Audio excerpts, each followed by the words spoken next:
and has recently translated Dvanyaloka with Lochana into Kannada.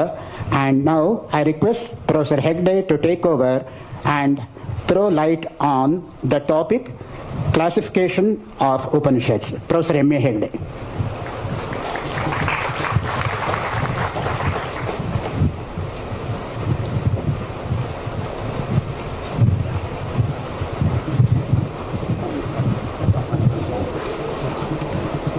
We request Professor Arun Ranjan Mishra, Professor and Head of the Department of Sanskrit, Shantiniketan, to kindly come onto the dais. Professor Arun Ranjan Mishra from Shantiniketan.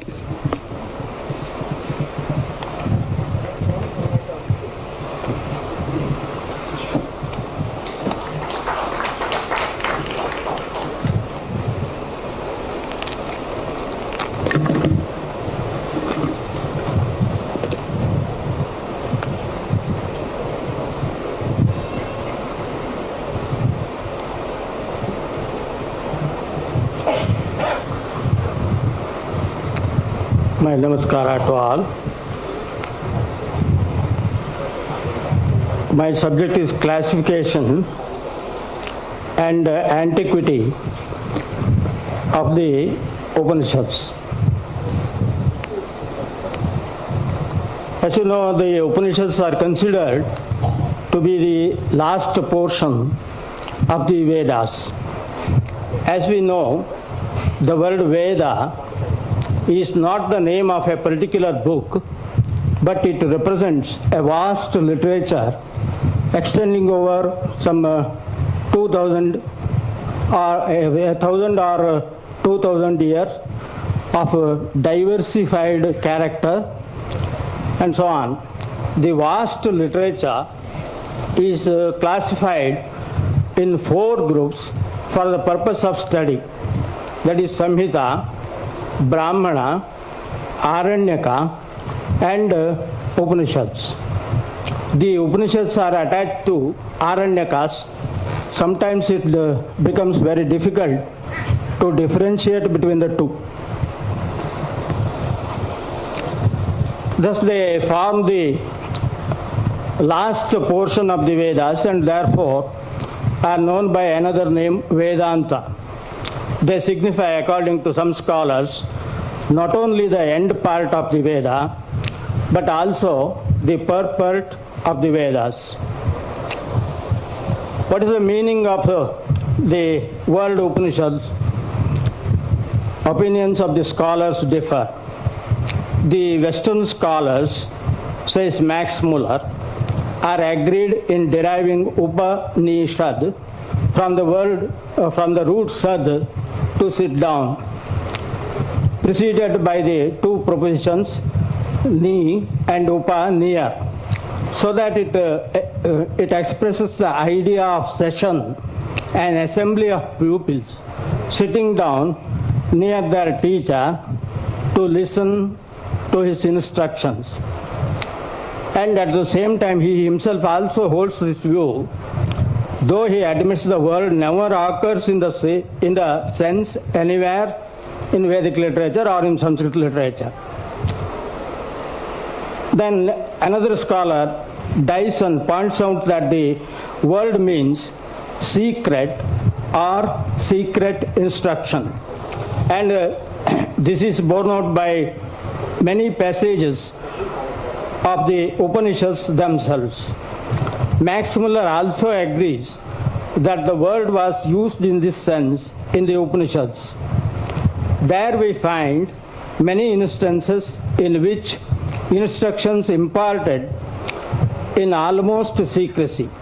They expect the pupil to be of supreme moral restraint and prove himself deserving the instruction. The stories of Upamanyu, Uddalaka, Nachiketa and others clearly indicates this. But the great Shankaracharya says Upanishads means Brahma Vidya because it dispels the ignorance which is the root cause of the bonded life or samsara. Sayam Brahma Vidya Upanishad Shabdavachya Tatparanam Sadetohu Samsarasya Atyanta Avasadanat. So, Sad to destroy is the word. He derives the word from the root Sad to destroy. He discusses on the meaning of the word in his commentaries on Brihadaranyaka, Kathaka and Mundaka. Still, S.N. Dasgupta says, but if we compare the many texts in which the word Upanishad occurs in the Upanishads themselves, it seems that Dyson's meaning is fully justified. In many texts, the word Upanishad is used in the sense of secret or secret instruction. That's the meaning. The word Upanishad became very popular and a symbol of sacred knowledge revealed after rigorous penance, etc., which cannot be earned by mere knowledge. So the word became very popular, and now we find many texts bearing the name Upanishad. Between 2 to 300 texts calling themselves Upanishads have also been handed down to us, says S.K. Balavalkar. Their number is by no means fixed and is even being added to which with each search of such a manuscript. The Muktika Upanishads gives a list of 108 Upanishads, and Darashiko, the eldest son of Shah Jahan, the Mughal emperor, got some 50 Upanishads translated to Persian between the year 1656 and 57. Narayana, a few centuries earlier, wrote Deepikas on equal number. Shankarananda, in his Atma Purana, draws upon some 24 leading Upanishads. Shankaracharya wrote Bhashyas on 10 major Upanishads, and he quotes from some 13 Upanishads in his Bhashya on Vedanta Sutras. Vedanta Sutras themselves discuss at least 8 Upanishadic texts. The text common to all these groups can claim a fair amount of antiquity. That they are Chandogya, Brihadaranyaka, Katha, Isha, Aitareya, Taittiriya, Mundaka, Kaushitiki, Kena, and Prashna come under the first group. Shvetashvatara, Mandukya, and Maitrayani or Maitri form a second group.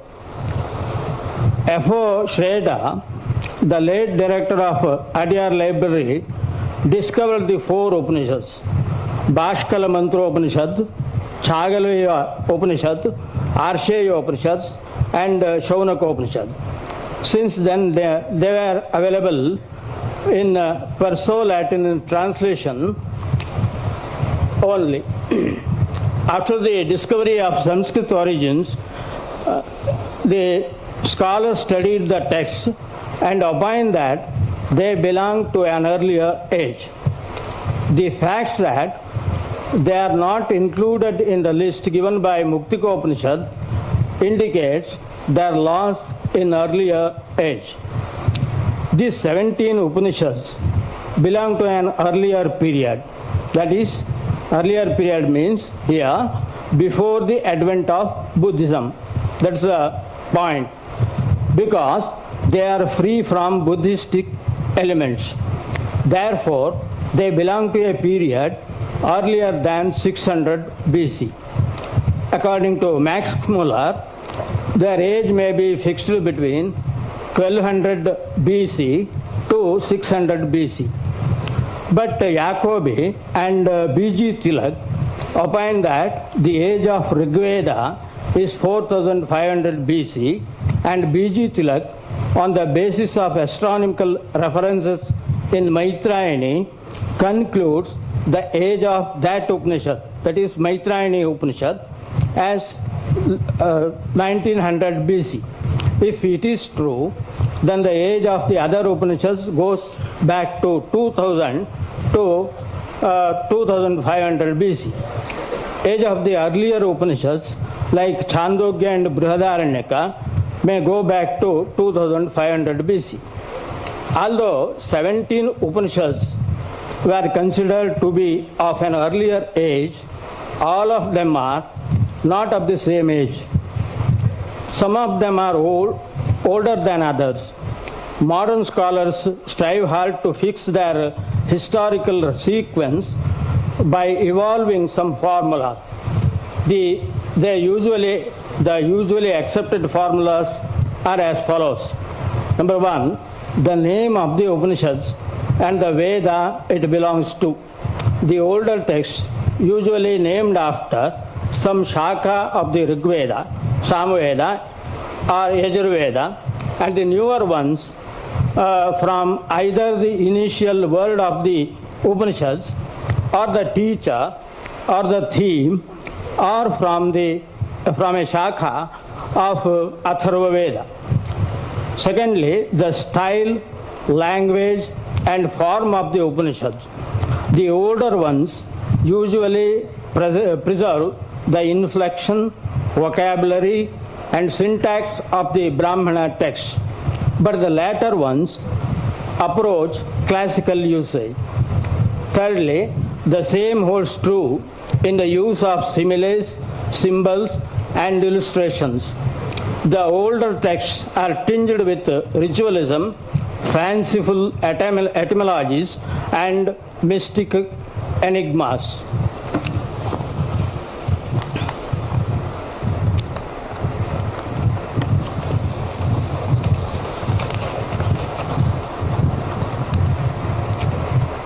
Again, the older texts give priority to the sacrificial gods like Indra, Agni, and discuss detached topics without having a definite plan, unity, and consistency. According to Dyson, the older Upanishads are written in prose in the fashion of the Brahmanas, and the latter ones in verse, the meter being at present archaic and irregular. According to Oldenburg, the older Upanishads exhibit the influence of the Brahminical idea of sacrifice. They introduce some magical charm or symbol or vrata, and at all places the Falashruti or a reward to the pupil is announced with the words Ya Evam Veda. The specific mention of the countries, rivers, mountains, peoples, cities, special customs, and the like are also helpful in fixing the relative chronology. Then eighthly, interquotations, cross-references, and analogies of the words and ideas in different Upanishad text or section also may help. The ideological development in the Upanishads may be subjective, but supplement to decide the antiquity. And C.V. Vaidya opines that the priority given to Shiva, Vishnu and other mythological gods exhibit the latter origin of the Upanishads. He also adds that the Upanishads referring to Sankhya principles like Prakriti, Purusha and Guna belong to a later period. These are general rules, and we must remember that every rule has an exception. Earlier Upanishads, actually classification of Upanishads is the point. Before that, S.N. Dasgupta comments on earlier Upanishads. The earliest Upanishads have an almost mysterious forcefulness in their expressions, at least to Indian ears. They are simply pity, and penetrate to the heart, we can read and read them over again without getting tired. The lines are always as fresh as ever, as though, as such, they have a charm apart from the value of the ideas intend to convey. Now, classification of Upanishads according to first Dyson. Dyson has arranged the Upanishads in 4 groups. First of all, ancient prose Upanishads, first group. Brihadaranyaka, Chandogya, Taittiriya, Aitareya, Kaushitaki, Kena or Talavakara. The second group is early metrical Upanishads. Katha or Kataka, Isha, Shvetashvatara, Mahanarayana. Then thirdly, later prose Upanishads. Prashna, Maitrayani, Maitri and Mandukya. Then Atharva Veda Upanishads, again Sannyasa Upanishads, Yoga Upanishads,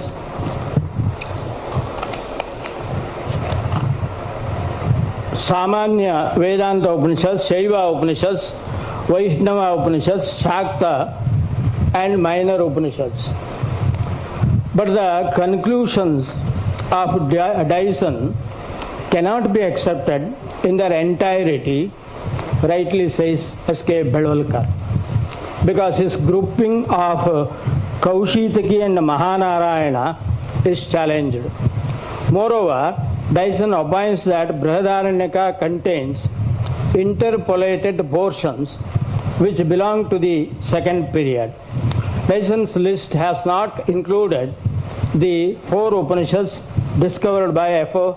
Schrader, Bhaskala Mantra Upanishads, Chagaleya, Arsheya, and Shavanaka, etc. And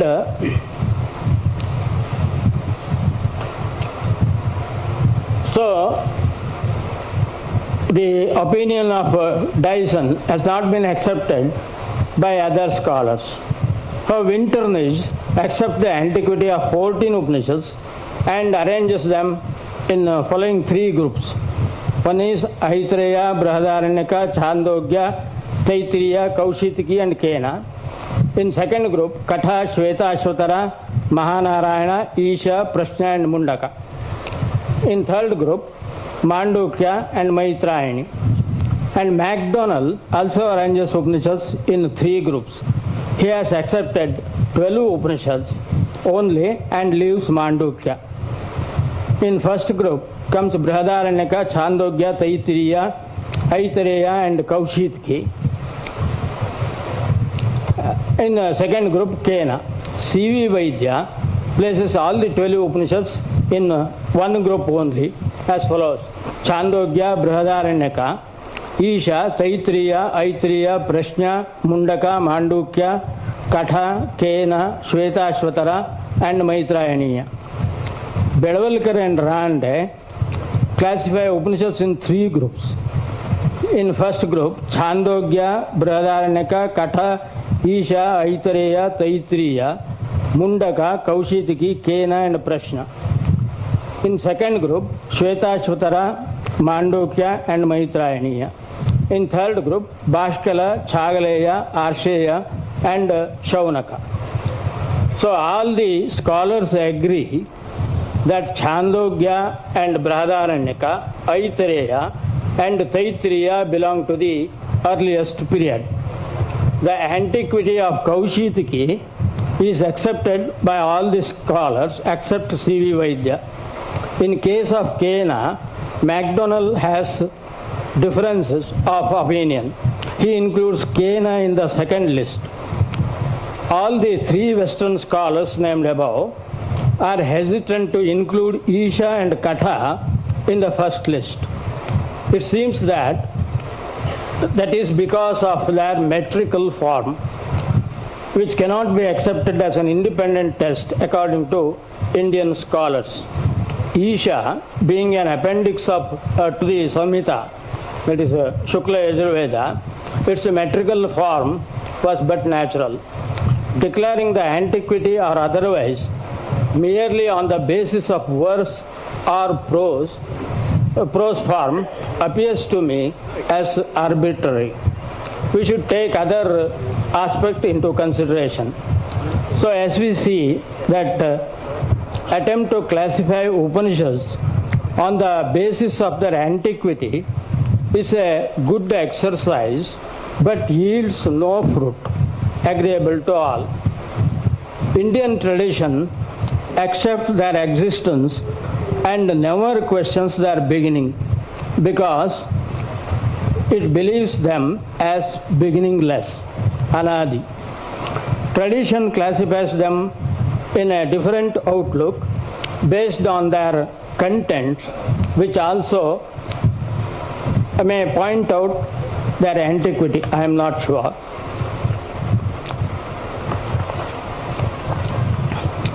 So according to the tradition, the main purpose of Upanishads is to help us to achieve the final goal of life, the ultimate destination named moksha, final release from the bondage of the cycle of birth and rebirth called samsara.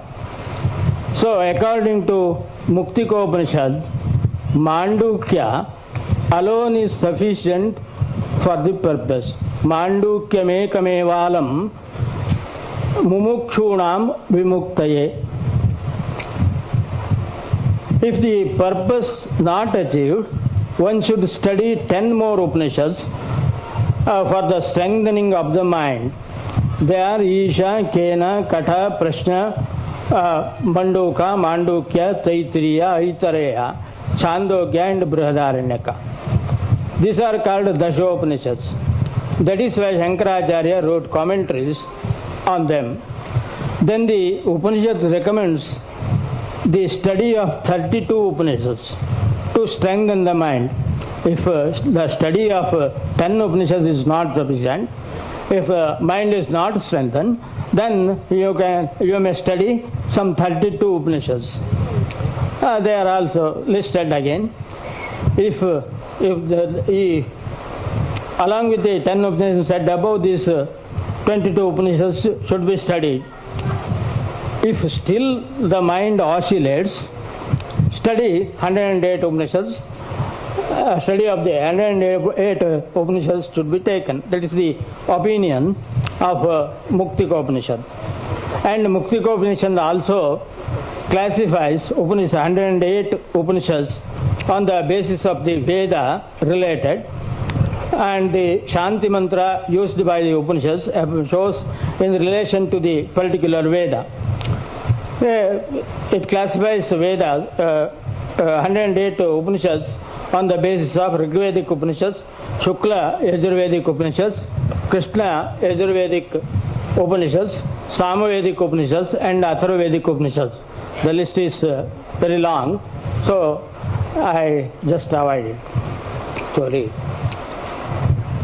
So this long list of the Upanishads excludes the Upanishads discovered by F.O. Schrader.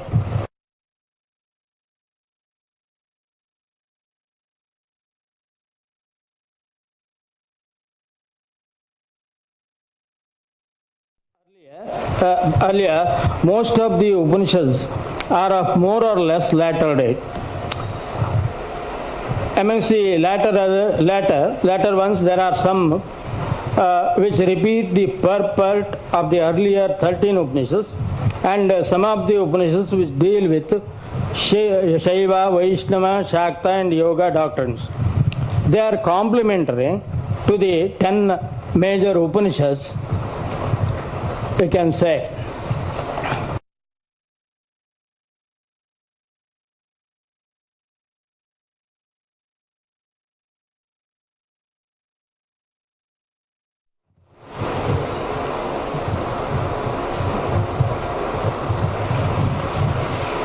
They should also be studied, should be looked upon with respect, as spiritual seekers have taken the guidance and benefited by them.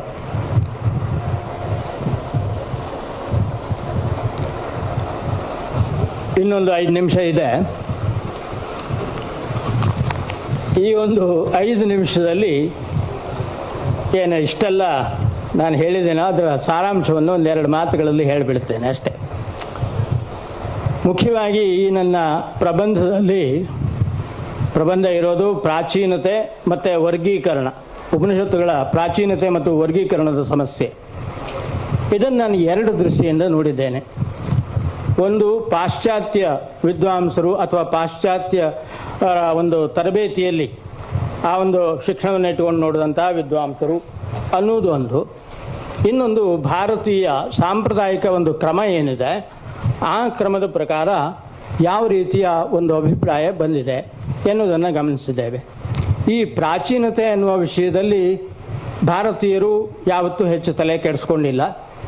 ಅದು ನಮಗೆಲ್ಲ ಗೊತ್ತಿರೋದೆ. ಇದು ವೇದ, ಉಪನಿಷತ್ತು ಇವೆಲ್ಲ ಯಾವಾಗ ಹುಟ್ಟಿದ್ವು ಎನ್ನುವ ಪ್ರಶ್ನೆಯನ್ನು ಭಾರತೀಯ ಸಂಪ್ರದಾಯ ಕೇಳುವುದೇ ಇಲ್ಲ. ಯಾಕಂದರೆ ಇದು ಅನಾದಿ ಎನ್ನುವ ಒಂದು ಅಭಿಪ್ರಾಯವನ್ನು ನಾವು ಇಟ್ಕೊಂಡಿದ್ದೇವೆ. ಅಥವಾ ಅದು ಸಾಕ್ಷಾತ್ ಪರಮಾತ್ಮನ ಮೂಲಕವಾಗಿಯೇ ಪ್ರಕಟಗೊಂಡಿದೆ ಎನ್ನುವ ಒಂದು ಕಾರಣದಿಂದ ಪ್ರಾಚೀನತೆಯ ಪ್ರಶ್ನೆಯನ್ನು ಅವರು ಎತ್ತುವುದಿಲ್ಲ. ಅನಂತರ ವರ್ಗೀಕರಣದ ಸಂಬಂಧದಲ್ಲಿ ಇಲ್ಲಿ ಪಾಶ್ಚಾತ್ಯರು ಯಥಾ ಪ್ರಕಾರ ಇದು ಯಾವ ಕಾಲದಲ್ಲಿ ಹುಟ್ಟಿತು ಅನ್ನೋದ್ರ ಲೆಕ್ಕಕ್ಕೆ ವರ್ಗೀಕರಣವನ್ನು ಮಾಡ್ಕೊಂಡು ಹೋಗ್ತಾರೆ. ಆದರೆ ನಮ್ಮಲ್ಲಿಯೂ ಆ ಒಂದು ವರ್ಗೀಕರಣದ ಪ್ರಕ್ರಿಯೆ ಇದೆ. ಅದ ಮುಕ್ತಿಕೋಪನಿಷತ್ತಿನಲ್ಲಿ ಹೇಗೆ 108 ಉಪನಿಷತ್ತುಗಳನ್ನು ವರ್ಗೀಕರಿಸಿದ ರೀತಿಯನ್ನು ನಾನು ನನ್ನ ಪ್ರಬಂಧದಲ್ಲಿ ಹೇಳಿದ್ದೇನೆ. ಅದು ವೇದದ ಆಧಾರದ ಮೇಲೆ, ಒಂದು ವೇದಗಳ ಋಗ್ವೇದಕ್ಕೆ ಸಂಬಂಧಪಟ್ಟವು, ಯಜುರ್ವೇದಕ್ಕೆ ಸಂಬಂಧಪಟ್ಟವು. ಆ ಯಜುರ್ವೇದದಲ್ಲಿ 2, ಕೃಷ್ಣ ಯಜುರ್ವೇದ ಮತ್ತು ಶುಕ್ಲ ಯಜುರ್ವೇದ. ಅದಾದಮೇಲೆ ಸಾಮವೇದ ಮತ್ತು ಅಥರ್ವವೇದ. ಈ ವೇದಗಳಿಗೆ ಸಂಬಂಧಿಸಿದ ಉಪನಿಷತ್ತುಗಳು ಅನ್ನೋದು ಒಂದು ರೀತಿಯ ವರ್ಗೀಕರಣ. ಇನ್ನೊಂದು ವರ್ಗೀಕರಣ ಮುಕ್ತಿಕೋಪನಿಷತ್ತಿನಲ್ಲಿ ಬಹಳ ಸೊಗಸಾಗಿ ಮಾಡಿದ್ದು ಅಂತಂದರೆ, ಈ ಉಪನಿಷತ್ತುಗಳ ಮುಖ್ಯವಾದ ಗುರಿ ಶಂಕರಾಚಾರ್ಯರು ಹೇಳಿದ ಹಾಗೆ ಅದು ಬ್ರಹ್ಮವಿದ್ಯೆ, ಬ್ರಹ್ಮಪ್ರಾಪ್ತಿ ಅಥವಾ ಮೋಕ್ಷ ಅನ್ನೋದು ಮನುಷ್ಯನ ಜೀವನದ ಪರಮ ಗುರಿ. ಈ ಗುರಿಯನ್ನು ಸಾಧಿಸುವುದಕ್ಕೆ ಅನುಕೂಲವಾಗತಕ್ಕಂತಹ ಉಪನಿಷತ್ತುಗಳು ಅನ್ನೋದನ್ನು ಇಟ್ಟುಕೊಂಡು ಒಂದು ವರ್ಗೀಕರಣ ಮಾಡಿದ್ದಾರೆ. ಅದು ತುಂಬ ಸೊಗಸಾಗಿ ನನಗೆ ಕಾಣ್ತದೆ. ಅದನ್ನೇ ಮೊದಲು ಹೇಳಿದ್ದು. ಮಾಂಡೂಕ್ಯೋಪನಿಷತ್ತು ಅನ್ನೋದು ಒಂದು ಓದಿದ್ರೆ ಸಾಕು. ಮಾಂಡೂಕ್ಯ ಅನ್ನೋದೇನಿದೆ, ಮಾಂಡೂಕ್ಯಮೇಕಮೇವ ಅಲಂ ಮುಮುಕ್ಷೂಣಾಂ ಮುಮುಕ್ಷಯತ್. ಈ ಮಾಂಡೂಕ್ಯೋಪನಿಷತ್ತು ಅನ್ನೋದು ಒಂದು ಗ್ರೂಪ್ ಆಗ್ತದೆ, ಒಂದು ವರ್ಗ. ಅದು ಬಿಟ್ಟರೆ 10 ಉಪನಿಷತ್ತುಗಳದ್ದು ಒಂದು ಗ್ರೂಪ್, ಅದೊಂದು ಗುಂಪು. ಆ 10 ಉಪನಿಷತ್ತುಗಳನ್ನು ಓದಿದಾಗಲೂ ಮನಸ್ಸು ದೃಢವಾಗಿಲ್ಲ ಅನ್ನುವ ಹೊತ್ತಿಗೆ ಮತ್ತೊಂದು 22 ಸೇರಿಸಿ ಅಲ್ಲಿಗೆ 32 ಉಪನಿಷತ್ತು ಆಗ್ತದೆ. ಈ 32 ಉಪನಿಷತ್ತು ಓದಿದರೂ ಏನೂ ಪ್ರಯೋಜನ ಆಗಲಿಲ್ಲ ಅನ್ನೋ ಹೊತ್ತಿಗೆ 108 ಉಪನಿಷತ್ತುಗಳನ್ನು ಅಭ್ಯಾಸ ಮಾಡಬಹುದು. ಅದು ಆಗಲಿಲ್ಲ ಅಂತಂದರೆ ಈ ಜನ್ಮದಲ್ಲಿ ಆಗೋದಿಲ್ಲ ಅಂತ ಬಿಡಿ. ಇಲ್ಲಿ ಈ ಒಂದು ರೀತಿಯಲ್ಲಿ ವರ್ಗೀಕರಣ ಅನ್ನೋದರ ವ್ಯವಸ್ಥೆ ಇದೆ. ಅದು ನಮಗೆ ನಾವು ಗಮನಿಸಬೇಕಾದಂದರೆ ಪ್ರಾಚೀನವಾದ 10 ಉಪನಿಷತ್ತುಗಳು ಅದನ್ನ ಹೇಳಿದ್ದೇವೆ. ಅದಾದಮೇಲೆ ಅದಕ್ಕೆ ರೆಫರೆನ್ಸ್ ಬ್ರಹ್ಮಸೂತ್ರಗಳಲ್ಲಿ ಬರ್ತಕ್ಕಂಥ ಒಂದು 3 ಉಪನಿಷತ್ತುಗಳು ಅವ್ರದ್ದು ಒಂದು. ಅನಂತರ ಈ ಅಡ್ಡಿಯರ್ ಲೈಬ್ರರಿಯ ಡೈರೆಕ್ಟರ್ ಆದಂತಹ ಶ್ರೋಡರ್ ಅವರು ಒಂದು 4 ಉಪನಿಷತ್ತುಗಳನ್ನು ಶೋಧನೆ ಮಾಡಿ ಅವು ಪ್ರಾಚೀನವಾದವುಗಳು ಅಂತ ಪ್ರತಿಪಾದನೆ ಮಾಡಿದರು. ನಿಜವಾಗಿ ಆ ಉಪನಿಷತ್ತುಗಳನ್ನು ಯಾರು ಮುಕ್ತಿಕೋಪನಿಷತ್ತಿನಿಂದ ಹಿಡಿದು ಎಲ್ಲಿಯೂ ಅದರ ಲಿಸ್ಟ್ನಲ್ಲಿ ಬರಲೇ ಇಲ್ಲ ಅನ್ನೋದಕ್ಕೆ ಬಹುಶಃ ಒಂದು ಮುಖ್ಯವಾದ ಕಾರಣ ಅಂದರೆ ಅವರು ಬಹಳ ಕಷ್ಟಪಟ್ಟು ಶೋಧನೆ ಮಾಡಿದ್ದಿದ್ರು ಅದರಲ್ಲಿ ಇರತಕ್ಕಂತಹ ವಿಚಾರಗಳು ಭಾರತೀಯರಿಗೆ ಅಷ್ಟೊಂದು ಮಹತ್ವದ್ದು ಅಂತ ಕಂಡಿರಲಿಲ್ವೇನೋ ಎನ್ನುವ ಒಂದು ಅನುಮಾನ ನನಗೆ ಬರ್ತದೆ. ನಾನು ಅದನ್ನ ಗಟ್ಟಿ ಹೇಳೋದಿಲ್ಲ. ಆದರೆ ಅಷ್ಟೊಂದು ಮಹತ್ವದ ವಿಚಾರದ ಚರ್ಚೆಯಲ್ಲಿ ಆಗಲಿಲ್ಲ. ಆದ್ದರಿಂದ ಅದು ಉಳಿದವ್ರ ಗಣನೆಗೆ ತೆಗೆದುಕೊಳ್ಳೇ ಇಲ್ವೇನೋ ಅನ್ನೋ ಹಾಗಿದೆ. ಏನೇ ಇದ್ದರೂ ಆ 17 ಉಪನಿಷತ್ತುಗಳು ಪ್ರಾಚೀನ ಉಪನಿಷತ್ತುಗಳು ಅನ್ನುವ ರೀತಿಯಲ್ಲಿ ಬಂದದ್ದು. ಆ ಉಪನಿಷತ್ತುಗಳ ಜೊತೆಯಲ್ಲಿ ಅವುಗಳಲ್ಲಿ ಏನು ಅಭಿಪ್ರಾಯ ಇದೆ ಅದನ್ನೇ ನಂತರದ ಉಪನಿಷತ್ತುಗಳಲ್ಲಿ ಹೇಳಲಾಗಿದೆ. ಅದನ್ನು ನಾವು ಒಪ್ಕೊಳ್ಳೋದು. ಈ ಹೇಳಲಾಗಿದೆ ಅನ್ನೋದಕ್ಕೆ ಪ್ರಮಾಣ ಏನು ಅಂದರೆ, ಅಷ್ಟನ್ನು ಓದಿದರೆ ನಿಮ್ಮ ಮನಸ್ಸು ಗಟ್ಟಿ ಆಗಲಿಲ್ಲ ಅನ್ನುವ ಹೊತ್ತಿಗೆ ಮತ್ತಿಷ್ಟು ಓದಿ ಅಂತ ಹೇಳ್ತಾರಲ್ಲ, ಅದೇ ಮಾತು ಸಾಕ್ಷಿ ಆಗ್ತದೆ. ಆ ದೃಷ್ಟಿಯಿಂದ ಅವು ಕೂಡ ಅಂದರೆ ಕೊನೆಯದಾಗಿ ನಾವು ಹೇಳೋದಿದ್ರೆ, ಈ ಉಪನಿಷತ್ತಿನ ಪ್ರಾಚೀನತೆಯ ಬಗ್ಗೆ ನಾವು ಬಹಳ ತಲೆ ಕೆಡಿಸ್ಕೊಳ್ಬೇಕಾದ ಅಗತ್ಯ ಇಲ್ಲ. ಹಿಂದಿನವರು ಏನು ಕೆಡಿಸ್ಕೊಂಡಿಲ್ವೋ ಹಾಗೆ ನಾವು ಕೆಡಿಸ್ಕೊಳ್ಳೋದು ಬೇಡ ಅಂತ ನಾನು ಅದನ್ನೇ ಅಲ್ಲಿ ಹೇಳಿದ್ದೇನೆ. ಇದು ಪ್ರಾಚೀನತೆಯ ಬಗ್ಗೆ ನಾವು ಎಷ್ಟೆಷ್ಟು ಪ್ರಯತ್ನ ಮಾಡಿದರೂ ಇಟ್ಸ್ ಎ ಗುಡ್ ಎಕ್ಸರ್ಸೈಸ್. ಅದಕ್ಕೆ ನಮ್ಮ ತಲೆಗೆ ಒಂದಷ್ಟು ಕಸರತ್ತು ಸಿಗ್ತದೆ, ಪ್ರಯೋಜನ ಮಾತ್ರ ಏನೂ ಸಿಗೋದಿಲ್ಲ. ವಿದೌಟ್ ಎನಿ ಫ್ರೂಟ್, ಯಾವ ಪ್ರಯೋಜನವೂ ಇಲ್ಲದೆ ಸುಮ್ಮನೆ ಒಂದಷ್ಟು ಒದ್ದಾಡಿ ಆಚಾರ್ಯರು ಹೇಳಿದಾಗ ಭಜಗೋವಿಂದದಲ್ಲಿ ಬರ್ತದಲ್ಲ, ಏನು ಡುಕೃಂಕರಣ, ನಹಿ ರಕ್ಷತೆ ಡುಕೃಂಕರಣ ಅಂತ. ಅದನ್ನು ಕೊನೆ ಹೊತ್ತಿನಲ್ಲಿ ಅದನ್ನೇನು ಆಲೋಚನೆ ಮಾಡೋದು. ನಮಗೆ ಉಪನಿಷತ್ತು ಬೇಕಾಗಿರೋದು ಮೋಕ್ಷದ ಸಲುವಾಗಿ. ಅದನ್ನು ಓದ್ಕೊಳ್ಳಿ, ಅದರ ಅರ್ಥ ತಿಳ್ಕೊಳ್ಳಿ, ಸಾಧ್ಯ ಇದ್ದಷ್ಟು ಅನುಷ್ಠಾನ ಮಾಡಿ, ಅದರಿಂದ ಏನು ಸಿಗ್ತದೋ ಅದು ನಿಮ್ಮ ಜೀವನಕ್ಕೆ ವಿಶೇಷವಾದ ಲಾಭ ಅನ್ನುವ ಒಂದು ಅಭಿಪ್ರಾಯ ಏನು ಭಾರತೀಯ ಪ್ರಾಚೀನ ವಿದ್ವಾಂಸರು ತಳೆದಿದ್ದರೋ ಅದೇ ಅಭಿಪ್ರಾಯಕ್ಕೆ ನಾನು ವೈಯಕ್ತಿಕವಾಗಿ ಅನುಮೋದಿಸ್ತೇನೆ. ಆದರೆ ಅನಿವಾರ್ಯವಾಗಿ ನನಗೆ ಈ ವಿಷಯ ಕೊಟ್ಟಿದ್ದಾರೆ. ಇಷ್ಟೊತ್ತಿನವರೆಗೆ ನಿಮಗೆಲ್ಲನಲ್ಲ ಇದರ ಬಗ್ಗೆ ಕೊರೆದಿದ್ದೇನೆ. ದಯವಿಟ್ಟು ಬೇಸರ ಆಗಿದ್ದರೆ ಕ್ಷಮಿಸಿ. ನಮಸ್ಕಾರ.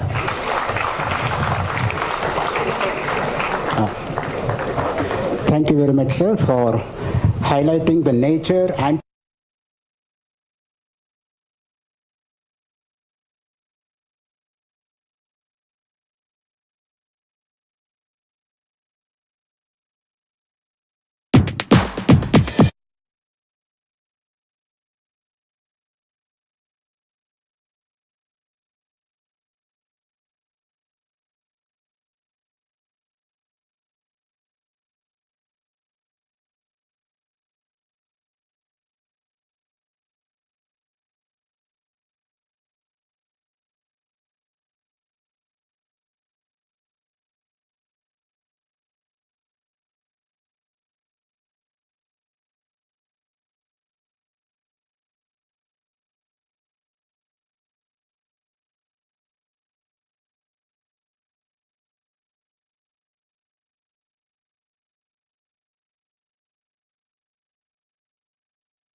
the next paper would be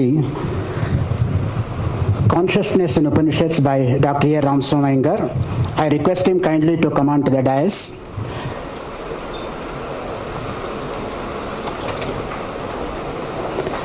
Dr. A. Ramswamy has an MA in Sanskrit from Bangalore University and PhD in Sanskrit from the University of Pune. He served for a quarter century as head of the Department of Sanskrit at NMKRV College, Jayanagar. Then he took over as principal of SSMRV College. Then moved on to Director, Chinmaya International Foundation at Kerala, and then came again to Bangalore for being as the director of MPL Shastri Indological Foundation, Bangalore.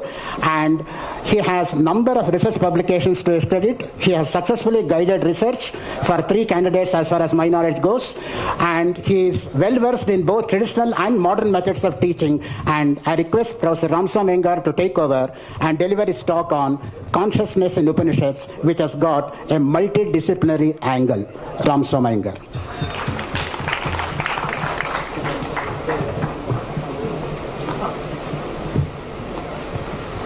Respected dignitaries on the dais and my dear friends here, I am very much thankful to the authorities of both institutions, Bharatiya Vidya Bhavan and ISKCON, and particularly to Dr. S. Ranganath for having given me this opportunity to share my thoughts on consciousness in Upanishads. It is a matter of consciousness being consciously present after the lunch, post-lunch session. Usually, as our Professor Hegde was telling, I am the next person to victimize you. Let me begin. Upanishads are reckoned as invaluable source books of sublime wisdom. They constitute the final import of the Vedas. While investigating various aspects of human life and the universe around, they run into the enigma of the momentariness of our empirical knowledge. Life on earth indeed is so brief and fleeting. Dissatisfied by the insignificance of the fragmented nature of our empirical knowledge, they get to scrutinize various dimensions of reality. They embark upon this analysis with an unmatched thoroughness and a very comprehensive perspective. They question the very authenticity of the world as it appears. As they start developing distinctive meditation techniques, they learn to shed the trivial and start aiming for what is worthwhile. They portray the relative triviality of our earthly endorsements. They comprehend higher truths and more fundamental levels of reality in a comprehensive perspective. Upanishads explore and expose the fallacies of our material confirmations in the light of what they reveal. They disclose the limitations of our so-called objective assessments in the absence of a thorough subjective awareness. Upanishads develop holistic doctrines and offer concrete guidelines for an earnest spiritual seeker to understand deeper dimensions of human consciousness. They enable us to realize the true potentialities of our inner consciousness through guided meditation and insightful reflection. The human mind. Upanishads exert hard to expose the imperfections of the human mind. Human mind is an inadequate instrument. Reality in its totality cannot be comprehended unless the subjective dimensions of the human mind are properly integrated by means of intuitive contemplation.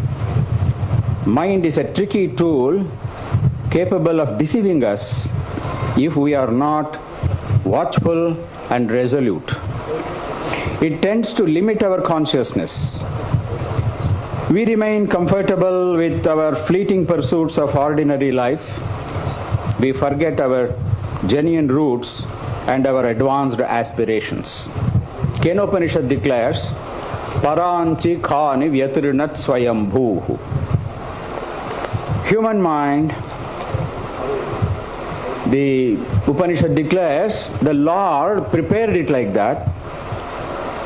The self-existent Lord, while designing the senses, has made them to look outwards.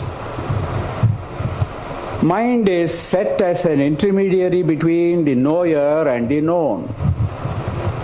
It makes us keep groping outwards only, away from ourselves, the perceiving subject. This is a purposeful divine design.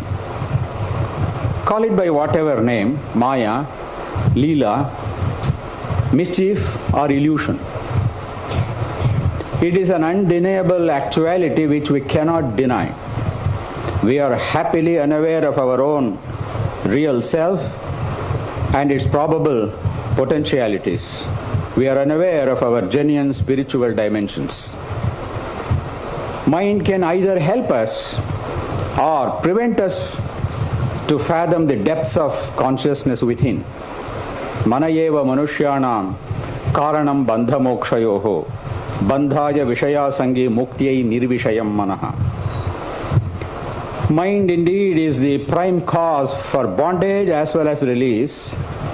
Mind that is addicted to sense objects entails bondage, whereas the mind free from passion brings about release. confronting questions like what is the nature of the world, what is the basis of reality, what is the relation between the world and the individual, etc., Upanishads come up with life-transforming answers. They emphasize the need to rise above the plane of material awareness to the plane of pure consciousness in order to cultivate totality of vision.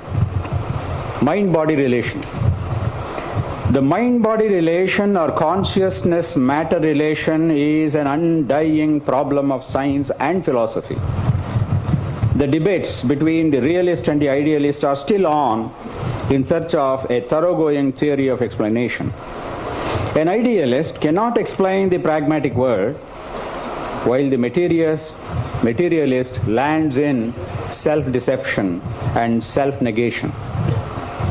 The materialist scientists are groping in search of a satisfying unified field theory. The seers of the Upanishads, however, propose to ponder over the potentiality of consciousness as the primal source of life in order to tie up the gap between the subjective and the objective perspectives of reality. Mind is an independent seat of psychological functions according to the materialist philosophers and psychologists. Upanishads do not subscribe to the autonomy of human mind. Mind is merely an instrument. It is an organ through which the consciousness operates. Aitareya Upanishad declares that all mental faculties are different manifestations of consciousness. Samjnanam, Ajnanam, Vijnanam, Prajnanam, Medha, Drishtihi, Dhritihi, Matihi, Manisha, Jutihi, Smritihi, Sankalpaha, Kratuhu, Asuhu, Kamaha, Vashaha iti sarvani etani prajnanasyaiva namadheyani bhavanti. Cognition, awareness, intellect, wisdom, memory, insight, steadfastness, thought, reflection, impulse, remembrance, resolve, purpose, life, desire, control. All these are the operative names of consciousness. Mind is an antahkarana, a subtle internal organ. It consists of 4 components: manas, buddhi, chitta and ahankara. Manas is the coordinating factor which governs the 5 organs of perception and 5 organs of action. Buddhi is the faculty of discrimination. Chitta is animate awareness, while ahankara is self-identity or personal ego. Kenopanishad terms the foundational consciousness as pratibodha viditam, that which is known in every cognition. Consciousness is manifest in and through every act of cognition. Every mental modification reveals the light of consciousness. Consciousness is co-inherent and co-existent in every function of each of the faculties of the mind. Knowing anything is possible only through consciousness.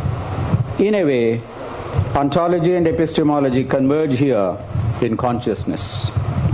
Knowing is being, and being is knowing. Ontology, however, is more fundamental. How to be is more important a question than how to know.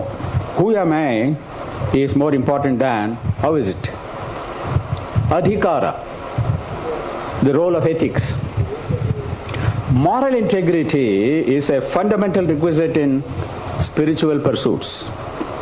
Cultivation of noble qualities, being egoless, austere, truthful, tolerant and loving, is an indispensable prerequisite for a spiritual seeker. This obligatory qualification is termed adhikara in Vedanta. One has to foster unselfishness and universal love for life and living beings. Turning to the Atman within, not seeking happiness anywhere outside, and reveling in the glory of divinity enables one to recognize the same divinity everywhere. Kathopanishad proclaims that the indwelling self is revealed only to those who are morally upright and mentally tranquil. It declares, Navirato duscharita nashanto nasamahitaha nashanta manaso vapi prajnanena yenam apnuyat. The self cannot be known through the power of consciousness by one who does not withdraw from unrighteous ways, who does not control his senses, who does not meditate, and who is not tranquil within. Only those who are physically, mentally, morally strong can tread this difficult path of spiritual enlightenment. Earnestness and determination to evolve is absolutely essential. A firm resolve is an imperative to achieve spiritual advancement. Only a sincere seeker who steadily marches forward, contemplating upon the eternal truth step by step, guided by an enlightened guru, is competent to fathom the depth of pure consciousness. Kathopanishad declares, Kshurasya dhara nihita duratyaya durgam pataha tat kavayo vadanti. Wise men say that the path of spirituality is challenging to tread. It is like walking on the cutting edge of a sword that is very sharp. Desire to lead a holistic life in the light of the unity of existence is very rare to acquire. Human mind is habitually fragmented and divided. Totality of vision calls for fullness of wisdom. Intuitive meditational exercises help in getting the mind integrated with the inner self to acquire fullness of vision. Consciousness pervades throughout and links the individual with the whole. The self within the heart of every individual is actually the source and substratum of the entire universe. Each individual carries within himself or herself the root of reality. Intuitively, getting connected with this vision is called yoga. It is a technique. It is a skill. Tapas, meditation, concentration, prayer, etc. are all different practices that get the mind disciplined for spiritual advancement. In due course, discordant nodes of our partial knowledge and experience get harmonized by means of these practices. We succeed in acquiring an integral vision in the light of the self-illuminating consciousness within. Meditation brings about the required mental ability, which in turn ensures self-realization. No amount of learning and scholarship can bring about self-realization. Upanishads bifurcate secular learning from spiritual knowledge that is helpful for liberation and realization. Subjective awareness is totally different from objective understanding. It is an intuitive and integral awareness that does not function on the basis of subject-object duality. It is a sort of basking in the light of pure consciousness. It is unifying awareness which guarantees the insight of all learning and knowledge. Prashnopanishads patently says that one who knows Akshara knows everything else. The knower of Akshara is omniscient and omnipresent. Tadaksharam vedayate yastu Soumya sa sarvajnaha sarvameva avivesha iti. Shaunaka asks Angiras in the Mundaka Upanishad, Kasminnu bhagavo vijñāte sarvamidam vijñātam bhavati iti. Bhagavan, what is it by knowing which all else can be known? Those who know Brahman, replies Angiras, say that there are two kinds of knowledge, the higher and the lower. Dve vidye veditavye iti hasmayad brahmavido vadanti parachaiva aparacha. Tatra apara Rigvedo, Yajurveda, Samavedo, Atharvaveda, Shiksha, Kalpo, Vyakaranam, Niruktam, Chando, Jyotishamiti. The lower is the knowledge of the Vedas, the Rik, the Sama, the Yajur, and the Atharvan, and also the phonetics, ritual practices, grammar, etymology, meters, astronomy. All our so-called different disciplines of Vidya are knowledge. They are all lower knowledge. Athapara, by category, this is different. Yaya atad aksharam adhigamyate. The higher is the knowledge of that by which one attains akshara, the changeless reality. What the Upanishads aim at this is the foundational and integral knowledge which is inclusive and all-encompassing. Attainment of Akshara is a state of self-awareness, wherein consciousness gets self-integrated so as to bring together all awareness in perfect harmony. Consciousness, it is inclusive awareness. Fragmented knowledge is no knowledge. Knowledge that enables totality of vision is real knowledge. It is unifying knowledge. This is the light of pure consciousness. Truth, joy, and purity abide in consciousness. It is at the basis of the world, an unfathomable source of light and energy that is absolutely wholesome and infinitely inclusive. Just as space is so vast, containing suns, galaxies, planets, atmosphere, clouds, smoke, etc., and still remains unaffected by them, consciousness remains pure, unaffected by the changes in the dynamic world. It is unharmed by the taints of any evil. Consciousness permeates our body, life, mind, and intelligence, enveloping the entire physical universe as well at the same time. Brahman encompasses all worlds at all levels of creation. It is so great that the vast physical universe, which is beyond all human imagination, is only an infinitesimal part of the power of consciousness. The Taittiriya Upanishad explains that everything in the universe, like space, celestial, and human beings, air, fire, water, earth, plants, animals, their biological and psychological equipment, etc., all function through the fivefold layers of Brahman: the material, corporeal, mental, intellectual, and divine.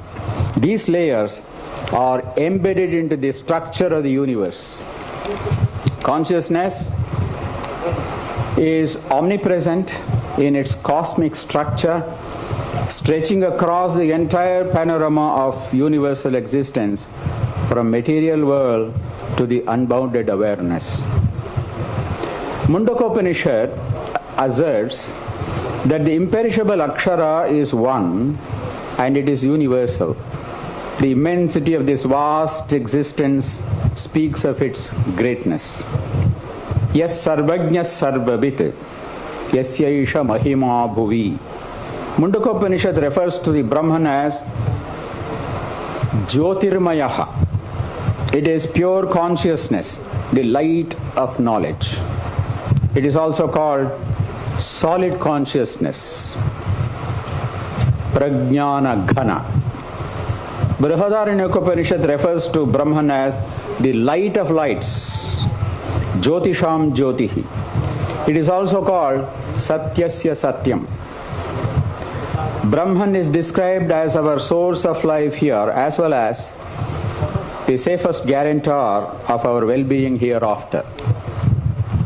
According to the Mundaka Upanishad, the imperishable reality Akshara is like blazing fire. Everything in the universe has sparked off from that original blazing fire. Yatha sudiptat pavakat vispulingaha sahasrashaha prabhavante sarupaha tatha aksharate vividhaha saumya bhavaha prajayante tatra chaiva apiyanti.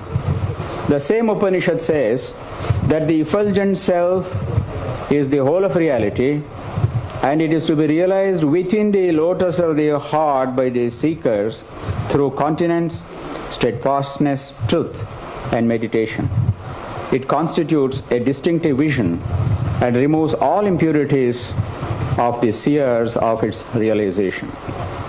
Satyena labhyas tapasa hyesha atma samyajnanena brahmacharyena nityam anta sharire jyotirmaya shubhraha yam pashyanti yatayaha kshina doshaha. According to Chandogya Upanishad, it is the form of pure light. Consciousness can will.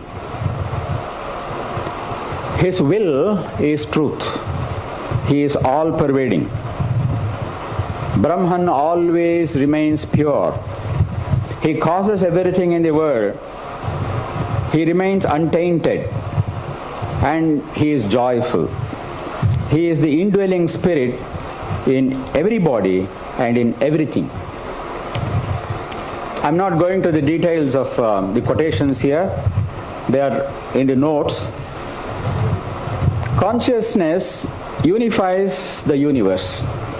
Integral unity of reality is not opposed to multiplicity of creation. The transcendence of consciousness is neither aloofness nor exclusion. Consciousness combines in itself immanence and transcendence. 5 more minutes. I skipped 2 pages. The word Brahman is derived from the root brih, which means to excel or to grow.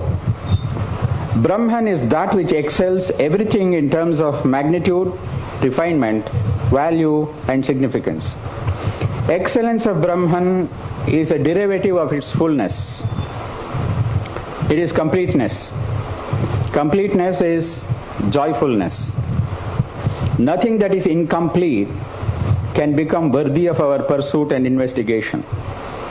This is the teaching of Chandogya Upanishad. Yo vai bhuma tat sukham, nalpe sukham asti, bhumaiva sukham, bhumatveva vijijñasitavya iti. Fullness is joyfulness. There is no joy in the finite and the partial. Infinitude alone is real, and that is real bliss. The complete and the whole alone is worthy of investigation. What is Bhuma is the most delightful. Nothing comes anywhere near the joy of the self-realization. Brahman is called Purusha or Purna because it is full, it is total. Satyam, Jyotihi, Jnanam, Bhagavan, Paramatman, Akshara, Isha, Tajjalam, Tat, Vanam, etc. or similar other names standing for Brahman, denoting different dimensions. Brahman cannot really be called this or that. It cannot be described either as large or small. It is beyond such dualities. It is beyond any sort of measurement. Description or attribution of any appellation is just to indicate its inclusiveness. There is nothing that is not pervaded by the self, either big or small, that can remain without or to the exclusion of consciousness. Consciousness is present to the fullest degree within the largest entities and the minutest particles in existence. What is omnipresent and omnipotent remains self-supported as well. Chandogya Upanishad raises a question. On what Bhuman is established? And it answers, Sve Mahimni Pratishtitaha. It is established on its own greatness. An initial awareness of the vastness of the world, coupled with a desire to attain the eternal and the universal, prompts an earnest seeker to rise above the ordinary. He takes to meditation under the guidance of a guru. As meditation progresses, empirical mind rises above its fragmented private pursuits of life. It gets attuned to pure consciousness to acquire superior mental faculties. It wins over the conventional mind to realize what is eternal. Truth is eternal. What is eternal is truth. Brahman, pure consciousness. Mind, illuminated by the brilliant blaze of pure consciousness, is rendered sharper and illuminated. It is enabled to focus on the absolute reality. Mind that dwells on reality merges in pure consciousness. Mind preoccupied with Brahman becomes Brahman. Brahmaveda Brahmaiva bhavati. Getting established in pure consciousness or embracing it, being encompassed by it, is the joy of joys. This is final and permanent fulfillment. This is living through the delightful radiance of the consciousness within. Pure consciousness is Brahman. It is enduring, and eternal. Getting established in pure consciousness or embracing it, being encompassed by it, is the joy of joys. This is final and permanent fulfillment. This is living through the delightful radiance of consciousness within. Pure consciousness is Brahman. It is enduring, eternal, and supremely satisfying. Thank you.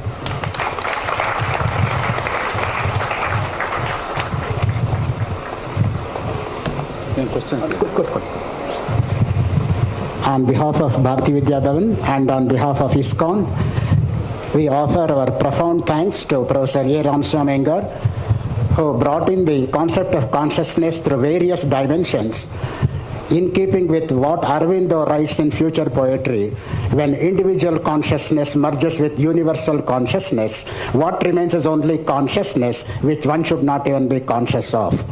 So from this point of view, I request Sri Patti Sridhara, philanthropist, donor, and one of the supporters of Bharati Vidya Bhavan and well-wishers, to kindly come onto the dais and to do the honor for Professor A. Ramswamy. Patti Sridhara.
Next, I request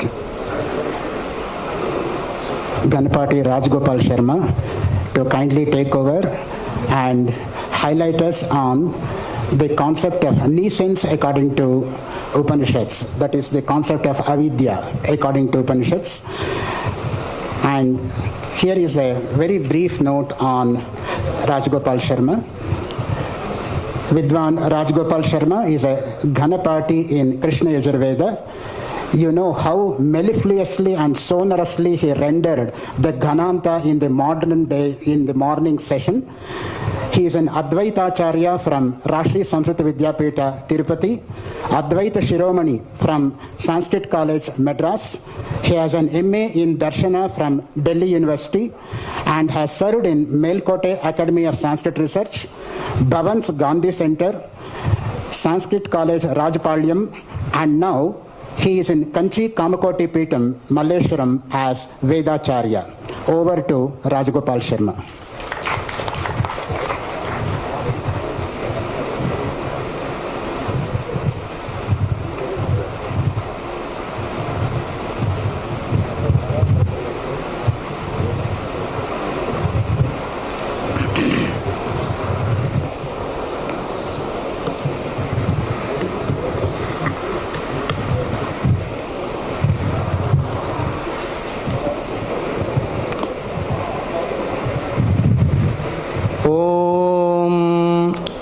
नमः सदसे नमः सदसस्पतये नमः सखीनां पुरोगाणां चक्षुषे नमो दिवे नमः पृथिव्यै सप्रथसभां मे गोपाय ಯೇ ಚ ಸಭ್ಯಾಃ ಸಭಾಸದಃ ತಾನಿಂದ್ರಿಯಾವತಃ ಕುರು ಸರ್ವಮಾಯುರುಪಾಸತಾಂ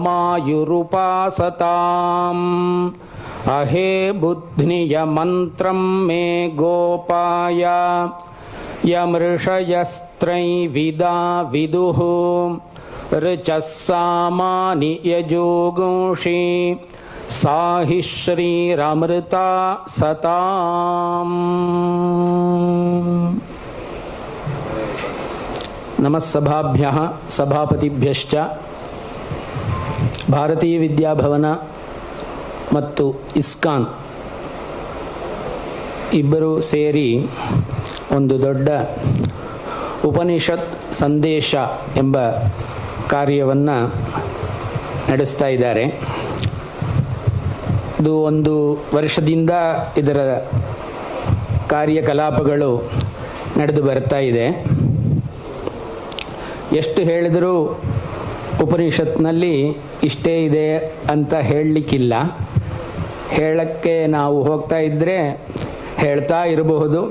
ಎಷ್ಟು ವರ್ಷಗಳು ಬೇಕಾದರೂ ಉಪನಿಷತ್ತುಗಳಿಂದ ಸಂದೇಶವನ್ನು ನಾವು ಲೋಕಕ್ಕೆ ಕೊಡಬಹುದು. ಅಂಥ ವಿಷಯದಲ್ಲಿ ಕೂಡ ಆಧುನಿಕ ಪಕ್ಷದಲ್ಲಿ ಏನಾದರೂ ಒಂದು ಅದಕ್ಕೆ ಹೆಡ್ಡಿಂಗ್ ಕೊಡಬೇಕಾಗ್ತದೆ. ಅದನ್ನು ನಮ್ಮ ರಂಗನಾಥ್ ಅವರು, ಪ್ರೊಫೆಸರ್ ರಂಗನಾಥ್ ಅವರು ಸುಮಾರು ಒಂದು 64 ಹೆಡ್ಡಿಂಗ್ಗಳನ್ನು ಕೊಟ್ಟಿದ್ದಾರೆ. ಅದನ್ನು ನಾನು ಅವರನ್ನು ನೋಡಿ ಮಾತಾಡಿದಾಗ ಹೇಗೆ ಇಷ್ಟೊಂದು ವೈವಿಧ್ಯಗಳನ್ನು ಆರಿಸ್ಕೊಂಡ್ರಿ ಇದರಲ್ಲಿ. ನಾವು ಸಾಮಾನ್ಯವಾಗಿ ಉಪನಿಷತ್ ಅಂತ ಹೇಳಿಬಿಡ್ತೇವೆ. ಉಪನಿಷತ್ತುಗಳ ಹೆಸರನ್ನು ಕೊಡಿ ಅಂತ ಹೇಳಿದ್ರೆ ಕೊಡಬಹುದು. 108 ಉಪನಿಷತ್ತುಗಳ ಹೆಸರನ್ನು ಬೇಕಾದರೂ ನಾವು ಹೇಳಬಹುದು. ಆದರೆ ಅದರಲ್ಲಿ ಇರುವ ವಿಷಯವನ್ನು ಇಂಥ ರೀತಿಯಲ್ಲಿ ಮಂಡಿಸುವುದು ಅನ್ನು ಬಂದಾಗ ಅದು ಆರಿಸುವುದು ಕಷ್ಟ. ಏನಂದರೆ ಒಂದೇ ವಿಷಯ ಇದು ಅಲ್ವಾ, ಬ್ರಹ್ಮ ಸತ್ಯಂ ಅನ್ನುವುದನ್ನು ಲೋಕದಲ್ಲಿ ಹೇಳಕ್ಕೋಸ್ಕರ ಬಂದಿದ್ದು. ಅದು ಎಷ್ಟು ಜನರಿಗೆ ಅರ್ಥವಾಗುತ್ತೆ ಅಂತ ಹೇಳಕ್ಕಾಗಲ್ಲ. ಎಷ್ಟೋ ವಿಷಯಗಳು ಸತ್ಯವಾಗಿ ನಮ್ಮ ಮನಸ್ಸಿಗೆ ಬಂದರೂ ಸಹ ನಾವು ಒಪ್ಕೊಳ್ಳುವುದು ಅನ್ನುವುದರಲ್ಲಿ ವ್ಯತ್ಯಾಸ ಇದ್ದೇ ಇದೆ. ಆದ್ದರಿಂದ ಆ ಒಪ್ಪಿಗೆ ಬರುವ ತನಕ ಉಪನಿಷತ್ತುಗಳು ಹೇಳ್ತಾನೇ ಇರ್ತದೆ. ಯಾವತ್ತು ನಿಮಗೆ ಆ ಒಪ್ಪಿಕೊಳ್ಳುವಂತಹ ಶಕ್ತಿ ಬರುತ್ತೋ ಅಷ್ಟು ತನಕ ಓದ್ತಾ ಇರಿ. ಅದು ಎಷ್ಟೇ ಬೇಕಾದರೂ ನಿಮಗೆ ಜೀವಮಾನಗಳು ಆಗಬಹುದು. ಅದೇ ಉಪನಿಷತ್ತಿನ ಸಾರ. ಶ್ರುತಿ ಸ್ಮೃತಿ ಪುರಾಣಾನಾಂ ಆಲಯಂ ಕರುಣಾಲಯಂ ನಮಾಮಿ ಭಗವತ್ಪಾದ ಶಂಕರಂ ಲೋಕಶಂಕರಂ ವಕ್ತಾರಂ ಆಸಾದ್ಯ ಯಮೇವ ನಿತ್ಯ ಸರಸ್ವತಿ ಸ್ವಾರ್ಥ ಸಮನ್ವಿತಾಸೀತ್ ನಿರಸ್ತ ದುಸ್ತರ್ಕ ಕಲಂಕ ಪಂಕ ನಮಾಮಿತಂ ಶಂಕರಂ ಅರ್ಚಿತಾಂಘ್ರಿಂ.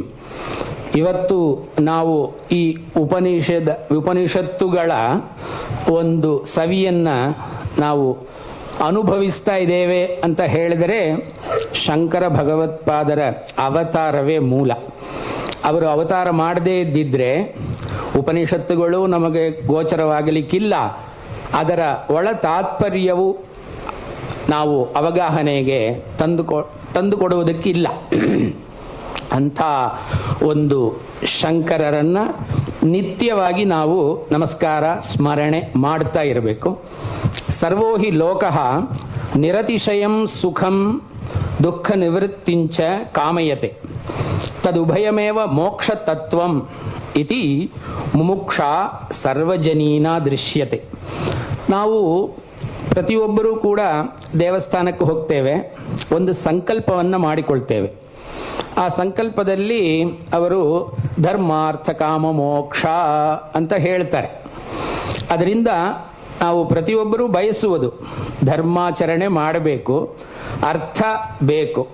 ಆ ಧರ್ಮದ ಜೊತೆಗೆ ಆ ಅರ್ಥ ಇರಬೇಕು. ಆಮೇಲೆ ಕಾಮನೆಗಳು ಇರಬೇಕು, ಅದೂ ಕೂಡ ಧರ್ಮದ ಒಟ್ಟಿಗೆ ಇರಬೇಕು.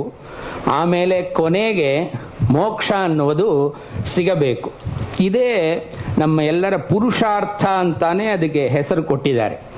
ಆ ಪುರುಷಾರ್ಥವನ್ನು ಪಡೆಯಲಿಕ್ಕೆ ನಾವು ಇಷ್ಟೊಂದು ಓದ್ತಾ ಇದ್ದೇವೆ. ಇದರಲ್ಲಿ ಇವಾಗ ತಾನೇ ಅವರು ಮಂಡಿಸಿದಾಗ ಹೇಳಿದರು, ಪರಾಚೈವ ಪರಾಚ ಅಂತ ಹೇಳಿ ಮುಂಡಕೋಪನಿಷತ್ನಲ್ಲಿ ಕೊಟ್ಟಿದ್ದಾರೆ ಅಂತ. ಪರಾವಿದ್ಯಾ ಅಪರಾವಿದ್ಯಾ ಅಂತ ಹೇಳಿ ನಮಗೆ ಅಪರಾವಿದ್ಯಾ ಅನ್ನೋದು ಇದೆ 99% ಜಗತ್ತಿನಲ್ಲಿ. ಈ ಪರಾವಿದ್ಯಾ ಅನ್ನೋದು ಒಂದೇ 1% ಇದೆ. ಅದರ ಲೆಕ್ಕದಲ್ಲಿ ನೋಡಿದಾಗ ನಮಗೆ ಲೌಕಿಕವಾಗಿ ನಾವು ಬಯಸುವುದು, ಪಡೆಯುವುದು, ಅನುಭವಿಸುವುದು ಅನ್ನುವುದೆಲ್ಲ 99% ಅದು ವೇದಗಳಲ್ಲಿ ಹೇಳಿದೆ. ಕೊನೆಯದಾಗಿ ಉಪನಿಷತ್ ಅನ್ನುವುದು ವೇದದ ಕೊನೆಯ ಭಾಗ, ಉತ್ತರ ಭಾಗ ಅಂತ ಹೇಳ್ತಾರೆ, ಉತ್ತರ ಮೀಮಾಂಸಾ ಅಂತ ಹೇಳ್ತಾರೆ. ಆ ಕೊನೆಯ ಭಾಗದಲ್ಲಿ ನಮಗೆ ಈ ಜ್ಞಾನದ ವಿಷಯ ಬಂದಿದೆ. ಆ ಜ್ಞಾನವನ್ನೇ ಮೋಕ್ಷ ಅಂತ ಹೇಳ್ತಾರೆ. ಮೋಕ್ಷ ಅಂದರೆ ಬಿಡುಗಡೆ. ನಮಗೆ ಈ ಜನನ ಮರಣ ಸಂಸಾರ ಅನ್ನೋದು ಪುನಃ ಪುನಃ ಆವರ್ತನವಾಗುತ್ತಾನೇ ಇದೆ. ಎಷ್ಟೋ ಲಕ್ಷಾಂತರ ವರ್ಷಗಳು ಕಳೆದಿದೆ, ಆದರೂ ಎಷ್ಟೋ ಜನ್ಮಗಳನ್ನು ಎತ್ತಿದ್ದೇವೆ ನಾವು. ಆದರೆ ಇನ್ನೂ ಮೋಕ್ಷ ಅನ್ನುವುದು ಸಿಗಲಿಲ್ಲ.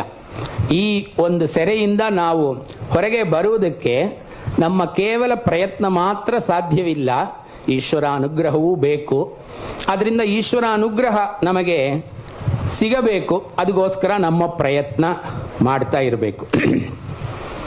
ಮೋಕ್ಷ ಏವ ಪರಮಃ ಪುರುಷಾರ್ಥ ಸಚ ವಿತ್ತೇನ ತತ್ ಸಾಧ್ಯೇನ ಕರ್ಮಣ ವಾ ಸಂಪಾದಯಿತು ನ ಶಕ್ಯತೆ ಅಂತ ಕೊಟ್ಟುಬಿಟ್ಟಿದ್ದಾರೆ. ನಾವು ಅನ್ಕೋಬಹುದು ಲೋಕದಲ್ಲಿ ವಿತ್ತದಿಂದ ಏನು ಬೇಕಾದರೂ ಸಾಧ್ಯ ಅಂತ ಹೇಳಿ, ಆದರೆ ವಿತ್ತದಿಂದ ಸಾಧ್ಯ ಅನ್ನುವುದು ಈ ಮೋಕ್ಷಕ್ಕೆ ಇಲ್ಲ. ಉಳಿದದ್ದು ಲೌಕಿಕವಾದ ಪದಾರ್ಥಗಳು, ಸೃಷ್ಟಿಯಾಗಿರುವ ಪದಾರ್ಥಗಳು, ನಮಗೆ ಕಣ್ಣಿಗೆ ಗೋಚರವಾಗುವಂತಹ ಪದಾರ್ಥಗಳು ಯಾವುದಾದರೂ ಸಹ ದುಡ್ಡನ್ನು ಕೊಟ್ಟು ತಂದುಕೋಬಹುದು ವಿತ್ತೇನ. ಆದರೆ ಈ ಪರಮ ಪುರುಷಾರ್ಥವಾಗಿ ಇರುವಂತಹ ಮೋಕ್ಷ ಅನ್ನುವುದು ಕರ್ಮಣವಾ ವಿತ್ತೇನವಾ ಸಂಪಾದಯಿತು ನ ಶಕ್ಯತೆ, ಆತ್ಮದರ್ಶನೇನೈವ ಲಭ್ಯತೆ ಇತಿ ಅಮೃತತ್ವಸ್ಯ ತು ನಾಶಾಸ್ತಿ ವಿತ್ತೇನ ಆತ್ಮ ವಾ ಅರೇ ದ್ರಷ್ಟವ್ಯ ಶ್ರೋತವ್ಯೋ ಮಂತವ್ಯೋ ನಿಧಿಧ್ಯಾಸಿತವ್ಯಃ ಎಂದು ಶ್ರುತಿಗಳೆಲ್ಲ ಉಪದೇಶ ಮಾಡ್ತಾ ಇದೆ. ಯದ್ಯಪ್ಯಾತ್ಮಜ್ಞಾನ ರಹಿತ ನಕೋಪ್ಯಾಸ್ತೆ ಅಂತ. ನಮಗೆಲ್ಲ ಆತ್ಮಜ್ಞಾನವಿಲ್ಲವಾ ಅಂತ ಒಂದು ಪ್ರಶ್ನೆ ಬರುತ್ತದೆ. ಆತ್ಮಜ್ಞಾನ ಅನ್ನೋದು ಹೊಸದಾಗಿ ಬರುವುದಾದರೆ ನಾವು ಅಧ್ಯಯನ ಮಾಡಬೇಕು, ತಿಳಿದುಕೋಬೇಕು ಅಂತ. ಆದರೆ ಪ್ರತಿಯೊಬ್ಬರಿಗೂ ಆತ್ಮಜ್ಞಾನ ಅನ್ನೋದು ಇದೆ. ನಾನು ಅಂತ ಹೇಳಿಕೊಳ್ಳದೇ ಇರುವಂತಹ ವ್ಯಕ್ತಿ ಲೋಕದಲ್ಲಿ ಇಲ್ಲ. ಅದರಿಂದ ಆತ್ಮಜ್ಞಾನ ರಾಹಿತ್ಯ ಅನ್ನೋದು ಯಾರಿಗೂ ಇಲ್ಲದೇ ಇಲ್ಲ. ಆತ್ಮಜ್ಞಾನ ಅನ್ನುವುದು ಇದೆ, ಆದರೆ ಹೇಗೆ ಅಂತ ಗೊತ್ತಾಗಿಲ್ಲ. ಸರ್ವೋಪಿ ಅಹಮಿತಿ ಅಭಿಮನ್ಯತೆ ತಥಾಪಿ ನೈಸರ್ಗಿಕಂ ತತ್ ಜ್ಞಾನಂ ನಾತ್ಮತತ್ವಂ ಆಲಂಬದೆ. ಅಹಂ ಗೌರಃ, ಅಹಂ ಕೃಶಃ, ಅಹಂ ಗಚ್ಛಾಮಿ ಇತ್ಯಾದ್ಯಾಃ ಲೌಕಿಕ ಪರೀಕ್ಷಕ ಸಾಧಾರಣಾಃ ಪ್ರತ್ಯಯಾಃ ಗೌರತ್ವ ಕಾರ್ಶ್ಯಗಮನಾದ್ಯುಪೇತಂ ಶರೀರಂ ಗೋಚರಯಂತಿ. ಶರೀರಂ ಆತ್ಮ ಸಂಭವತಿ ವಾ? ಈಗ ನಾವು ತಿಳ್ಕೊಂಡಿರುವಂತಹ ಒಂದು ಜ್ಞಾನ ಅನ್ನುವುದು, ನಾನು ಅನ್ನುವುದು ಈ ದೇಹದ ವಿಶಿಷ್ಟವಾಗಿ ಇರುವಂತಹ ವಿಷಯಗಳಲ್ಲಿ ತಿಳ್ಕೊಂಡಿದ್ದೇವೆ. ಆದರೆ ಸರಿಯಾಗಿ ಇರಬೇಕಾದ್ದು ಇರುವ ಜ್ಞಾನವನ್ನು ನಾವು ತಂದುಕೊಂಡಿಲ್ಲ. ಆದ್ದರಿಂದ ನಮಗೆ ಗೋಚರವಾಗೋದು ನಾನು ಎತ್ತರವಾಗಿದ್ದೇನೆ, ನಾನು ದಪ್ಪವಾಗಿದ್ದೇನೆ, ನಾನು ಸಣ್ಣ ಹುಡುಗ, ನಾನು ಗಮನ ಮಾಡ್ತಾ ಇದ್ದೇನೆ ಎನ್ನುವುದೆಲ್ಲ ಈಗ ನಾನು ಅಂತ ಸೇರಿಸಿ ಹೇಳುವುದು ಈ ಶರೀರವೇ ಹೊರತು ಒಳಗೆ ಇರುವಂತಹ ಯಾವ ಪ್ರತ್ಯಯಗಳಿಗೂ ಸೇರದೇ ಇರುವಂತಹ ಆ ಅಹಂ ಪ್ರತ್ಯಯ ಅನ್ನುವುದು ಇಲ್ಲಿ ಕಂಡು ಬರ್ತಾ ಇಲ್ಲ. ಆದ್ದರಿಂದ ಶರೀರಂ ಆತ್ಮ ನ ಸಂಭವತಿ. ಅದರಿಂದ ಪರೀಕ್ಷೆ ಮಾಡಬೇಕು. ತರ್ಕ ಮಾತ್ರೇಣ ವಿಹಿತ ಪರೀಕ್ಷಾ ತತ್ವ ನಿರ್ಣಯಾಯ ನ ಪ್ರಭವತಿ. ಮಹಾಯಾಸೇನ ಕುಶಲೈಃ ಪುರುಷೈಃ ಯುಕ್ತ್ಯ ನಿರ್ಧಾರಿತಮರ್ಥಂ ತತ್ ಸಮಕಾಲಿಕಾಃ ಅಥವಾ ಅನಂತರಕಾಲಿಕಾಃ ತಾರ್ಕಿಕಾಃ ಅನ್ಯಥಾ ನಿರೂಪಯಂತಿ. ಲೋಕದಲ್ಲಿ ಕೂಡ ನೀವು ಯಾವುದೇ ಪದಾರ್ಥವನ್ನು ನಿಷ್ಕರ್ಷೆ ಅವತ್ತಿಂದ ಇವತ್ತುವರೆಗೆ ಯಾರಿಗೆ ಬುದ್ಧಿಶಕ್ತಿ ಕೌಶಲ್ಯ ಇದೆಯೋ ಅವರವರು ಅವರವರ ಬುದ್ಧಿಶಕ್ತಿಗೆ ಅನುಗುಣವಾಗಿ ಅದನ್ನು ಮಾರುಪಡಿಸ್ತಾ ಇರ್ತಾರೆ. ಆದ್ದರಿಂದ ಅನ್ಯಥಾ ನಿರೂಪಯಂತಿ. ಅತಃ ನಿತ್ಯ ನಿರ್ದೋಷಯ ಶ್ರುತ್ಯ ಪರೀಕ್ಷಾ ವಿಧೇಯ. ನಮಗೆ ನಿತ್ಯವಾಗಿ ಇರುವಂತಹ, ಯಾರೂ ಕೈ ಹಾಕದೇ ಇರುವಂತಹ, ನಿರ್ದೋಷವಾಗಿ ಇರುವಂತಹ ಶ್ರುತಿಯಿಂದ ಮಾತ್ರ ಅದು ಸಾಧ್ಯ. ತಸ್ಯಾಶ್ಚ ಸಹಾಯತೆಯ ಯುಕ್ತಿ ಅಪೇಕ್ಷತೆ.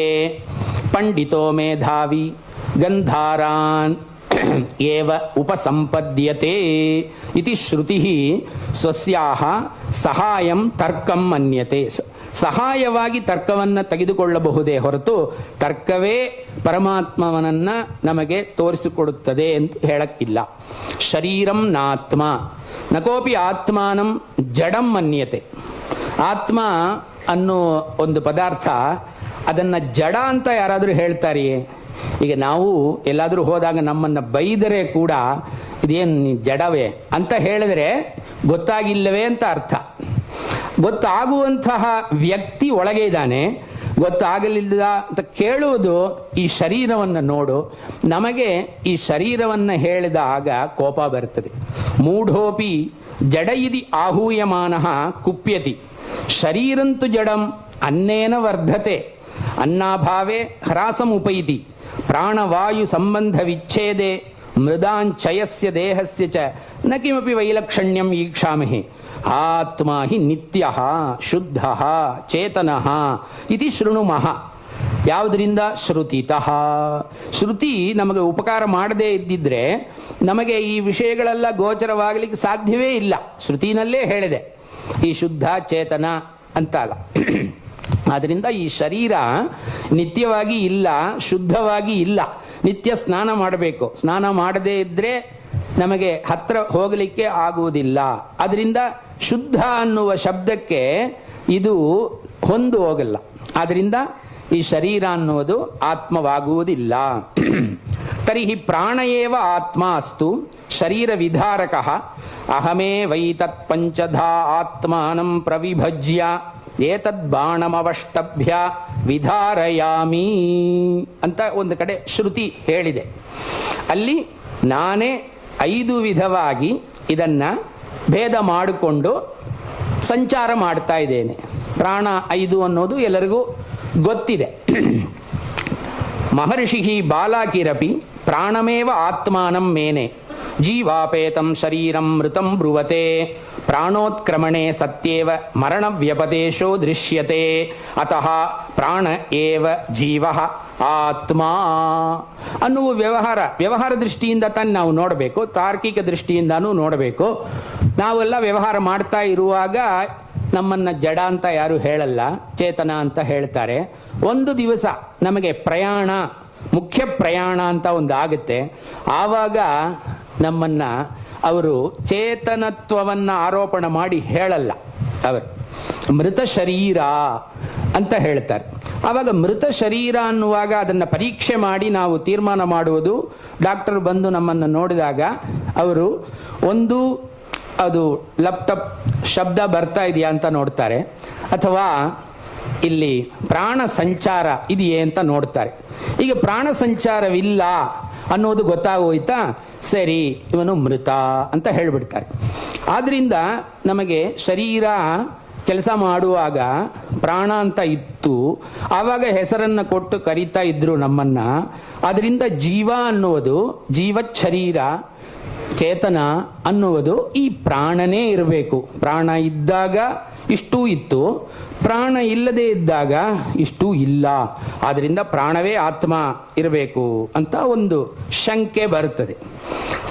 ಸಾಚ ಇತ್ತಂ ನಿವರ್ತನೀಯ ಸುಷುಪ್ತಿ ಸಮಯೇ ಪ್ರಾಣ ಸವ್ಯಾಪಾರೋ ವರ್ತತೆ ಸುಪ್ತೋತ್ಥಿತಃ ಏತಾವಂತಂ ಕಾಲಂ ಕಿಮಕರೋ ಇತಿ ಪೃಷ್ಟಃ ನ ಕಿಮಪ್ಯಕರವಂ ಆಚರಯೇ ವಾಸಂ ಇತಿ ಬ್ರೂತೆ. ಯದ್ಯಾತ್ಮ ಸುಪ್ತಿಕಾಲೇಪಿ ಸಂಚರಮಾಣಃ ಪ್ರಾಣ ಸ್ಯಾತ್ ಕಥಂ ಆತ್ಮಾನಂ ಅಚರಂ ಬ್ರೂಯಾತ್ ಅಂತ. ಇವಾಗ ನಮಗೆ ಈ ಪ್ರಾಣ ಅನ್ನುವುದು ಇದ್ದರೆ ಜೀವ, ಇಲ್ಲ ಅಂದರೆ ಇಲ್ಲ ಅನ್ನುವುದಕ್ಕೆ ನಮಗೆ ಶಂಕೆ ಬಂದಾಗ ಇದು ನಮಗೆ ಉತ್ತರವಾಗಿ ಬರುತ್ತದೆ. ಸುಷುಪ್ತಿ ಅನ್ನೋದು ನಮಗೆ ಅವಸ್ಥಾತ್ರಯ ಇದೆ. ಜಾಗ್ರದ ಅವಸ್ಥಾ, ಆಮೇಲೆ ಸ್ವಪ್ನಾವಸ್ಥಾ, ಆಮೇಲೆ ಸುಷುಪ್ತಿ ಅವಸ್ಥಾ ಅಂತ. ಈ ಸುಷುಪ್ತಿ ಅವಸ್ಥೆಯಲ್ಲಿ ಪ್ರಾಣ ಸಂಚಾರವಿದೆ. ಆದರೆ ನಮ್ಮನ್ನು ಅವರು ಕರೆದರೆ ನಾವು ಉತ್ತರ ಕೊಡಲ್ಲ. ಅವರಿಗೆ ಉತ್ತರ ಕೊಡಬೇಕಾಗಿದ್ದ ಪಕ್ಷದಲ್ಲಿ ನಾವು ಪ್ರಾಣ ಅನ್ನುವುದು ಜೀವ ಅಂತ ತಗೋಬಹುದು. ಪ್ರಾಣ ಇದೆ, ಆದರೆ ಮಾತಾಡ್ತಾ ಇಲ್ಲ ಅವನು ಅನ್ನುವಾಗ ಎದ್ದ ಮೇಲೆ ಕೇಳ್ತಾನೆ, ಏನಪ್ಪ ಅಂತ, ಇಷ್ಟು ಹೊತ್ತು ಏನು ಮಾಡ್ತಿದ್ದಿ ಅಂತ. ಆವಾಗ ನಾನು ಏನು ಮಾಡ್ತಾ ಇರಲಿಲ್ಲ ಅಂತ. ಆದರೆ ಪ್ರಾಣ ಸಂಚಾರ ಇದೆ, ಜೀವ ಇದ್ದಾನೆ. ಆದರೆ ನಾವು ಕೇಳಿದರೆ ಅವರಿಗೆ ಉತ್ತರ ಕೊಡುವಂತಹ ಒಂದು ಸ್ಥಿತಿ ಅವರಲ್ಲಿ ಇರಲಿಲ್ಲ ಅಂದರೆ ಅದರಿಂದ ಪ್ರಾಣ ಅನ್ನೋದು ನಮಗೆ ಜೀವ ಅಂತ ಒಪ್ಕೊಳ್ಳೋಕೆ ಸಾಧ್ಯವಿಲ್ಲದೆ ಆಗೋಯ್ತು. ಅಭಿಚ ಅಯಂ ಆಪೋಮಯ ಜಡ ಅತಏವ ಸುಪ್ತ ಪುರುಷ ಸಮೀಪಂ ಗತೇನ ರಾಜ್ಞ ಅಜಾತಶತ್ರುಣ ಪ್ರಾಣನಾಮಭಿಃ ಆಮಂತ್ರಿತೋಪಿ ಸವ್ಯಾಪಾರಃ ಪ್ರಾಣಃ ನ ಬುಬುಧೆ ಇತಿ ಬೃಹದಾರಣ್ಯಕೆ ಶ್ರೂಯತೆ. ನ ಪ್ರಾಣೇನ ನಾಪಾನೇನ ಮರ್ತ್ಯೋ ಜೀವತಿ ಕಶ್ಚನ ಇತರೇಣ ತು ಜೀವಂತಿ ಯಸ್ಮಿನ್ನೇತಾವುಪಾಶ್ರಿತೌ. ಕಾಠಕಶ್ರುತಿರಪಿ ಪ್ರಾಣಸ್ಯ ಆತ್ಮತಾಂ ಪ್ರತಿಕ್ಷಿಪತಿ. ತರ್ಹಿ ಸರ್ವವೇದನ ಕಾರಣಂ ಮನಃ. ಸರ್ವಂ ಜಾನಾತಿ ಮನಃ. ಸಂಕಲ್ಪ ಚಿಂತಾದಯಃ ಮನೋಧರ್ಮಾಃ ಇತಿ ಪ್ರಸಿದ್ಧಂ. ಅತಶ್ಚ ಮನ ಏವ ಜ್ಞಾತೃ ಆತ್ಮ ಸ್ಯಾದಿತಿ ಸಂದೇಹಃ ಭವತಿ. ಸಚ ಇತ್ತಂ ನಿರಸನೀಯಃ. ಮನಸಾ ಆಲೋಚಯಾಮಿ, ಮಮ ಮನಃ ಅದ್ಯ ಕಾಲುಷಂ ವರ್ತತೆ, ಅದ್ಯ ಪ್ರಸನ್ನಂ ಇತ್ಯಾದಯಃ ಪ್ರತ್ಯಯಾಃ ಅನುಭೂಯಂತೆ. ಆಲೋಚನಾದೌ ಕರಣಮೇವ ಮನಃ ಇತಿ ತದತಿರಿಕ್ತಃ ಕರ್ತ ಚೇತನಃ ಸ್ವೀಕರಣೀಯಃ ಇತಿ. ಅದರಿಂದ ಮನಸ್ಸಿಂದ ಆಲೋಚನೆ ಮಾಡ್ತಾ ಇದ್ದೇನೆ, ಇವತ್ತು ನನ್ನ ಮನಸ್ಸು ಕಾಲುಷ್ಯವಾಗಿದೆ ಅನ್ನುವ ವಿಷಯ ಬಂದಾಗ ಆ ಒಂದು ಶುದ್ಧ ಚೇತನ ಅನ್ನುವುದು ಇಲ್ಲಿಗೆ ಒಗ್ಗಿ ಬರ್ತಾ ಇಲ್ಲ. ಆದ್ದರಿಂದ ತದ ಅತಿರಿಕ್ತಃ ತರ್ಹಿ ಅಹಂಕರ್ತ ಭೋಕ್ತ ಇತ್ಯನುಭವೋ ದೃಶ್ಯತೆ. ವಿಜ್ಞಾನಂ ಯಜ್ಞಂತನುತೆ ಕರ್ಮಾಣಿ ತನುತೇಪಿ ಚ ವಿಜ್ಞಾನಂ ದೇವಾಃ ಸರ್ವೇ ಬ್ರಹ್ಮ ಜ್ಯೇಷ್ಠಮುಪಾಸತೆ ಇತಿ ಶ್ರುತಿಶ್ಚ ವಿಜ್ಞಾನ ಶಬ್ದಿತಾಯಾಃ ಬುದ್ಧೇಃ ಕರ್ತೃತಾಂ ಬೋಧಯತಿ. ಅತಶ್ಚ ಬುದ್ಧಿರೇವ ಆತ್ಮ ಅಸ್ತು ಇತ್ಯಾಕ್ಷೇಪಃ ಪ್ರಾದುರ್ಭವತಿ. ಸ ಚ ಇತ್ತಂ ಪ್ರತಿಕ್ಷೇಪ್ಯಃ. ಬುದ್ಧಿರ್ನಾಮ ನಾತ್ಯಂತಂ ಭಿನ್ನಂ ತತ್ವಂ ಮನಸಃ. ಬುದ್ಧಿ ಅನ್ನುವುದು ಮನಸ್ಸಿಗೂ ಬುದ್ಧಿಗೂ ತುಂಬ ವ್ಯತ್ಯಾಸ ಏನೂ ಇಲ್ಲ. ಇದು ಸಂಕಲ್ಪ ವಿಕಲ್ಪಾತ್ಮಕಂ ಅಂತ, ನಿಶ್ಚಯಾತ್ಮಕಂ ಅಂತ ಹೇಳಿಬಿಟ್ಟು ಒಂದು ಅವಸ್ಥಾ ವಿಶೇಷ ಕೊಟ್ಬಿಟ್ಟಿದ್ದಾರೆ. ತನ್ಮನೋ ಕುರುತ ಇತಿ ವೇದಃ ಮನಸಃ ಉತ್ಪತ್ತಿಂ ಬ್ರೂತೆ. ಪರಂತು ಜೀವಸ್ಯ ತು ಅಜೋ ನಿತ್ಯಃ ಶಾಶ್ವತೋಯಂ ಪುರಾಣಃ ನ ಹನ್ಯತೆ ಹನ್ಯಮಾನೆ ಶರೀರೆ ಇತ್ಯಾದಿ ಶ್ರುತ್ಯ ಆತ್ಮ ಅನುತ್ಪತ್ತಿ ಧರ್ಮ ವಿಜ್ಞಾಯತೆ. ಇನ್ನೊಂದು ಕಡೆ ಬುದ್ಧಿಂ ತು ಸಾರಥಿಂ ವಿದ್ಧಿ ಆತ್ಮಾನಂ ರಥಿನಂ ವಿದ್ಧಿ ಶರೀರಂ ರಥಮೇವ ತು ಬುದ್ಧಿಂ ತು ಸಾರಥಿಂ ವಿದ್ಧಿ ಮನಃ ಪ್ರಗ್ರಹಮೇವ ಚ ಇತಿ ಬುದ್ಧಿಸಾರಥಿಕಂ ತದನ್ಯಂ ಆತ್ಮಾನಂ ಬೋಧಯತಿ. ಕರ್ತೃತ್ವಾದಿ ಧರ್ಮವತಿ ದರ್ಪಣವತ್ ಅತಿ ಸ್ವಚ್ಛೆ ಪ್ರತಿಬಿಂಬ ಗ್ರಹಣ ಸಮರ್ಥೆ ಅಂತಃಕರಣ ಶಬ್ದಿತೆ ವಿಜ್ಞಾನೆ ಆತ್ಮಸ್ವರೂಪಂ ಪ್ರತಿಫಲತಿ. ರೂಪಂ ರೂಪಂ ಪ್ರತಿರೂಪೋ ಬಭೂವ ಇತಿ ಶ್ರುತೇಃ. ಪ್ರತ್ಯಂತಃಕರಣಂ ಪ್ರತಿರೂಪೋ ಬಭೂವ ಇತಿ ತದರ್ಥಃ. ಸ ಚ ಆತ್ಮ ಚೈತನ್ಯಸ್ವರೂಪಃ. ತಚ್ಛಾಯಾವ್ಯಾಪ್ತಂ ಅಂತಃಕರಣಂ ನ ಕೇವಲಂ ತದ್ಭಿನ್ನತಯಾ ಅಗೃಹ್ಯಮಾಣಂ ಅಪಿತು ತದಾತ್ಮತಯಾ ಗೃಹ್ಯಮಾಣಂ ಚೇತನಮಿವ ಲಕ್ಷ್ಯತೆ. ಉತ್ಕರ್ಷ ಪರೀಕ್ಷಾಯೈ ಕ್ಷೀರಪೂರ್ಣೆ ಪಾತ್ರೆ ಪ್ರಕ್ಷಿಪ್ತಃ ಮಹಾರ್ಹಃ ಮರಕತಮಣಿಃ ಸ್ವಚ್ಛಾಯಯಾ ಸಮಸ್ತಂ ಕ್ಷೀರಂ ಕಿಂ ಬಹುನಾ ಭಾಜನಮಪಿ ಹರಿತಚ್ಛಾಯಂ ಕರೋತಿ. ಏವಂ ಚೈತನ್ಯ ಸ್ವರೂಪ ಆತ್ಮ ಸ್ವಚ್ಛಾಯೆಯ ಅಂತಃಕರಣಾದಿಕಂ ದೇಹಪರ್ಯಂತಂ ಚೇತನಮಿವ ಕರೋತಿ ತಸ್ಯ ಭಾಸಾ ಸರ್ವಮಿದಂ ವಿಭಾತಿ ಇತಿ ಶ್ರುತೇಃ ಸ್ವಪ್ನೆ ಪ್ರಕಾಶಕಾನಾಂ ಆಲೋಕಾದೀನಾಂ ಅಭಾವೇಪಿ ಆತ್ಮಜ್ಯೋತಿರೇವ ಪ್ರಕಾಶಕಮಿತಿ ಸವಿಸ್ತರಂ ಅಭ್ಯಧಾಯಿ ಬೃಹದಾರಣ್ಯಕೋಪನಿಷದಿ. ಈಗ ನಮಗೆ ಬೆಳಕಿದೆ, ಇಲ್ಲಿ ಇಷ್ಟೊಂದು ವ್ಯವಹಾರ ನಡೀತಾ ಇದೆ, ಇದೆಲ್ಲ ಗೋಚರವಾಗುತ್ತಿದೆ, ಅದರಿಂದ ನಮಗೆ ಗೊತ್ತಿದೆ.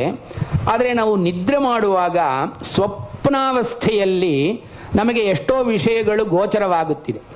ಅಲ್ಲಿ ಯಾರು ಆ ಪ್ರಕಾಶವನ್ನು ತಂದು ಕೊಡುತ್ತಾರೆ, ಇಷ್ಟನ್ನು ನಮಗೆ ತೋರಿಸಿ ಕೊಡುತ್ತಾರೆ ಅಂದರೆ ಅಲ್ಲಿಗೆ ಉತ್ತರವಿಲ್ಲ. ಆದ್ದರಿಂದ ಅಲ್ಲಿ ಆ ಭಗವಂತನೇ ಅದನ್ನು ಮಾಡುತ್ತಾನೆ. ತಸ್ಯ ಭಾಸಾ ಸರ್ವಮಿದಂ ವಿಭಾತಿ ಸ್ವಪ್ನೆ ಪ್ರಕಾಶಕಾನಾಂ ಆಲೋಕಾದೀನಾಂ ಅಭಾವೇಪಿ ಆತ್ಮಜ್ಯೋತಿರೇವ ಪ್ರಕಾಶಕಂ ಆತ್ಮಜ್ಯೋತಿಃ ಏವ ತತ್ರ ಪ್ರಕಾಶಕಂ ಭವತಿ. ಚೈತನ್ಯ ಸ್ವರೂಪಶ್ಚೇದಾತ್ಮ ಸುಷುಪ್ತಿ ಕಾಲೇ ವರ್ತತೆ ತದಾ ವಿಷಯ ಪ್ರಕಾಶಃ ಕುತೋ ನಾಸ್ತಿ ಇತ್ಯಸ್ಮಾಕಂ ಉದಿತಾಂ ಆಶಂಕಾಂ ನತು ತದ್ವಿತೀಯಮಸ್ತಿ ತತೋನ್ಯದ್ವಿಭಕ್ತಂ ಯತ್ ಪಶ್ಯೇತ್ ಇತಿ ಶ್ರುತಿರೇವ ಪರಿಹರತಿ ಅಂತ. ಈಗ ಸ್ವಪ್ನ ಆದ ಮೇಲೆ ಸುಷುಪ್ತಿ ಅವಸ್ಥೆ ಇದೆ. ಈ ಸುಷುಪ್ತಿ ಅವಸ್ಥೆಯಲ್ಲಿ ನನಗೆ ಏನು ಕಾಣ್ತಾ ಇಲ್ಲ ಅನ್ನುವುದು ಇದೆ. ಆದರೆ ಯಾಕೆ ಪರಮಾತ್ಮ ಅದನ್ನು ಭಾಸಿಸುವುದಿಲ್ಲ ನಮಗೆ? ಅವರೂ ಭಾಸಮಾನವಾಗಿ ಇರಬಹುದು, ನಮಗೆ ಅದನ್ನ ತಿಳಿಸಿಕೊಡಬಹುದಲ್ಲ ಅಂತ ಕೇಳಿದರೆ, ಎರಡನೇ ಒಂದು ಪದಾರ್ಥ ಇದ್ರೆ ತಾನೇ ನಾನು ನೋಡುವನು, ನೋಡುವುದಕ್ಕೆ ಬೇಕಾದ ಇತರ ವಸ್ತುಗಳು ಇವೆ ಎನ್ನುವ ಭೇದ ಅಲ್ಲಿ ಬರುತ್ತದೆ. ಇಲ್ಲಿ ಭೇದವೇ ಇಲ್ಲವಲ್ಲ. ಅವರು ಸುಷುಪ್ತಿ ಕಾಲದಲ್ಲಿ ಪರಮಾತ್ಮನಲ್ಲೇ ಲಯ ಹೊಂದಿದ್ದಾನೆ. ಲಯ ಹೊಂದಿರುವಾಗ ದ್ವಿತೀಯ ವಸ್ತುವೇ ಇಲ್ಲದ ಕಾರಣ ನತು ತದ್ವಿತೀಯಮಸ್ತಿ ಅನ್ಯತ್ ಯದ್ ವಿಭಕ್ತಂ ಸ್ಯಾತ್ ಯತ್ ಪಶ್ಯೇತ್ ಅಂತ ಶ್ರುತಿರೇವ ಪರಿಹರತಿ. ಪ್ರಕಾಶ್ಯಸ್ಯ ವಸ್ತುನಃ ತದಾ ಅಭಾವಾದೇವ ವಿಷಯ ಪ್ರಕಾಶಾಭಾವಃ ನ ತ್ವಾತ್ಮ ಚೈತನ್ಯಾಭಾವಾತ್ ಇತಿ ತದಾಶಯಃ.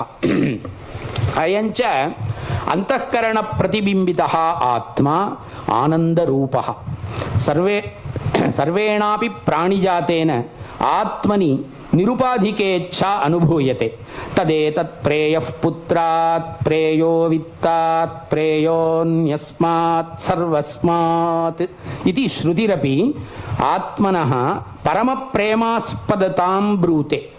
ವಿಜ್ಞಾನ ಶಬ್ದಿತ ಅಹಂಕಾರಾಧ್ಯಾಸ ವಿಶಿಷ್ಟಂ ಆತ್ಮನಿ ಅಹಂ ಸಂಕಲ್ಪಯಾಮಿ ಅಹಂ ಕಾಣಃ ಅಹಂ ಬಧಿರಃ ಇತ್ಯೇವಂ ಅಹಂಕಾರ ಧರ್ಮಾಣಾಂ ಇಂದ್ರಿಯ ಧರ್ಮಾಣಾಂಚ ಅಧ್ಯಾಸಃ ಕ್ರಿಯತೆ.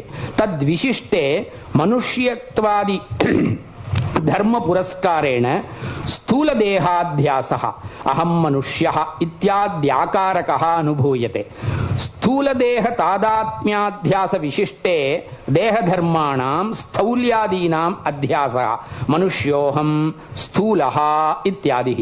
ತದ್ವಿಶಿಷ್ಟೆ ಬಾಹ್ಯ ಪುತ್ರ ಭಾರ್ಯಾದೀನಾಂ ಯೇ ಧರ್ಮಾಃ ಸಾಕಲ್ಯ ವೈಕಲ್ಯಾದಯಃ ತೇಷಾಂ ಅಧ್ಯಾಸಃ ಪುತ್ರಾದಿಷು ಸಕಲೇಷು ವಿಕಲೇಷು ವಾ ಅಹಂ ಸಕಲಃ ಅಹಂ ವಿಕಲಃ ಇತ್ಯೇವಂ ರೂಪಃ ಅನುಭೂಯತೆ. ತತ್ರ ಪರಮ ಪ್ರೇಮಾಸ್ಪದ ಆತ್ಮ ತಾದಾತ್ಮ್ಯಾಧ್ಯಾಸ ವ್ಯವಧಾನ ತಾರತಮ್ಯೇನ ಪುತ್ರಾದಿಷು ಪ್ರೇಮ ತಾರತಮ್ಯಂ ಅನುಭೂಯತೆ. ಪುತ್ರಾದ್ಯಪೇಕ್ಷೆಯಾ ಸ್ಥೂಲ ದೇಹ ವಿಷಯೇ ಪ್ರಿಯಃ ತದಪೇಕ್ಷೆಯಾ ಇಂದ್ರಿಯಾಣಿ ಪ್ರಿಯಾಣಿ ತದಪೇಕ್ಷೆಯಾ ಶಸ್ತ್ರವೃಷ್ಟ್ಯಾದಿ ಧಾರಾಪಾತೆ ಚಕ್ಷುಷಿ ನಿಮೀಲಯತಿ ಪುರುಷಃ ಅತಃ ಜ್ಞಾಯತೆ ಶರೀರಾದಿಂದ್ರಿಯಂ ಪ್ರೇಯಃ ಇಂದ್ರಿಯಾದ್ ಅಂತಃಕರಣಂ ತತಶ್ಚ ಆತ್ಮ ಪ್ರಿಯತಮಃ ಅನುಭೂಯತೆ ಅತಃ ಸಿದ್ಧಂ ನಿರುಪಾಧಿಕ ಪರಮ ಪ್ರೇಮಾಸ್ಪದತ್ವಾತ್ ಆತ್ಮ ಆನಂದರೂಪಃ. ಏನಂದ್ರೆ ಈ ಶರೀರಾದಿಷು ನಾವು ಆತ್ಮತ್ವವನ್ನು ಆರೋಪಣೆ ಮಾಡಕ್ಕಾಗುವುದೇ ಇಲ್ಲ. ಏನಂದ್ರೆ ಎಷ್ಟೇ ಇದ್ದರೂ ನಾವು ಕಷ್ಟ ಅನ್ನುವ ಶಬ್ದವನ್ನೇ ಲೋಕದಲ್ಲಿ ಉಪಯೋಗಿಸ್ತಾ ಇದ್ದೇವೆ. ನಾವು ಆನಂದವಾಗಿ ಇದ್ದೇನೆ ಅಂತ ಹೇಳಿ ಯಾರನ್ನ ಹೋಗಿ ನೀವು ಕೇಳಿದರೂ ಅವರು ಮೊದಲು ಹೇಳಲ್ಲ. ಆಮೇಲೆ ನೀವು ಎಷ್ಟೋ ವಿಚಾರಗಳನ್ನು ತಿಳಿಸಿದ ಮೇಲೆ ಬೇಕಾದರೆ ಹೌದು ಅಂತ ಹೇಳಬಹುದು. ಆದರೆ ಪ್ರಾಥಮ್ಯವಾಗಿ ಏನಪ್ಪ ಅಂತ ಹೇಳಿದ್ರೆ, ಏನೋ ಆಗ್ತಾ ಇದೆ, ಲೋಕದಲ್ಲಿ ಏನೋ ಆಗ್ತಾ ಇದೆ, ಮನೆಯಲ್ಲಿ ಏನೋ ಆಗ್ತಾ ಇದೆ, ಈ ತರಹ ದುಃಖವೇ ಅವನಲ್ಲಿ ಇರುವುದರಿಂದ ಅವನು ತಿಳ್ಕೊಂಡಿರುವುದು ಆತ್ಮ ಸರ್ವದಾ ಸುಖಿ ಅನ್ನುವ ಭಾವನೆ ಅವನಲ್ಲಿ ಇಲ್ಲ ಅನ್ನೋದು. ಅಯಂಚ ವ್ಯಾಪಕ ಸವಾ ಏಷ ಮಹಾನಜ ಆತ್ಮಾಯೋಯಂ ವಿಜ್ಞಾನಮಯ ಪ್ರಾಣೇಶು ನಿತ್ಯ ಸರ್ವಗತಸ್ಥಾಣುರಚಲೋಯಂ ಸನಾತನಃ. ಅತ್ರ ಸರ್ವತೋ ವ್ಯಾಪಕಸ್ಯ ಗತಿ ಆಗತಿರ್ವಾ ನ ಸಂಭವತಿ. ಸೋಸ್ಮಾತ್ ಶರೀರಾತ್ ಉತ್ಕ್ರಮ್ಯ ಅಮುಂ ಲೋಕಂ ಅಧಿಗಚ್ಚತಿ ಅಮುಷ್ಮಾದಿಮಂ ಲೋಕಂ ಆಗಚ್ಚತಿ ಇತ್ಯಾದ್ಯ ಶ್ರುತಿಶ್ಚ ಆತ್ಮನಃ ಗತಿಂ ಆಗತಿಂಚ ಬ್ರೂತೆ. ತಸ್ಮಾತ್ ನ ಸರ್ವಗತಃ ಅಯಂ ಆತ್ಮ ಘಟಾದಿವತ್ ಮಧ್ಯಮ ಪರಿಮಾಣವತ್ವೇ ತದ್ವದೇವ ಅನಿತ್ಯ ಸ್ಯಾದಿತಿ ಅಣುರೇವ ಆತ್ಮ ಅಣುರ್ಹ್ಯೇಷ ಆತ್ಮ ಯಂ ವಾ ಏತೇಸಿ ನೀತಃ ಪುಣ್ಯಂಚ ಪಾಪಂಚ ಬಾಲಾಗ್ರಶತಭಾಗಸ್ಯ ಶತಧಾ ಕಲ್ಪಿತಸ್ಯ ಚ ಭಾಗೋ ಜೀವಸ್ಸ ವಿಜ್ಞೇಯಃ ಇತ್ಯಾದ್ಯ ಶ್ರುತಿಶ್ಚ ಸಾಕ್ಷಾದೇವ ಆತ್ಮಾನಂ ಅಣುಂಬ್ರೂತೆ. ತಸ್ಮಾತ್ ಅಣುಸ್ಯಾದಾತ್ಮ ಇತಿ ಸಂಶಯಃ ನ ಕರ್ತವ್ಯಃ. ಯತಃ ಅಣೋಃ ಪ್ರತ್ಯಕ್ಷಂ ನ ಭವತಿ ಅಪಿತು ಮಹತ ಏವ ಪ್ರತ್ಯಕ್ಷಂ ಭವತಿ. ಅತಯೇವ ಮನಸಃ ಅಣುತ್ವವಾದಿನಃ ನೈಯಾಯಿಕಾಃ ಪ್ರತ್ಯಕ್ಷಾನುಪಪತ್ಯೈವ ಮನಸಃ ಅತಿರಿಕ್ತಂ ಚೇತನಂ ಆತ್ಮಾನಂ ಮಹಾಂತಂ ಅಭ್ಯುಪಗಚ್ಚಂತಿ. ಅಪಿ ಚ ಅಣೋರ್ಜೀವಸ್ಯ ಯುಗಪತ್ ದೇಶದ್ವಯ ಸಂಬಂಧ ಅಸಂಭವಾತ್ ಶಿರಸಿ ಮೇ ವೇದನಾ ಪಾದೇ ಮೇ ಸುಖಂ ಇತ್ಯಾದಿ ನಾನಾವಯವವ್ಯಾಪಿ ಸುಖ ದುಃಖಾದ್ಯುಪಲಬ್ಧಿ ನೋಪಪದ್ಯತೆ. ಶ್ರುತಿಗತಃ ಅಣುಶಬ್ದಃ ಸೂಕ್ಷ್ಮತಾಂ ದುರ್ಬೋಧತಾಂ ಬೋಧಯತಿ. ವಿಜ್ಞಾನಶಬ್ದಿತಾ ಬುದ್ಧಿರೇವ ಉತ್ಕ್ರಾಮತಿ ಆಗಚ್ಚತಿ ಚ. ತತ್ರ ಪ್ರತಿಫಲಿತಂ ಆತ್ಮಚೈತನ್ಯಂ ಉತ್ಕ್ರಾಮತೀವ ಆಗಚ್ಚತೀವ ಧ್ಯಾಯತೀವ ಲೇಲಾಯತೀವ ಇತಿ ಬೃಹದಾರಣ್ಯಕ. ಯಥಾ ಜಲೇ ಕಂಪಮಾನೆ ತತ್ ಪ್ರತಿಫಲಿತಃ ಚಂದ್ರಃ ಕಂಪವತ್ತಯಾ ಭಾಸತೆ ನ ಸ್ವತಃ ಕಂಪತೆ ತಥಾ ಬುದ್ಧಿರೇವ ಸರ್ವಂ ಕರೋತಿ. ತಸ್ಯಾಂ ಕುರ್ವತ್ಯಾಂ ತತ್ ಪ್ರತಿಫಲಿತಂ ಚೈತನ್ಯಂ ಕರೋತೀವ ಲಕ್ಷ್ಯತೆ ಇತಿ ಶ್ರುತೇಃ ಆಶಯಃ. ಕಸ್ಮಿನ್ನು ಅಹಮುತ್ಕ್ರಾಂತೆ ಉತ್ಕ್ರಾಂತೋ ಭವಿಷ್ಯಾಮಿ ಸ ಪ್ರಾಣಮಸೃಜತ ಇತಿ ಶ್ರುತಿಃ ಆತ್ಮನಃ ಸ್ವಾಭಾವಿಕಂ ಉತ್ಕ್ರಾಂತ್ಯಭಾವಂ ಪ್ರಾಣೋಪಾಧಿಕಂ ಆತ್ಮನಃ ಉತ್ಕ್ರಮಣಂಚ ಉಪದಿಶತಿ. ಅದರಿಂದ ನಮಗೆ ಇವಾಗ ನೀರಿದೆ, ನೀರಲ್ಲಿ ಒಂದು ಚಲನವಿದೆ. ಚಲನ ಇದ್ದಾಗ ಹೊರಗೆ ಇರುವಂತಹ ವಸ್ತುವೆಲ್ಲ ಚಲನವಾಗುವ ರೀತಿಯಲ್ಲಿ ಕಾಣುತ್ತೆ. ವಾಸ್ತವ ಸ್ವರೂಪ ನಮಗೆ ಗೊತ್ತಿದೆ, ಹೊರಗೆ ಯಾವುದೂ ಚಲನವಿಲ್ಲದೆ ಇರುವುದು ಇದೆ, ಆದರೆ ನೀರು ಚಲನವಾಗುತ್ತಿದೆ ಅಂತ. ಆದರೆ ನಮಗೆ ಕಣ್ಣಿಗೆ ಕಾಣುವುದು ಯಾವುದು? ಚಲನವೇ ಕಾಣುತ್ತೆ. ಆದ್ದರಿಂದ ಇಲ್ಲದಿರುವ ಒಂದು ನಮಗೆ ಕಾಣುತ್ತೆ. ಕಾಣಿದಾಗ ನಾವೇನು ಹೇಳ್ತೇವೆ? ಆಡುತ್ತೆ ಅಂತಾನೆ ಹೇಳ್ತೇವೆ. ಅದರಿಂದ ಈ ಬುದ್ಧಿನಲ್ಲೇ ಇದೆಲ್ಲ ನಡೀತಾ ಇದೆ. ಆತ್ಮನಿ ಅವರು ಸಾಕ್ಷಿಯಾಗಿ ಹಾಗೆ ಕೂತಿದ್ದಾರೆ. ಅವರು ಇದರಲ್ಲಿ ಯಾವುದರಲ್ಲಿಯೂ ಸಂಬಂಧವೇ ಆಗುವುದಿಲ್ಲ. ಅದರಿಂದ ಉತ್ಕ್ರಾಂತಿ ಆಗತಿ ಇದೆಲ್ಲ ಜೀವನಿಗಿಲ್ಲ. ಈ ಬುದ್ಧಿನಲ್ಲೇ ನಮಗೆ ಉತ್ಕ್ರಾಂತಿ ಮತ್ತು ಏನಂದ್ರೆ, ಈಗ ಈ ಧರ್ಮಾದಿಗಳನ್ನ ಕರ್ತೃತ್ವಾದಿಕಂ ನಾತ್ಮಧರ್ಮ ಪ್ರಯತ್ನಾದೇಹೇ ಆತ್ಮನ್ಯುತ್ಪತ್ತೌ ಸ್ವೀಕೃತಾಯಾಂ ಆತ್ಮ ವಿಕಾರಿ ಸ್ಯಾತ್. ಆತ್ಮನಲ್ಲಿ ಅದನ್ನು ನಾವು ತೆಗೆದುಕೊಂಡ್ರೆ ವಿಕಾರ ಅನ್ನುವ ಶಬ್ದಕ್ಕೆ ಒಳಪಟ್ಟು ಬಿಡ್ತಾನೆ ಆತ್ಮ. ಪಟೇ ವಿದ್ಯಮಾನಂ ನೀಲರೂಪಾದಿಕಂ ನ ಪಟಾದ್ ಭಿನ್ನತೆಯ ಉಪಲಭ್ಯತೆ. ಅತಃ ಧರ್ಮಧರ್ಮಿಣೋ ತಾದಾತ್ಮ್ಯಾತ್ ಆತ್ಮಧರ್ಮ ಪ್ರಯತ್ನಾದೇಹ ಉತ್ಪತ್ತಿ ವಿನಾಶಾಭ್ಯಾಂ ಧರ್ಮಿಣಃ ಆತ್ಮನಃ ಉತ್ಪತ್ತ್ಯಾದಿ ವಿಕಾರಃ ಆಪದ್ಯೇತ. ಉಪಯನ್ನಪಯನ್ ಧರ್ಮಃ ವಿಕರೋತಿ ಹಿ ಧರ್ಮಿಣಂ ಇತ್ಯಭಿಯುಕ್ತಾಃ.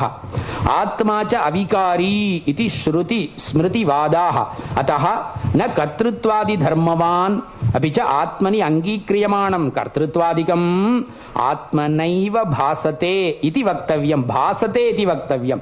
ಭಾಸ್ಯ ಪದಾರ್ಥಾಃ ನ ಭಾಸಕೆ ವರ್ತಂತೆ ಆಕಾಶಸ್ಥಿತೇನ ಭಾಸ್ಕರೇಣ ಭೂಮ್ಯಾದಿಗತಾನಾಂ ವ್ಯಾಪಾರಾಃ ಪ್ರಕಾಶ್ಯಂತೆ ನ ಚೈತೆ ಸೂರ್ಯಧರ್ಮಾಃ ಇತಿ ಸಂಭಾವಯಿತುಮಪಿ ಶಕ್ಯತೆ. ಅತಶ್ಚ ಕರ್ತೃತ್ವಾದಿ ಭಾಸಕಃ ಆತ್ಮಾ ನ ತದ್ಧರ್ಮವಾನ್. ಕಿಂಚ ಜಾಗರಿತಾವಸ್ಥಾಯಾಂ ಯೇ ಧರ್ಮಾಃ ಆತ್ಮನಿ ಭಾಸಂತೆ ನ ತೇ ಸ್ವಪ್ನೆ ಉಪಲಭ್ಯಂತೆ ಸ್ವಪ್ನಾವಸ್ಥಾಯಾಂ ಉಪಲಭ್ಯಮಾನಾಶ್ಚ ನ ಜಾಗರಿತಾದೌ ಅತಶ್ಚ ಜ್ಞಾಯತೆ ನೈತೆ ಧರ್ಮ ಆತ್ಮನಃ ಇತಿ. ಧರ್ಮೋ ಹಿ ಧರ್ಮಿಣಂ ಕದಾಪಿ ನ ಜಹಾತಿ ಯಥಾ ಔಷ್ಣ್ಯಂ ಅಗ್ನಿಂ ನ ಜಾತು ಜಹಾತಿ ಜಾಗರಿತಾದ್ಯವಸ್ಥಾ ಧರ್ಮಾಶ್ಚ ವ್ಯಭಿಚರಂತೀತಿ ನಾತ್ಮನೋ ಧರ್ಮ ಏತೆ. ತದ್ಯಥಾ ಮಹಾಮತ್ಸ್ಯ ಉಭೇ ಕೂಲೆ ಅನುಸಂಚರತಿ ಇತ್ಯಾದಿನ ಆತ್ಮನಿ ಜಾಗರಿತ ಸ್ವಪ್ನಾದ್ಯವಸ್ಥಾ ಧರ್ಮ ಸಂಬಂಧ ಅಭಿಧಾಯ ಅಂತೆ ಅಸಂಗೋ ನ ಹಿ ಸಜ್ಜತೆ ಇತಿ ಶ್ರುತಿ ತಸ್ಮಿನ್ ಸಂಬಂಧ ಸಾಮಾನ್ಯಾಭಾವಂ ಬೋಧಯತಿ. ಅತಯೇವ ಅಯಂ ಸರ್ವದೇಹೇಷು ಅವಸ್ಥಿತಃ ಏಕ ಏವ ದೇವತಿರ್ಯಂ ಮನುಷ್ಯಾದಿ ದೇಹೇಷು ಕಿಮೇಕ ಆತ್ಮ ಉತ ಅನೇಕಃ ಇತಿ ಸಂದೇಹೇ ಏಕ ಏವೇತಿ ಶ್ರುತಿ ನಿರ್ಣಯತಿ. ಏಕ ಏವ ಹಿ ಭೂತಾತ್ಮ ಭೂತೆ ಭೂತೆ ವ್ಯವಸ್ಥಿತಃ ಏಕಧಾ ಬಹುಧಾ ಚೈವ ದೃಶ್ಯತೆ ಜಲಚಂದ್ರವತ್ ಇತಿ ದೇಹಭೇದ ಪ್ರಸಕ್ತಾಂ ಆತ್ಮನಃ ನಾನಾತ್ವ ಶಂಕಾಂ ನಿರಾಕರೋತಿ ಶ್ರುತಿ. ವಿದ್ಯಮಾನೇಷು ದೇಹಭೇದೇಷು ಭೂತಃ ಪಾರಮಾರ್ಥಿಕ ಏಕ ಏವ ಆತ್ಮ ಇತಿ ತದರ್ಥಃ. ಯದ್ಯೇಕ ಆತ್ಮ ತದಾ ಏಕಃ ಅಜ್ಞಾನಿ ದುಃಖಿ ಅನ್ಯಸ್ತು ವಿದ್ವಾನ್ ಸುಖಿ ಇತ್ಯಾದಿ ವ್ಯವಸ್ಥಾ ನೋಪಪದ್ಯತೆ. ಆತ್ಮ ನಾನಾತ್ವೇ ಹಿ ಸೋಪಪದ್ಯತೆ ಇತ್ಯಾಶಂಕ್ಯ ಏಕಧೇತ್ಯಾದಿ ಉಕ್ತಂ. ಯಥಾ ದಿವಿ ಸ್ಥಿತಃ ಏಕ ಏವ ಚಂದ್ರಃ ಬಹುಷು ಜಲೇಷು ಪ್ರತಿಬಿಂಬತೆ ತತ್ತ ಜಲ ರೂಪ ಉಪಾಧಿ ಭೇದೇನ ಬಹವಃ ಜಲಚಂದ್ರಾಃ ಉಪಲಭ್ಯಂತೆ ತತ್ರ ಚ ಏಕಸ್ಮಿನ್ ಜಲಚಂದ್ರೇ ಕಂಪಮಾನೆ ನಾನ್ಯೇ ಜಲಚಂದ್ರಾಃ ಕಂಪಂತೆ.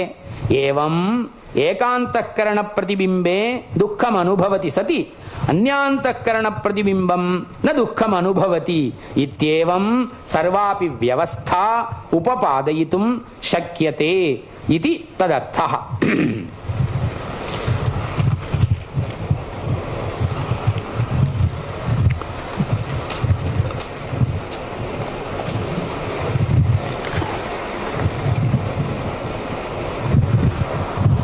ಇದು ನಮಗೆ ಅಧ್ಯಾಸ ಅನ್ನುವ ಪದಾರ್ಥ, ಪ್ರಕೃತಿ ಎಂಬ ಪದಾರ್ಥ, ಮಾಯಾ ಎಂಬ ಪದಾರ್ಥ, ಅವಿದ್ಯಾ ಎಂಬ ಪದಾರ್ಥ, ಇದೆಲ್ಲ ಉಪನಿಷತ್ತುಗಳಲ್ಲಿ ಸುಮಾರು ಕಡೆ ಚಿಂತನೆ ಮಾಡಿದ್ದಾರೆ. ಆ ಉಪನಿಷತ್ತು ಮೂಲದಲ್ಲಿ ಕೇವಲ 2 ಲೈನ್ 3 ಲೈನ್ ಮಾತ್ರ ಸಿಗುತ್ತೆ. ಅದನ್ನು ವಿಚಾರ ಮಾಡುವಾಗ ಅನಂತರ ಕಾಲೀನ ವಿದ್ವಾಂಸರು ವಿವರಣ ಪ್ರಸ್ಥಾನ, ಭಾಮತಿ ಪ್ರಸ್ಥಾನ ಇದೆಲ್ಲ ಬಂದಿದೆ. ಅದರಲ್ಲಿ ಅವರು ವಿಚಾರವನ್ನ ಈ ಅವಿದ್ಯಾ ಎಂಬುದು ಇವಾಗ ಪರಮಾತ್ಮ ಅನ್ನುವುದು ಶುದ್ಧನಾಗಿದ್ದಾನೆ, ನಿತ್ಯ ಶುದ್ಧ ಬುದ್ಧ ಮುಕ್ತ ಸ್ವಭಾವ ಅಂತ ಸ್ವಾಭಾವಿಕ ರೂಪೇಣ. ಆದ್ದರಿಂದ ಈ ಲೌಕಿಕವಾಗಿ ಲೋಕದಲ್ಲಿ ನಾವು ಇದನ್ನ ಅವರಲ್ಲಿ ಅಂಟಿಸುವುದಕ್ಕಾಗುವುದೇ ಇಲ್ಲ. ಈಗ ನಾವು ಟಿವಿ ಚಲನಚಿತ್ರ ನೋಡ್ತೇವೆ. ಚಲನಚಿತ್ರ ನೋಡುವಾಗ ನಮಗೆ ಸುಖ ದುಃಖ ಈ 9 ರಸಗಳು ಅದರಲ್ಲಿ ಬರ್ತದೆ. ಆದರೆ ವಾಸ್ತವಿಕವಾಗಿ ಈ 9 ರಸಗಳು ನಮ್ಮಲ್ಲಿ ಉಂಟಾಗುವುದಕ್ಕೆ ಅಲ್ಲಿ ಏನಾದರೂ ಕಿಂಚಿತ್ತಾದರೂ ಇದೆಯೇ ಅಂತ ಕೇಳಿದರೆ ಇಲ್ಲ. ಯಾರೋ ಎಲ್ಲೋ ಫಿಲ್ಮ್ ತೆಗೆದಿದ್ದಾರೆ, ಅದನ್ನು ಪ್ರಸಾರ ಮಾಡುತ್ತಿದ್ದಾರೆ, ಮನೆಯಲ್ಲಿ ಕೂತ್ಕೊಂಡು ನಾವು ಅದನ್ನು ನೋಡ್ತಿದ್ದೇವೆ. ನೋಡುತ್ತಾ ಇರುವಾಗ ನಮಗೆ ಸುಖವೂ ಬರ್ತದೆ, ದುಃಖವೂ ಬರ್ತದೆ. ಕೆಲವರು ಅದನ್ನು ಅಳು ಕೂಡ ಮಾಡ್ತಾರೆ ಮನೆಯಲ್ಲಿ ಕೂತ್ಕೊಂಡು. ಆದರೆ ವಾಸ್ತವಿಕ ರೂಪದಲ್ಲಿ ಇದು ಏನು ಇಲ್ಲ ಅನ್ನುವುದು ಅವರಿಗೂ ಗೊತ್ತಿದೆ. ಗೊತ್ತಿದ್ದರೂ ಸಹ ನಾವು ಆ ಸುಖ ದುಃಖದಲ್ಲಿ ಪಾಲ್ಗೊಳ್ಳುವುದು ಹೇಗೋ ಹಾಗೆ ಪರಮಾತ್ಮ ಶುದ್ಧ ಚೈತನ್ಯನಾಗಿ ಸಾಕ್ಷಿಯಾಗಿ ಇದ್ದಾನೆ. ಅವನಿಗೆ ಯಾವುದೂ ಅಂಟುವುದೇ ಇಲ್ಲ. ಆದರೆ ನಾವು ಲೋಕದಲ್ಲಿ ಇದೆಲ್ಲ ಅನುಭವಿಸುವುದು ಈ ನಾಟಕವನ್ನ, ದೃಶ್ಯವನ್ನ ಆ ಟಿವಿನಲ್ಲಿ ನೋಡ್ತಾ ಇರುವಾಗ ಬರುವಂತಹ ಅನುಭವದ ಅಂಟು ಎಷ್ಟೋ ಅಷ್ಟೇ. ವಾಸ್ತವಿಕವಾಗಿ ನಮಗೆ ಅದರಲ್ಲಿ ಅಂಟು ಇಲ್ಲವೇ ಇಲ್ಲ. ಈಗ ಅದರಲ್ಲಿ ನಟ ಯಾರಿದಾರೋ ಅವರಿಗೆ ಕಿಂಚಿತ್ತೂ ಸುಖ ದುಃಖಾದಿಗಳು ಇಲ್ಲಿಂದ ನಮ್ಮಿಂದ ಆಗುವುದೇ ಇಲ್ಲ. ಅಲ್ಲಿ ನೋಡಿ ನಮಗಾಗ್ತಿದೆ. ಆದ್ರಿಂದ ಈ ಲೋಕವನ್ನ ನಾವು ಈ ದೃಶ್ಯ ಪ್ರಪಂಚ ಅಂತಾನೆ ಹೇಳ್ತೇವೆ. ಗೋಚರವಾಗುವಂತಹ ಪ್ರಪಂಚ ಅನ್ನುವುದು ತುಂಬ ತಾತ್ವಿಕವಾಗಿ ಅದ್ವೈತ ಭಾವದಿಂದ ಹೇಳುವಾಗ ಇದನ್ನು ಮಿಥ್ಯಾ ಎಂಬ ಶಬ್ದದಿಂದ, ಅವಿದ್ಯೆಯಿಂದ ಇದು ಆಗುತ್ತಿದೆ ಅನ್ನುವ ಒಂದು ಶಬ್ದದಿಂದ ಹೇಳ್ತಿದ್ದಾರೆ. ಈಗ ನಾವು ಒಪ್ಕೊಳ್ಳುವುದಕ್ಕೆ ಒಂದು ಶಬ್ದ ಬೇಕು. ವಾಸ್ತವದಲ್ಲಿ ಒಂದು ಶಬ್ದ ಇಲ್ಲದೆ ಇದ್ರೆ ಇಲ್ಲಿ ನಾವು ವಿಚಾರವನ್ನ ವಿನಿಮಯ ಮಾಡಿಕೊಳ್ಳಕ್ಕಾಗುವುದೇ ಇಲ್ಲ. ಶುದ್ಧವಾದ ಚೈತನ್ಯಕ್ಕೆ ಯಾವ ಶಬ್ದವೂ ಇಲ್ಲ. ಅದರಿಂದ ಆ ಶಬ್ದಂ, ಅಸ್ಪರ್ಶಂ, ಅರೂಪಂ, ಅವ್ಯಯಂ, ತಥಾ ಅರಸಂ, ನಿತ್ಯಂ, ಅಗಂಧವಚ್ಚ ಯತ್ ಅಂತ ಹೇಳಿ ಆ ಪರಮಾತ್ಮನನ್ನ ಪ್ರಿಸ್ಕ್ರೈಬ್ ಮಾಡಿಬಿಟ್ಟಿದ್ದಾರೆ. ಆದ್ರಿಂದ ನಾವೆಲ್ಲ ಇಷ್ಟೆಲ್ಲ ಅಂಟುಕೊಂಡಿದ್ದೇವೆ ಅಂತ ಹೇಳಿದ್ರೆ ಈ ಅಂಟೆಲ್ಲ ಆ ಅವಿದ್ಯೆ, ಆವಿದ್ಯಕ ಅಂತ ಹೇಳ್ಬಿಡ್ತಾರೆ. ಸೊ ಅದರಿಂದ ಈ ಅವಿದ್ಯೆಯಿಂದ ಆಗುವಂತಹ ಈ ವ್ಯವಹಾರ, ಪರಿಣಾಮ, ಅದನ್ನು ನಾವು ಅನುಭವಿಸ್ತಾ ಇದ್ದೇವೆ. ಇದನ್ನ ಹೇಳಿದರೆ ಅರ್ಥವಾಗುವ ರೀತಿಯಲ್ಲಿ ಕಾಣುತ್ತೆ. ಆದರೆ ವಾಸ್ತವ ಅನುಭವಕ್ಕೆ ನಮಗೆ ಬರಬೇಕಲ್ವಾ? ಆದ್ದರಿಂದ ಬೇಕಾದಷ್ಟು ಈ ಉಪನಿಷದಾದಿಗಳನ್ನು ಓದಿ, ಈ ಜನ್ಮ ಅಲ್ಲ, ಒಂದು 100 ಜನ್ಮ ಆದರೂ ಬೇಕು. ನಾವು ಅದನ್ನ ಓದ್ತಾ ಬಂದ್ರೆ ಒಂದು ಕಾಲಕ್ಕೆ ಈ ಮನಸ್ಸು ಅನ್ನೋದು ನಮಗೆ ಕಲುಷಿತವಾಗಿ ಇರುವುದು. ಆ ಕಾಲುಷ್ಯ ಸಂಪೂರ್ಣವಾಗಿ ಹೋದ ಮೇಲೆ ನಮಗೆ ಭಾಸಮಾನ, ಗೋಚರಮಾನ. ಮೊದಲು ಶ್ರವಣ, ಆಮೇಲೆ ಮನನ, ಆಮೇಲೆ ನಿಧಿಧ್ಯಾಸನ, ಆಮೇಲೆ ಆ ವಾಸ್ತವಿಕತೆ ಅನ್ನುವುದನ್ನ ಉಪನಿಷತ್ತುಗಳಲ್ಲಿ ಕ್ರೋಢೀಕರಿಸಿದ್ದಾರೆ. ಅದನ್ನು ದಾರಿ ಹಾಕಿ ಕೊಟ್ಟಿದ್ದಾರೆ. ಅದರ ಆರಂಭವನ್ನ ಇವರು ಭಾರತೀಯ ವಿದ್ಯಾಭವನ ಮತ್ತು ಇಸ್ಕಾನ್ ಅವರು ಮಾಡಿಕೊಟ್ಟಿದ್ದಾರೆ. ಈ ಭಗವದ್ಗೀತೆಯಲ್ಲಿ ದೇವಿ ಹ್ಯೇಷ ಗುಣಮಯೀ ಮಮ ಮಾಯಾ ದುರತ್ಯಯ ಮಾಮೇವ ಏ ಪ್ರಪದ್ಯಂತೆ ಮಾಯಾಂ ಏತಾಂ ತರಂತಿತೆ ಅಂತ ಭಗವಂತನೇ ಹೇಳಿಬಿಟ್ಟಿದ್ದಾನೆ. ಇದು ಮಾಯೆ ಇದ್ದೇ ಇರುತ್ತದೆ, ಅದನ್ನ ಏನು ಮಾಡ್ಲಿಕ್ಕೆ ಸಾಧ್ಯವೇ ಇಲ್ಲ, ನಾನಾಗಿಯೇ ಅದನ್ನ ನಿಮಗೆ ದೂರೀಕರಿಸ್ತೀನಿ, ಆದರೆ ನೀವು ನಮ್ಮ ಬಳಿ ಬರಬೇಕು ಅಂತ ಹೇಳಿದ್ದಾರೆ. ಒಂದು ಕಿರು ಅವಕಾಶವನ್ನು ಕೊಟ್ಟು ಇದನ್ನು ಮಂಡಿಸುವುದಕ್ಕೆ ನಮಗೆ ಅರ್ಪಣೆ ಕೊಟ್ಟಂತಹ ಈ ಭಾರತೀಯ ವಿದ್ಯಾಭವನ ಮತ್ತು ಇಸ್ಕಾನ್ ಅವರಿಗೆ ನನ್ನ ಕೃತಜ್ಞತೆಯನ್ನು ಸಮರ್ಪಣೆ ಮಾಡಿ, ಸ್ವಲ್ಪ ಸಮಯವನ್ನು ಅಧಿಕವಾಗಿ ಸ್ವೀಕರಿಸಿದ್ದಕ್ಕೆ ಕ್ಷಮೆಯನ್ನು ಕೇಳಿಕೊಂಡು ಉಪನ್ಯಾಸವನ್ನು ಮೂರ್ತಿ ಮಾಡುತ್ತೇನೆ. ನಮಸ್ಕಾರ. ಇಲ್ಲಿವರೆಗೂ ಕೂಡ ಗಣಪಾಟಿ ರಾಜಗೋಪಾಲ್ ಶರ್ಮಾ ಅವರು ತಮ್ಮ ಅಪಾರವಾಗಿರ್ತಕ್ಕಂಥ ವಿದ್ವತ್ತು, ಅಸ್ಖಲಿತವಾಗಿರ್ತಕ್ಕಂಥ ವಾಣಿಯಿಂದ ಅನನ್ಯಾದೃಶವಾಗಿರ್ತಕ್ಕಂಥ ದೃಷ್ಟಿಯಲ್ಲಿ ಅಪೂರ್ವವಾಗಿರ್ತಕ್ಕಂಥ ವಿಷಯಗಳನ್ನು ಅತಿ ಸ್ಪಷ್ಟವಾಗಿ, ಅತಿ ನೇರವಾಗಿ, ಅತ್ಯಂತ ಚೆನ್ನಾಗಿ, ಚೊಕ್ಕದಾಗಿ, ಮನ ಮುಟ್ಟುವಂತೆ ತಮಗೆಲ್ಲರಿಗೂ ಕೂಡ ಸೀಮಿತವಾಗಿರ್ತಕ್ಕಂಥ ಕಾಲದಲ್ಲಿ ತಿಳಿಸಿಕೊಟ್ಟಿರೋದಕ್ಕೆ ಇಸ್ಕಾನ್ ಹಾಗೂ ಭಾರತೀಯ ವಿದ್ಯಾಭವನ ಸಂಯುಕ್ತ ಆಶ್ರಯದಲ್ಲಿ ಕೃತಜ್ಞತಾಪೂರ್ವಕವಾಗಿರ್ತಕ್ಕಂಥ ಪ್ರಣಾಮಗಳನ್ನು ಅವರಿಗೆ ನಾವು ಸಮರ್ಪಿಸ್ತಾ ಇದ್ದೀವಿ. ಈಗ ಅವರಿಗೆ ಗೌರವವನ್ನು ಸ್ವೀಕರಿಸಬೇಕು ಎಂಬುದಾಗಿ ಪ್ರಾರ್ಥನೆ. ಮುಖ್ಯವಾಗಿ ವಿದ್ಯಾ ಮತ್ತು ಅವಿದ್ಯಾ ಸ್ವರೂಪವನ್ನು ಅವರು ಅತ್ಯಂತ ಚೆನ್ನಾಗಿ ಮನದಟ್ಟು ಮಾಡಿಕೊಟ್ಟಿದ್ದಾರೆ. ವಿದ್ಯಾ ಕಥಂ ಭಾತಿ ನ ಚೇದ ವಿದ್ಯಾ ವಿದ್ಯಾಂ ವಿನಾ ಕಿಂ ಪ್ರವಿಭಾತ್ಯ ವಿದ್ಯಾ ಧ್ವಜಂಚ ಕಸ್ಯೇತಿ ವಿಚಾರ್ಯ ಮೂಲೆ ಸ್ವರೂಪ ನಿಷ್ಠಾ ಪರಮಾರ್ಥ ವಿದ್ಯಾ ಅಂತ ರಮಣಗೀತಾ ಘೋಷರಸ್ತೆ. ವಿದ್ಯೆ ಮತ್ತು ಅವಿದ್ಯೆ ಎರಡೂ ಇರುತ್ತೆ, ಆದರೆ ಸ್ವರೂಪ ಯಾವಾಗಲೂ ಕೂಡ ವಿದ್ಯೆ ಹೊರತು ಅವಿದ್ಯೆ ಅಲ್ಲ. ಯಾಕೆಂದ್ರೆ ಅವಿದ್ಯಾ ಎಂಬತಕ್ಕಂಥದ್ದು ಮುಸುಕು, ಅವಿದ್ಯಾ ಎಂಬತಕ್ಕಂಥದ್ದು ಒಂದು ದೋಷ, ಅವಿದ್ಯಾ ಎಂಬತಕ್ಕಂಥದ್ದು ಒಂದು ರೀತಿ ರೀತಿಯಾಗಿರ್ತಕ್ಕಂಥ ಆವರಣ, ಅದರಿಂದ ಆಚೆ ಬರಬೇಕು ನಾವು ಅನ್ನೋದಕ್ಕೆ ಮುಖ್ಯವಾಗಿ ನಾವು ಒತ್ತು ಕೊಟ್ಟಿರ್ತಕ್ಕಂಥದ್ದು.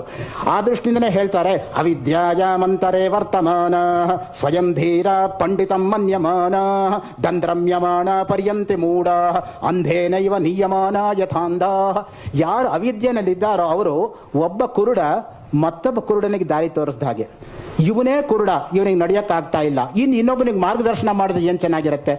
ಆ ದೃಷ್ಟಿಯಿಂದನೇ ಅವಿದ್ಯಾಯ ಪರಂಪಾರಂ ತಾರಯಸಿ. ಪ್ರಶ್ನೋಪನಿಷತ್ತಲ್ಲಿ ಡಾಕ್ಟರ್ ರಾಮಸ್ವಾಮಿ ಅಯ್ಯಂಗಾರ್ ಆಗ್ಲೇ ಹೇಳಿದ ಹಾಗೆ 6 ಜನ ಶಿಷ್ಯರು ಬಂದು 6 ಪ್ರಶ್ನೆಗಳನ್ನ ಕೇಳಿದಾಗ ಗುರು ಎಷ್ಟು ಚೆನ್ನಾಗಿ ಹೇಳ್ತಾನೆ ನೋಡಿ, ನನಗೆ ಸ್ವಲ್ಪ ಸಮಯಾವಕಾಶ ಕೊಡಿ, ನಾನು ಯೋಚನೆ ಮಾಡ್ತೀನಿ, ನನಗೆ ಗೊತ್ತಾದ್ರೆ ನಾನು ಹೇಳ್ತೀನಿ, ಗೊತ್ತಿಲ್ಲದೆ ಹೋದ್ರೆ ನಮ್ಮ ಗುರುಗಳಿದಾರಲ್ಲ ಅವ್ರ ಹತ್ರ ಹೋಗೋಣ, 6 ಜನದ ಬಲ್ಲಿ 7 ಜನ ಹೋಗೋಣ ಅನ್ನೋ ವಿನಯ ಬೇಕು ನಮ್ಗೆ ಯಾವಾಗ್ಲೂ ಕೂಡ. ಸುಖ ಮತ್ತು ದುಃಖಗಳನ್ನ ಯಾರು ನಮ್ಮ ಮೇಲೆ ಹೇರಿಲ್ಲ. ಸುಖಸ್ಯ ದುಃಖಸ್ಯ ನಕೋಪಿ ದಾತ ಪರೋ ದದಾತೀತಿ ಕುಬುದ್ಧಿರೇಶ ಅಹಂಕರೋಮೀತಿ ವೃಥಾಭಿಮಾನ ಸ್ವಕರ್ಮ ಸೂತ್ರ ಗ್ರತಿತೋ ಹಿ ಲೋಕ. ಸುಖವನ್ನಾಗ್ಲಿ ದುಃಖವನ್ನಾಗ್ಲಿ ಯಾರು ನಮ್ಮ ಮೇಲೆ ಆರೋಪಣೆ ಮಾಡಿಲ್ಲ. ನಾವು ಮಾಡಿರ್ತಕ್ಕಂಥ ಕರ್ಮದ ಸುತ್ತೋಲೆನಲ್ಲೇ ನಾವು ಒದ್ದಾಡ್ತಾ ಇದ್ದೀವಿ ಅನ್ನೋದಕ್ಕೆ ಮಹಾಭಾರತದಲ್ಲಿ ಒಂದು ಮಾತು ಬರುತ್ತೆ, 1000 ಹಸು ಇದ್ರೂ ಕೂಡ ಕರು 999 ಹಸುಗಳನ್ನು ದಾಟ್ಕೊಂಡು ತನ್ನ ತಾಯಿ ಹಸು ಹತ್ರನೇ ಹೇಗೆ ಹೋಗುತ್ತೋ ಹಾಗೆ 1000 ಜನ್ಮ ಹಿಂದೆ ಮಾಡಿರೋ ಕರ್ಮ ಈ ಜನ್ಮದಲ್ಲಿ ನಮ್ಮನ್ನೇ ಹುಡ್ಕೊಂಡ್ಬರುತ್ತೆ ಅಂತ. ಯಥಾ ಧೇನು ಸಹಸ್ರೇಶು ವತ್ಸೋ ವಿಂದತಿ ಮಾತರಂ ಪೂರ್ವ ಜನ್ಮ ಕೃತಂ ಕರ್ಮ ಕರ್ತಾರಂ ಅನುಗಚ್ಚತಿ. ಈ ಎಲ್ಲ ವಿಷಯಗಳನ್ನು ಕ್ರೋಢೀಕರಿಸಿ ವಿದ್ವಾನ್ ರಾಜಗೋಪಾಲ್ ಶರ್ಮಾ ಅವರು ಅಮೋಘವಾಗಿ ಪ್ರಸ್ತುತಪಡಿಸಿದ್ದಾರೆ. ಇಸ್ಕಾನ್ ಹಾಗೂ ಭಾರತೀಯ ವಿದ್ಯಾಭವನದ ಪರವಾರ ಅವರಿಗೆ ಕೃತಜ್ಞತಾಪೂರ್ವಕವಾಗಿರ್ತಕ್ಕಂಥ ನಮಸ್ಕಾರಗಳು. Now we pass on to the next speaker, Dr. Ramakant Pandey, who has come all the way from Delhi. He is the director of correspondence course, Rashtriya Samskrit Samsthan, New Delhi. He will be throwing light to us on Karma Brahma Mimamsa, which is a topic of quintessential importance. Dr. Ramakant Pandey, born in the traditional family of Sanskritists, has served in 3 universities. He is a Triveni Sangam. Sagar University, Madhya Pradesh, Samskrita University, Jaipur, and at present he is a director of correspondence course, Rashtriya Samskrit Samsthan, New Delhi. So far he has published 50 books and more than 100 research papers. He is a specialist in Sahitya, Vyakarana and modern Sanskrit literature. Over to Dr. Ramakant Pandey.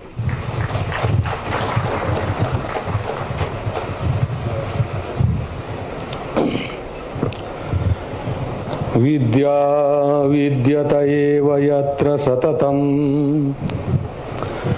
विद्या विद्यत एव यत्र सततं वेद्यो नयो रागिणाम् यं वैद्यं मनसा प्रपद्य विषयव्याले स्वभीका बुधाः वेदाशेष विचारसीम विलसत् सिद्धांत भूमि समे विद्युत्यद्यतु हृद्यवद्यमखिलं श्रीवैद्यनाथः शिवः श्रीवैद्यनाथः शिवः.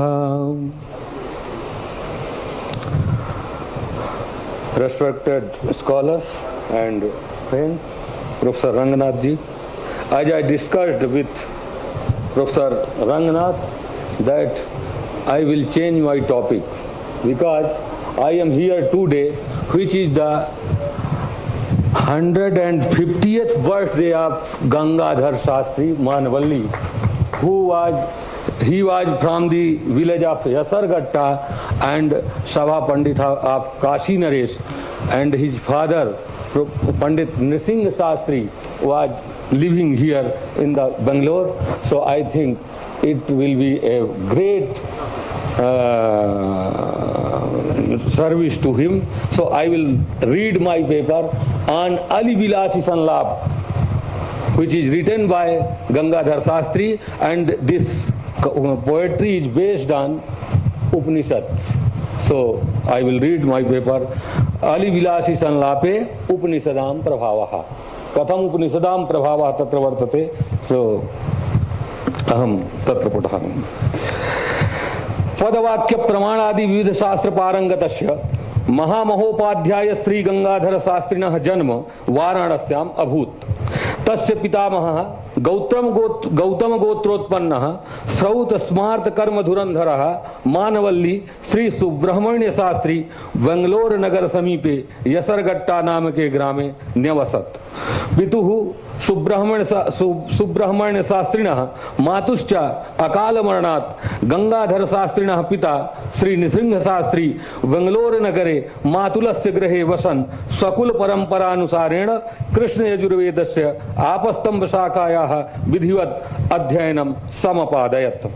तत्रैव कस्यचित् विदुषः सन्निधाने साहित्य शास्त्रीयान् काव्य प्रकाशादि विविध ग्रंथान् पठित्वा महत् पांडित्यं समलभत्। अनन्तरं च प्रकृष्ट ज्ञान समीहया अष्टादश वर्षदेशीयः नृसिंह शास्त्री पदभ्यामेव वाराणसीं नगरीं जगाम। तत्र च न्याय वेदांतादि शास्त्राणि अधीत्य तर्केषु कर्कशधियो वयमेव नान्ये काव्येषु कोमलधियो वयमेव नान्ये इति अभियुक्तोक्तेः प्रत्यक्षोदाहरणतया विस्तृतो बभूव। विदुषस्तस्य पांडित्य प्रकर्षं शास्त्रव्याख्यान चातुरीं च श्रुत्वा काशीराजः ईश्वरी प्रसाद नारायण सिंहः तं सभापंडितत्वेन राजसभायां नियोजयामास। महामहोपाध्यायः गंगाधर शास्त्री तस्यैव नृसिंह शास्त्रिणः ज्येष्ठपुत्रः। अस्य जन्म कथा श्री नारायण शास्त्री खिस्ते महाशयेन यथा वर्ण कीर्तिता तथैव मया सा कथा अत्र प्रस्तुता वर्तते। विद्वच्चरित पंचकम इति नारायण शास्त्री खिस्ते महोदयेन, यह नारायण शास्त्री खिस्ते महोदय संपूर्णानंद संस्कृत विश्वविद्यालय साहित्य विभागे प्राध्यापकः आसीत् अथ च गंगाधर शास्त्रिणां सुयोग्यः शिष्यः आसीत्। तैः लिखितम् अयं ग्रन्थः संपूर्णानंद संस्कृत विश्वविद्यालयादपि प्रकाशितः वर्तते अथ च उत्तर प्रदेश संस्कृत संस्थानादपि प्रकाशितः वर्तते। ततः मया एवं लिखितं। तस्य अलिविलासी संलापे 9 सर्गाः सन्ति। अत्र चत्वारः सर्गाः मया स्वलिखित गंगा टीकया सहिताः प्रकाशिताः राष्ट्रीय संस्कृत संस्थानात्। अत्र वस्तुतः उपनिषद विचाराः एव लसन्ति। यतो हि उपनिषद दृष्ट्या अद्वैत वेदांत दृष्ट्या यथा संसारे किमपि नास्ति सर्वं खलु इदं ब्रह्म रूपमेव वर्तते तथैव अत्र प्रतिपादितं वर्तते, किन्तु अतीव काव्यात्मक रीत्या न तु शास्त्र रीत्या। यथा शास्त्रे सर्वत्र उपनिषदां व्याख्यानं वर्तते तद्वद् अत्र नास्ति।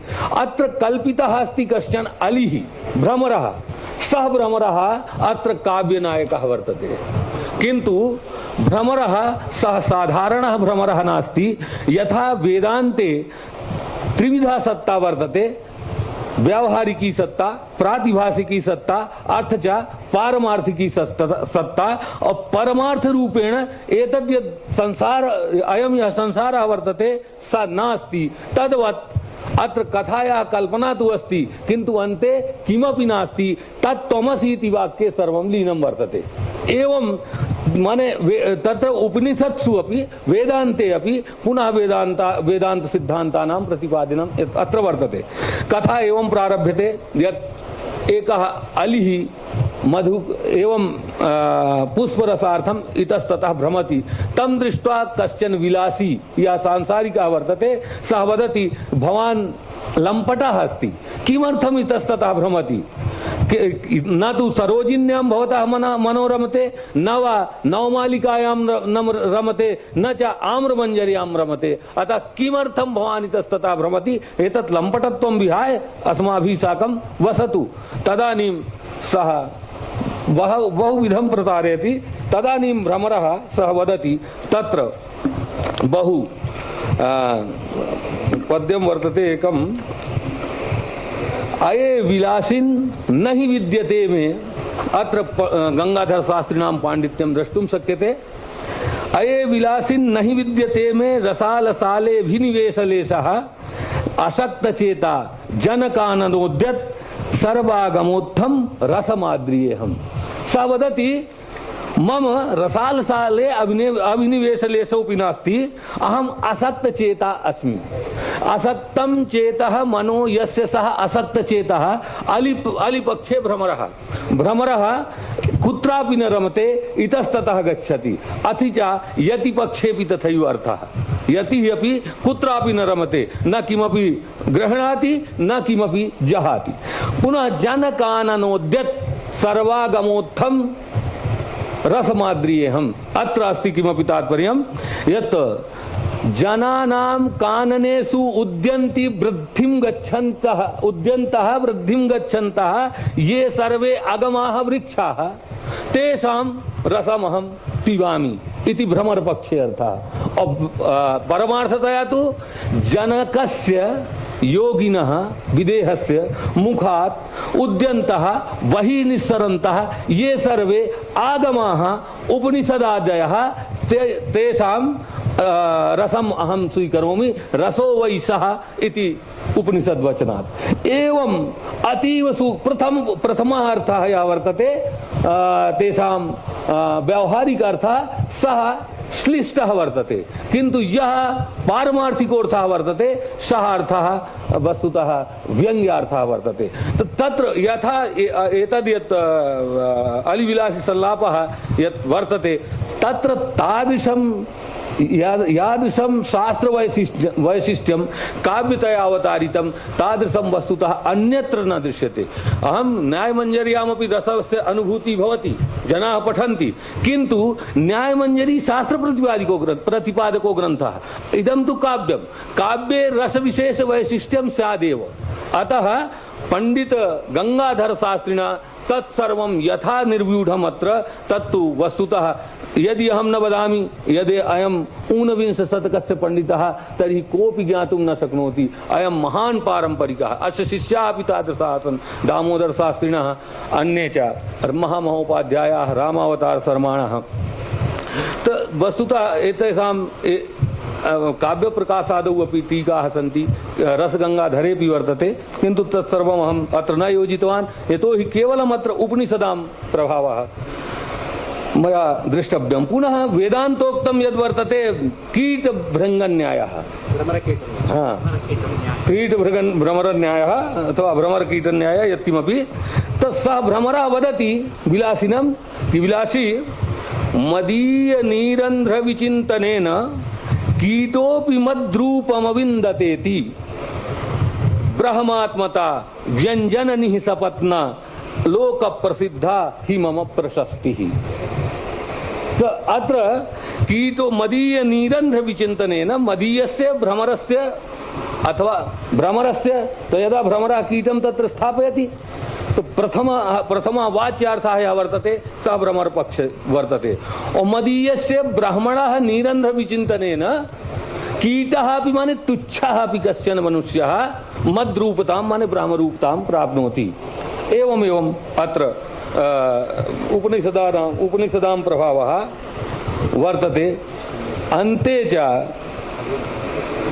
च सः वदति नृतान्त मृद्वी नवमल्लिका वा सकंटका संप्रतिकेतकी वा दैवोपपन्न मम तुल्य रूपा रमेन तस्यां न चतां त्यजामि।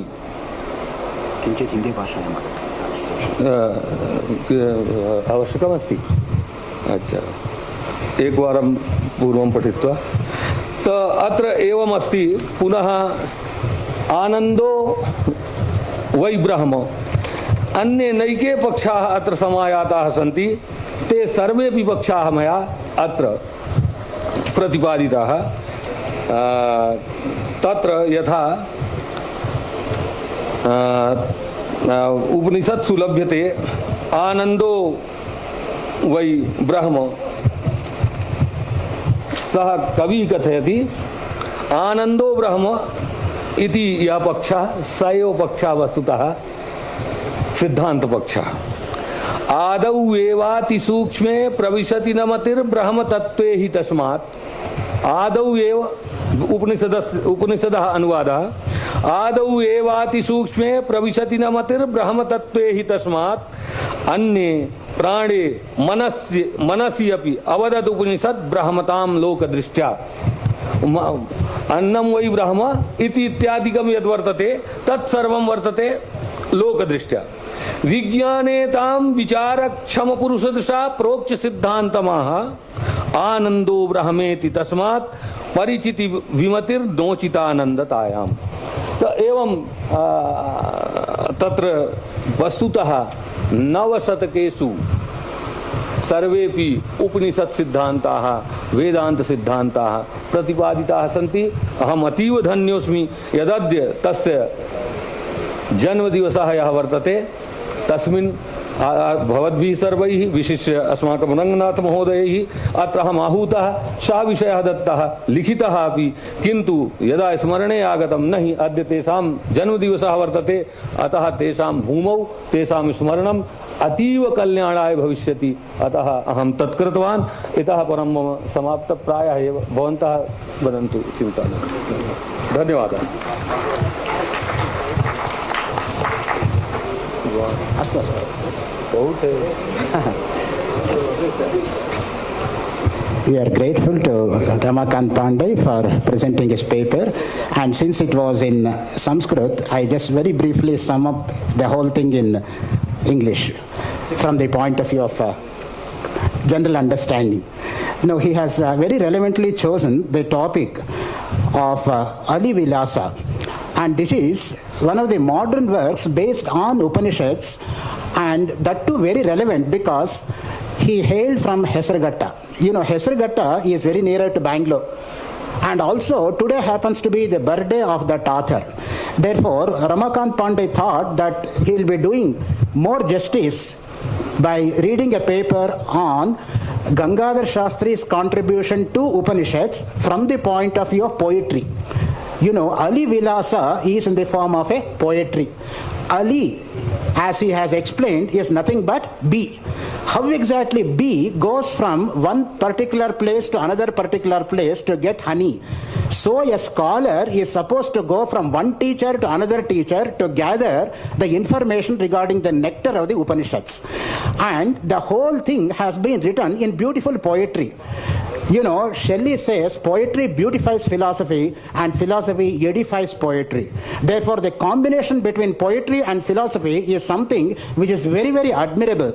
That particular thing has been remarkably done by the author Gangadhar Shastri, and that has been thrown light by Ramakant Pandey coming all the way from Delhi.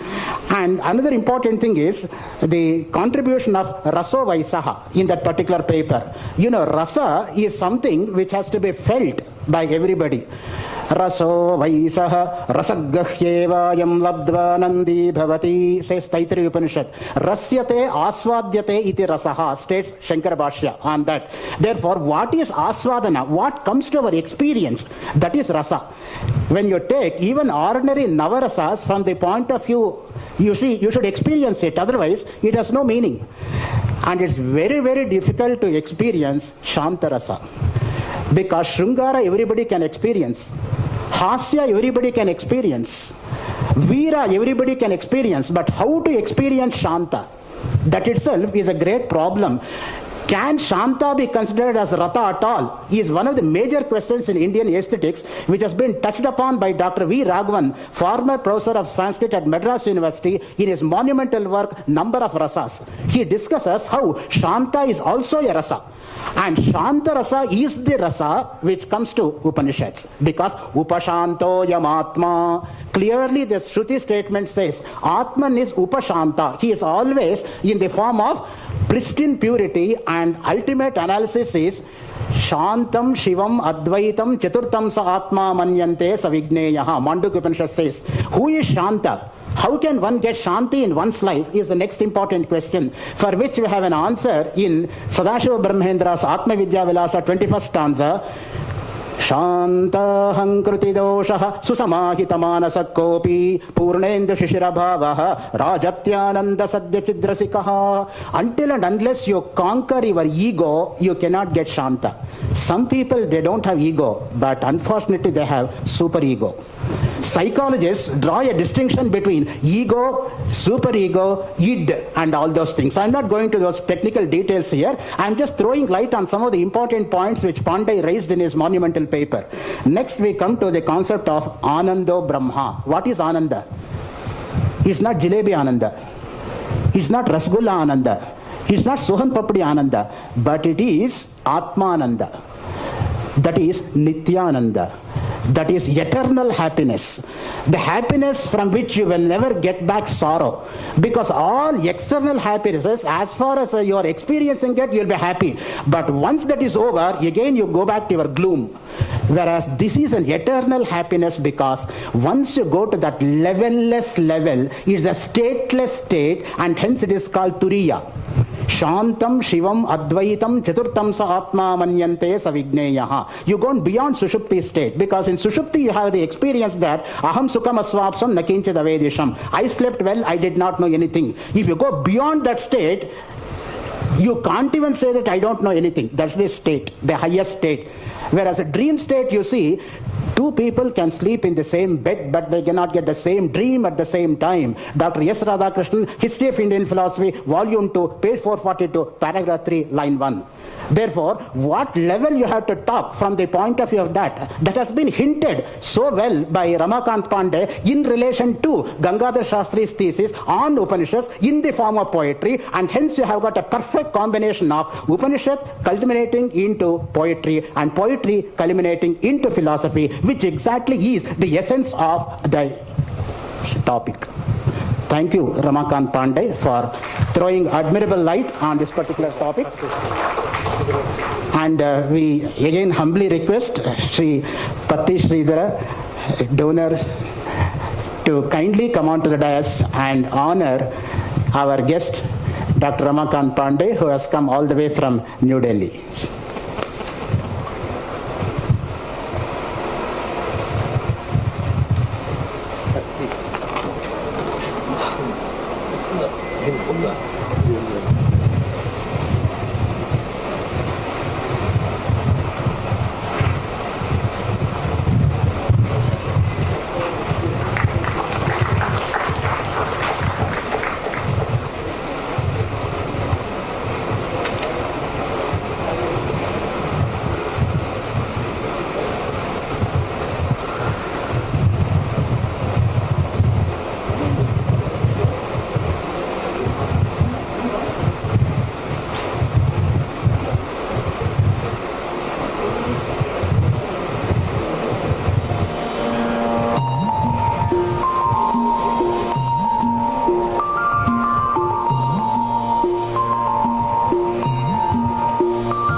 Next paper, we have the impact of Upanishads on Western philosophy. And I request Professor Arun Ranjan Mishra, who has come all the way from Shantiniketan to highlight us on this particular topic. Professor Arun Ranjan Mishra has an MA in Sanskrit from Utkal University, MPhil and PhD from the University of Pune. He is Professor and Head, Department of Sanskrit, Shantiniketan.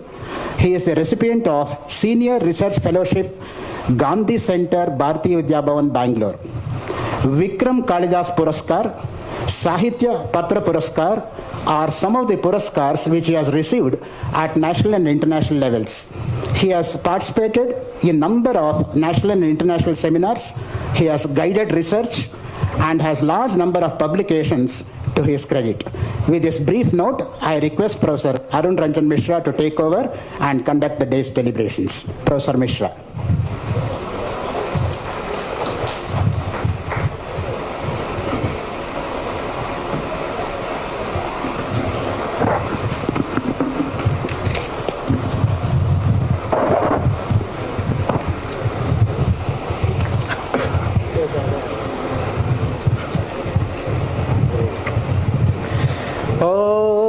सुधा समुद्रांतरुद्यन्मणि द्वीप संगृढ़ विल्वाटवी मध्य कल्पद्रुमा कल्प कादंब कंदार वासप्रिये कृति वासप्रिये सर्वलोकप्रिये देवी तुभ्यं नमो देवी तुभ्यं नमो देवी तुभ्यं नमो. Well, esteemed chair and my friend Professor Ranganathan, esteemed fellow speakers on the dais, and learned gathering in my front. Well, as I saw the list of papers, I feel perhaps mine was the most difficult paper, and I'm coming at the end of the day. I do not know how much successful I would be to present myself. Let me say that the paper runs up to 27th page, but I won't read them fully. Definitely I will skip over. Maybe last 10 pages I won't touch at all. And about ISKCON, I would say that I have a special feeling for ISKCON because Mayapur, the main venue of ISKCON, is in West Bengal. I am in West Bengal. Although I am Orishan, I am in West Bengal. And as far as Bharatiya Vidya Bhavan is concerned, as my friend was just hinting, I won't forget Bharatiya Vidya Bhavan Bangalore because it offered me the first service of my life. I was offered senior fellowship here in 1989 when Gandhi Center of Science and Human Values was opened, and Professor Raja Ramanna was the chairman in the interview, and NSLN Narasimhan was the director at that time, and I was invited here to join, but unfortunately for some other reason I couldn't join. Anyway, now I'm in Santiniketan, West Bengal. Impact of Upanishads on Western philosophy, this is the topic. And as we know that from India many things have gone westernward. And we have seen that mathematics, astronomy, astrology, Ayurveda and many other branches of learning have spread to Western countries through travelers and through yogins, through Buddhist preceptors, and through many other ways also, traders. We do not know whether really Upanishad also pervaded that word through them only. There is no substantial proof to show that some translation of Upanishads were done in the primitive time or ancient time in Western countries. As we saw that in latter part of the history, in say 16th, 17th century, Upanishads have been translated into Persian, and gradually it pervaded to spread to Western areas. But in ancient time, no such thing has happened, as I feel. But still, it is quite astonishing that there are striking similarities between Upanishads and Western philosophers. And those similarities would definitely say we cannot just be satisfied by saying that scholars of the world think alike. It's not like that. Some reason must be there for the strikingness of those similarities. I won't go into detail, but definitely I will touch upon some of those similarities. First, let me go to a point which is called immanence of Brahman in the universe. I won't go detail into the Upanishads with which we are well acquainted. I would simply hint about some of the mantras, but I will detail upon the Western thinking of that parallel. Immanence of Brahman in the universe.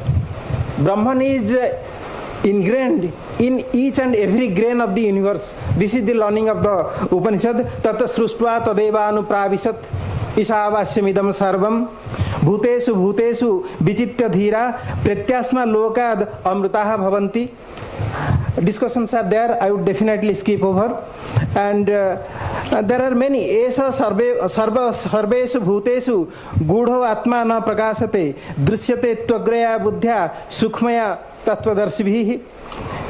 Many citations we can bring from Upanishad to say that immanence of Brahman in the universe is well announced throughout the Upanishads. All the varieties of Upanishad, whether major or minor, they speak about it. The first mantra of Purusha Sukta also, which is repeated in Shveta Upanishad, that also says Sahasra Sirisa Purusha Sahasrakhya Sahasrapat Sa Bhuming Vishwato Vrutva Atyatishtat Dasangulam. Not only immanence, but also transcendence. Brahman is not only inside the universe, it is also beyond the universe. So Atyatishtat Dasangulam, that kind of thing also is there in Upanishad. And if we go like that, the first person who is very famous in the West about the immanence of Brahman is Spinoza. Spinoza, 1632-1677, and he stands between the medieval and modern worlds as a member of Jewish community on 17th century Holland. He had wide reading of the Hebrew Bible, Old Testament, and of later Jewish and Christian thinkers. But he was famous for his Hindu pantheism, which was taken from Giordano Bruno, a philosopher there in Holland. And his pantheistic vision is presented by Schleiermacher in the following words. He says about him, the contemplation, about his philosophy, the contemplation of the pious is immediate consciousness of the universal existence of all finite things in and through the infinite, and of the temporal things in and through the eternal. Religion is to have life and to know life in immediate feeling, only as such an existence in the infinite and eternal, having and possessing all things in God and God in all. This is the changed version, rather, a kind of translation you can say, of Spinoza. Spinoza has thus a pantheistic view on God as immanent in all things, and he seeks to experience him in everything. He regards himself and every other finite thing as only a manifestation of the infinite, the temporal as an expression of the eternal, the life of the individual as part of the whole. For him, if the finite is separated from the infinite, which is not possible, it loses its meaning. However, Spinoza's pantheism, as it has a strong emphasis on the immanence of God, seems to be propagated at the cost of denying his transcendence, which was there, Atyatishtat Dasangulam, in Purusha Sukta or Shveta Upanishad. That is not found in Spinoza, but later on other scholars have explained that no, Spinoza also thought like that. Anyway, on the other hand, as we saw, Upanishads have discovered both the aspects of Brahman. Pantheism of Spinoza was accepted with some twists by the great German idealist Friedrich Hegel, 1770 to 1831, who thought to know Brahman is the end of all wisdom. He says, indeed, the entire, it is being said, Thomas says, indeed the entire Hegelian logic could fairly be described as a prolonged dialectical argument reaching out to the first principle of all things, namely universal spirit or the absolute. In his celebrated treatise, Encyclopedia of Philosophical Sciences, 1817, Spinoza, he admires Spinoza, and Thomas Hegel admires Spinoza and defends him, while at the same time distinguishes his own doctrine from what is usually understood by the formula Deus sive natura. For what he judges Spinoza is saying is that nature is God rather than God is nature. The whole nature is God, but whole God thing is not nature thing. So God is beyond nature. God is existent inside nature and outside nature too. That is the model of Hegel. So virtually denying the real existence of the world. In Hegel's philosophy, the universe truly exists, but not in a final or absolute sense, since it is God alone who is ultimately real. Hegel, like Shankaracharya, asserts the ultimate reality of God or Brahman. On the other hand, he, unlike Spinoza, grants some reality to the finite things which are created other than God and at the same time are contained in him as moments. We will come to the moment. This term moment is very interesting actually. Pantheism of the Upanishads and of Spinoza, says G.F. Thomas, instead of identifying God with everything finite, tends to deny reality of the finite altogether and to assert that God is the sole reality. In contrast, while Hegel's philosophy also emphasizes unity, it is not the abstract unity of mere identity, but a concrete unity which manifests itself in many finite things of the world. This is not to identify God and the world, because it bestows upon the many finite things of the world a reality. Although not an ultimate reality, by regarding them as necessary moments in the life of God. About moment, let me say, there is a word Spulinga which was uttered by our Ghanpati, that verse also we can read. It is there in Mundaka Upanishad. Yatha sudiptad pavakad sphulingaha sahasrasa prabhavante sarupah tatha akhyarad vividaha saumya bhavaha prajayante tatra chaivapi yanti. So fire is burning and sphulingas are coming out from it, sparklings are coming out of it, and these things are finite entities. You can call them soul, or you can call them okay, let me have some and we can keep it down. We can keep it down. Thank you very much.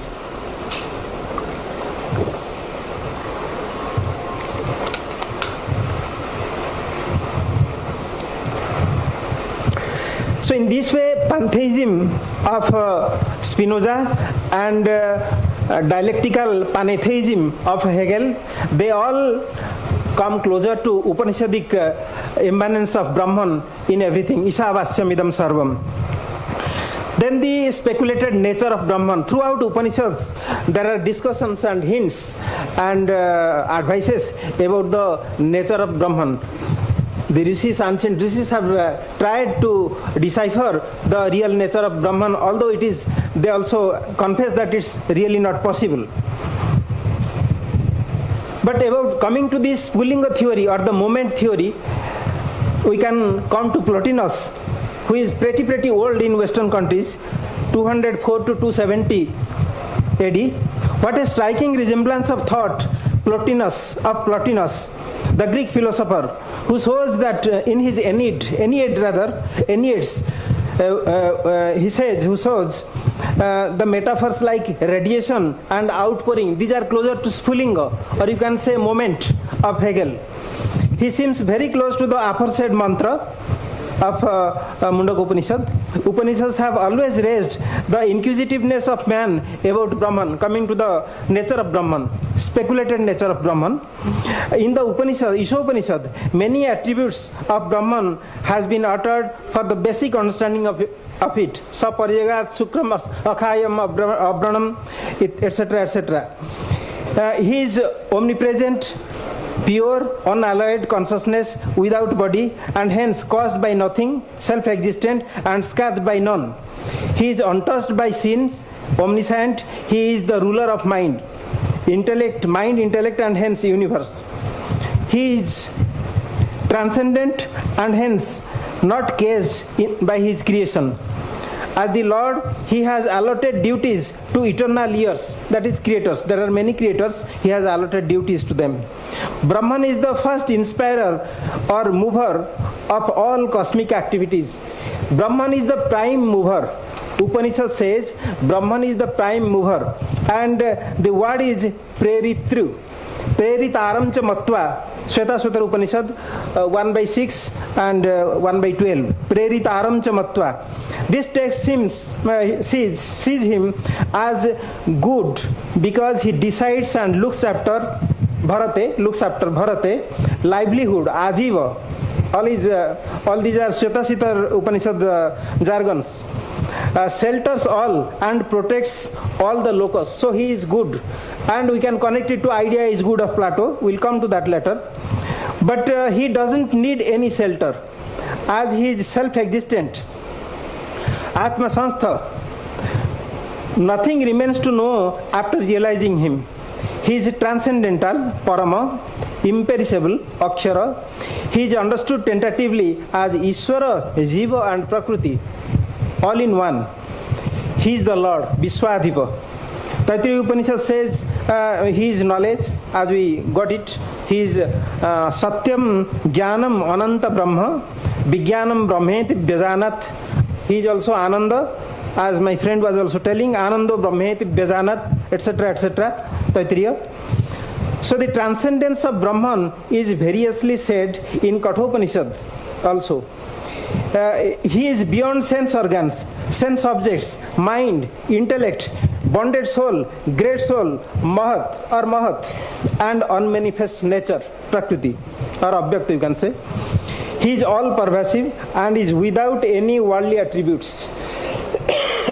Shvetasvatar Upanishad cites that the Vedas says Brahman transcendental, Parama. Udgitam etat paramam tu Brahma. Shvetasvatar Upanishad says, and again quotes Veda in this way. Kathopanishad declares him as incomprehensible by mind, because mind itself is encompassed and empowered by him. Mundakopanishad also declares Brahma as the representative of Brahma, as the first among gods to manifest himself. He is the craftsman, Brahma. Brahma is the craftsman, not Brahma. Brahma is the craftsman of the universe and is the protector of it. Brahma devanang prathamam sambhavuva vishwasya karta bhuvanasya gopta. Mundakopanishad 1:1:1. Now why Brahma is engaged as the craftsman? This craftsman theory is there in Greek literature. Both Socrates, Plato and Aristotle, they use this word craftsman for the supreme God. Now why is Brahma engaged as the craftsman of the universe? Mandukya Upanishad, this word is used in Mundaka. Mandukya answers it.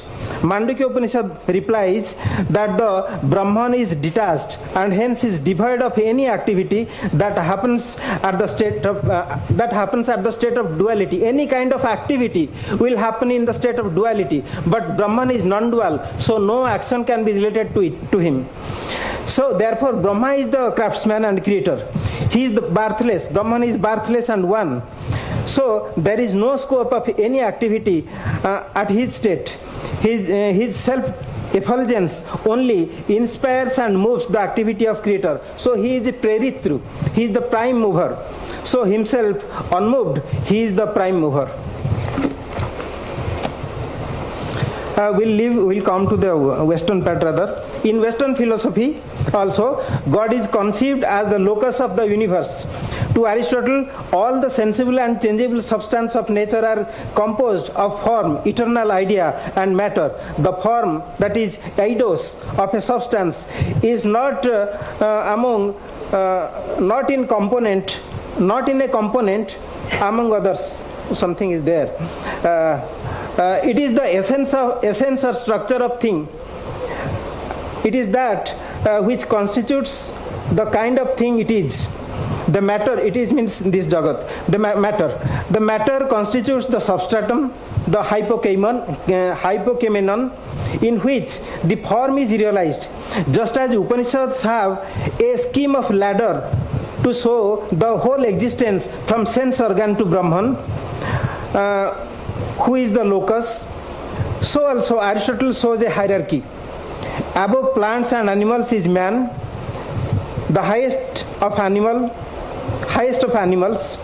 whose intellect in its highest aspect is incorporeal and can survive the death of the body.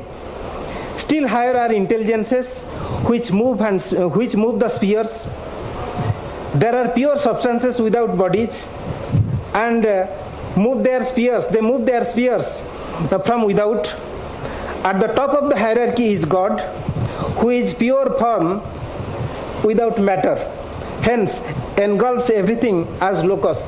So Indriyani, Paranyahu, etc., Upanishadic words, they show the hierarchy of creation. This similar hierarchy of creation has been postulated by Aristotle also. Thus, the Western concept of substance, which finally is understood as the God himself, goes parallel with Upanishadic Brahman as the locus. In Spinoza's Ethics, book's name, Spinoza's Ethics, we find the fundamental concept of his metaphysics is some substance. Substance is God himself, according to Spinoza. Aristotle regarded substance as the primary category, that of which other things can be asserted, but which can be asserted of nothing else but itself.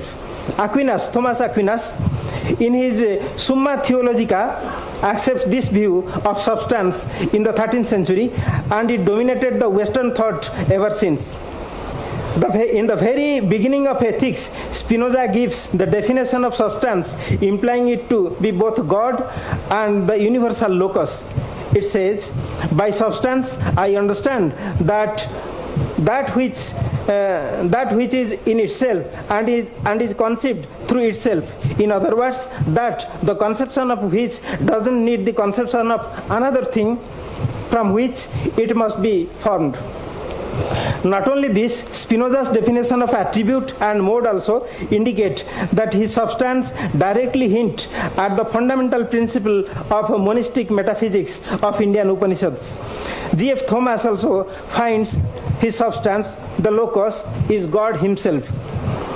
When Spinoza says this one necessary existent infinite being or substance is immediately identified with God, since God has been defined as being absolutely infinite, that is to say, substance consisting of infinite attributes, each one of which expresses eternal and infinite essence.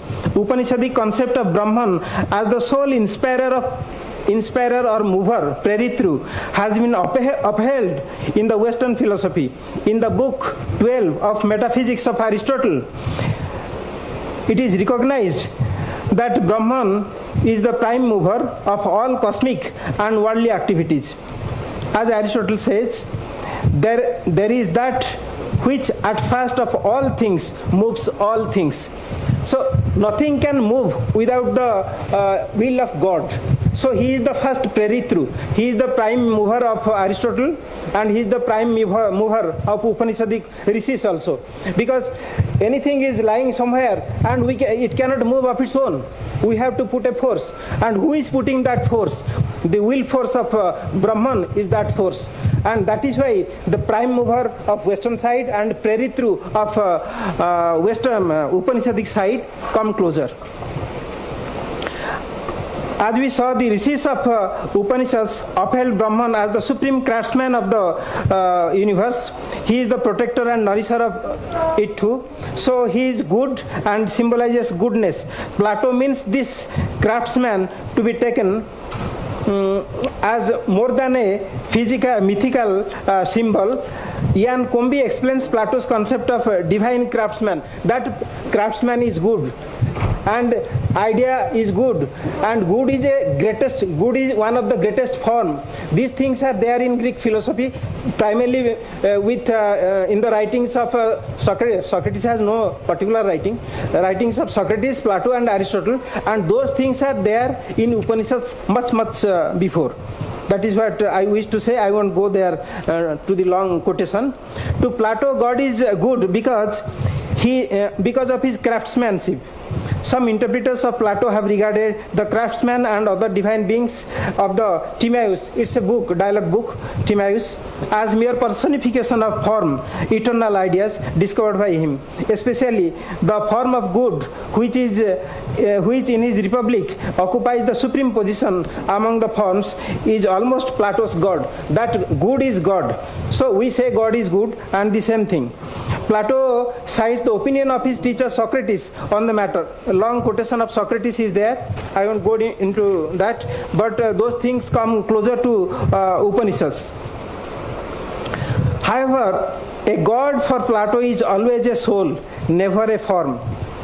Although it is true that the good and other forms have an indispensable function in the cosmology of Timaeus. The divine craftsman constructed the cosmos because he was good, because of the goodness. On Brahman, neither badness or nor goodness we can ascribe. It is in our system, Upanishadic system or Vedic system, it is Brahma who is the creator. Brahman is not the creator. And if we come to the Shankaracharya, then Maya or Avidya shows the Jagat on Brahman. There is no real creation. So those things are there. But this craftsman is coming closer to Brahma, the word we uttered earlier. God's speculated power to construct, maintain and govern the universe makes him omniscient in the Western philosophy too. Aristotle in his On the Soul, book 2 and 3, has talked about the passive intellect, naos patheticos, and active intellect, naos poeticos. Interpreters identify the latter one as God himself. W.D. Ross, of course, doesn't accept their interpretation and sees active intellect as the highest faculty of human soul. However, Thomas Aquinas, 1225 to 1274 AD, has a very interesting understanding of the omniscience of God. In Upanishads, Brahman is one and non-dual. Nothing exists outside him, which he would need to know. So he is omniscient. In the same spirit, Aquinas thinks that God knows himself primarily. He also knows things other than himself, but he knows them in himself. This is the thought of Aquinas. For in knowing himself, he knows his power and the things to which his power extends as the effective cause of all things. In the words of Aquinas, he means Brahman or God, whatever, he sees them not in themselves but in himself, inasmuch as his essence contains the likeness of things other than himself. So this says about the omnipresence of vibhutva of Upanishadic Brahman. Besides Ananda, bliss, and Pragyana, knowledge, Satya is also another aspect of Brahman about which Upanishads are very much vocal. Upanishad says that the face of truth is concealed with a golden vessel and is to be discovered by a truthful one. Hiranmayena patrena satyasa pihitam mukham, etc. Mundaka Upanishad, satyameva jayate nanrutam, etc., etc. So in this same way, truth has also been picturized as the Brahman himself or the Supreme God himself in Western countries. Faith in truth is unflinching in the Western tradition too. Socrates died for truth. Plato's idea or forms are nothing but the aspects of the supreme truth. To him, idea is real. In the Republic, that is his book, famous book, in the Republic, his discussion over being and becoming directs at his concept of reality and the mixture of real and unreal respectively. Thomas Augustine, 354 to 430 AD, has mainly reflections on truth in his Confessions. That is his famous book, which goes parallel with thoughts of Upanishads. All Upanishadic quotations are there. I am not just reading them out. In Upanishads, truth has no division. It is one, as it is Brahman himself. Similarly, because of his views of a close relation of reason and faith, Augustine doesn't make a distinction between truths which are essentially philosophical and truths which are essentially theological. So philosophical and theological truths are one. There is no variety of truths according to him. It is all Upanishadic. Upanishadic truth is secret. Satyasya pihitam mukham. Similarly, Augustine says, all revealed truths can be known to some extent at least, but none of them can be exhausted, since they have God as their object. The difference between the various things to which our mind is applied is simply that some of them can be known clearly, others vaguely, and still others hardly at all. This is about truth. The conclusion Augustine arrives at after his analysis of mathematical and ethical truths happens to be the concept of truth that dominates Upanishadic literature. He concludes that there is an unchangeable truth which contains everything that is unchangeably true, and it is available and offers itself to be shared by all who discerns things immutably true, as if it were some strange, mysterious, and yet public light.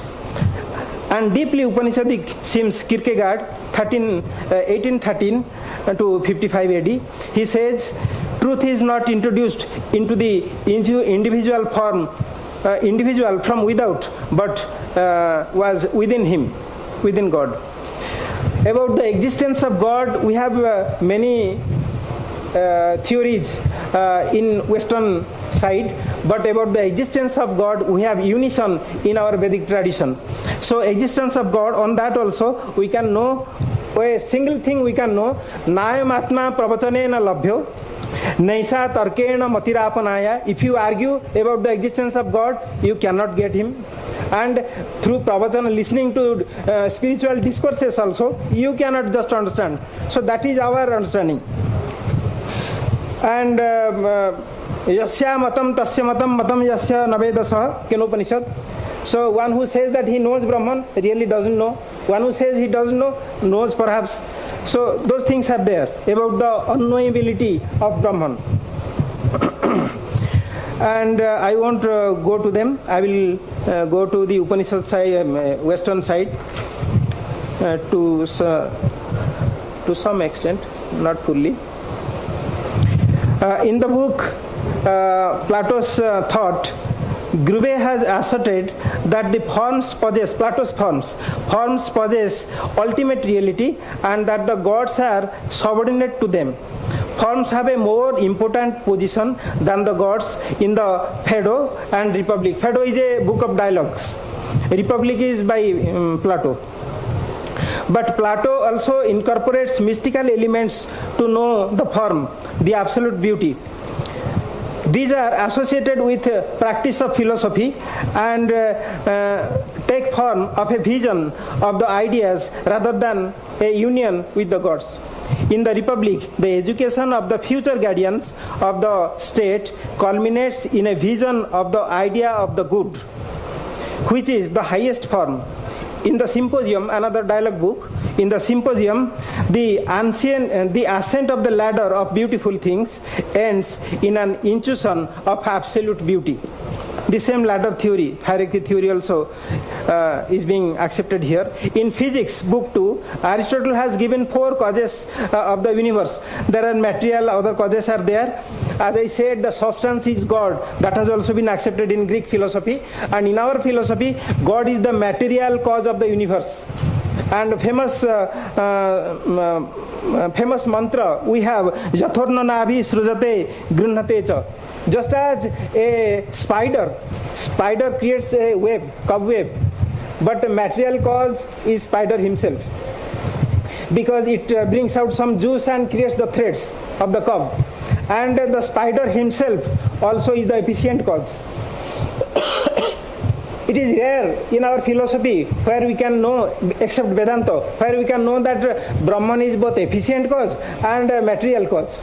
But these things are there in Upanishads, originally in Upanishads, and they came to Vedantic philosophy texts, Shastric texts, and these things are accepted astonishingly in Upanishads, in Western philosophy too. In the Physics of Plato, they are there in the book 2. As I said, Aristotle's final cause includes all causes and becomes combination of efficient material and non-material causes of the universe, like a spider to its cobweb. He has rejected in Physics, book 2, chapter 8, the arguments of some materials against the concept of final cause, which is known from the visible creation. There are many other things. Spinoza in his Ethics, part 1, presents many proof of the existence of God, and all of them have an Upanishadic stupor. One of them is on the basis of the fullness or infiniteness of God. This is very important. He has many proofs. Just as Udayana in his Nyaya Kusumanjali has given proof for the existence of God, 1, 2, 3, 4. Similarly, Spinoza also in his Ethics, part 1, he also given many proofs, 1, 2, 3, 4, about the existence of God. In part 1, he has many. I will just give one. What he says, one of them is on the basis of fullness or infiniteness of God. we do not find reason for his non-existence. He says, we do not find reason for his non-existence because he is full, infinite and perfect existence. Such a negative reason cannot be found outside him, that God is not there. This kind of negative reason cannot be found outside God, because God encompasses everything. He is full, nothing is outside. So this negative idea also cannot be outside. That is the reason why we cannot understand whether God exists or doesn't exist. So such a negative reason cannot be found outside him, because he is full and infinite and there is nothing outside him. And inside him we find, and inside him we find his signature of creation. This argument is basically from the concept of Purna Brahma, outside whom there is no place to subtract him. So he remained the same Purna, full. Purna Madaha Purna Midam, Purnada Purna Mudachyate, etc. We all are acquainted with. There is Immanuel Kant on that. And I will take just 2-3 minutes more to strike upon another point which is very, very important, and they are very quick. Suppose one thing, Maya, illusion. About illusion, Upanishads have said many things. Swapna Maya Jatha Drushte, Maya Sa Tasya Devasya, etc., etc. Maya Vidyate. And about Maya also, Plotinus has very good description as a power of God. Maya is a power of God. He says, the things that seem to come into being in it, matter, are frivolities, nothing but phantoms in a phantom. This is Maya. Like something in a mirror which really exists in one place but is reflected in another. Maya is nothing but a reflection of the reality. So it is. He gives the metaphor of a mirror. And I would come to another point. We all are acquainted with the word neti neti. So in Brihadaranyaka Upanishad, it is there. Neti Neti episode is there, Yajnavalkya and Sakalya episode. And in Mandukya also it is being said, Saesa Neti Neti, etc., etc. Here in Aquinas in his Summa Theologica says, we cannot know what God is, but rather what he is not. We have to just subtract, not this, not this, not this, he says. And this way he comes to the theory of Neti Neti. Atma Rathi, we all know in Kenopanishad it is, Kathopanishad it is said, Atmanam Rathime Evacha, etc. Atma is Rathi. So the Rathi means the driver of a car or a Ratha. The same thing, the word driver itself is also used in that way in Greek philosophy. In Plato's Phaedrus, no, not Plato's, Plato, Socrates, many have written, spoken there. In Phaedrus also, the driver word is there, soul is the driver. I won't read them line by line, but that is there. And we all are acquainted with another word, Dva Suparna, two words. In the same body, Param Brahma and Atma, Jivatma, they stay together. They also think about higher soul and lower soul. So that kind of thing also there. Right from Plato to Plotinus to Aquinas, they all say about that. And Tatra, other world, that is there. Natatra Suryo Bhati, we always postulate another world which is full of perfections, and someone who goes there never returns, that kind of thing, and full of ananda. And the postulation of Tatra, Natatra Suryo Bhati, it is so famous that this mantra occurs in 3 Upanishads, Katha, Mundaka and Svetasvetar. And that kind of thing also is pretty old in Western philosophy. In the Republic of Plato also that is there, another world. And about another world, not only Plato but Plotinus and many other philosophers have also said. Many things are there. I could Bhayat. Another very interesting thing, we must remember a mantra of Kathopanishad, where it is being said that out of fear of Brahman, all these gods are working, all these Chandra, Surya, Graha, Nakshatra, all these are working. And that kind of thing is there. Bhayad Agnis Tapati, Bhayad Tapati Surya, Bhayad Indrascha, Vayuscha, Mrutyur Dhavati Panchama. Even God of death works out of fear. That kind of thing is also there in Western philosophy. Kant is a very, very sublime philosopher, and he says that there is a supreme power. Fearing him, all these eternal things, cosmic things work. Thank you very much.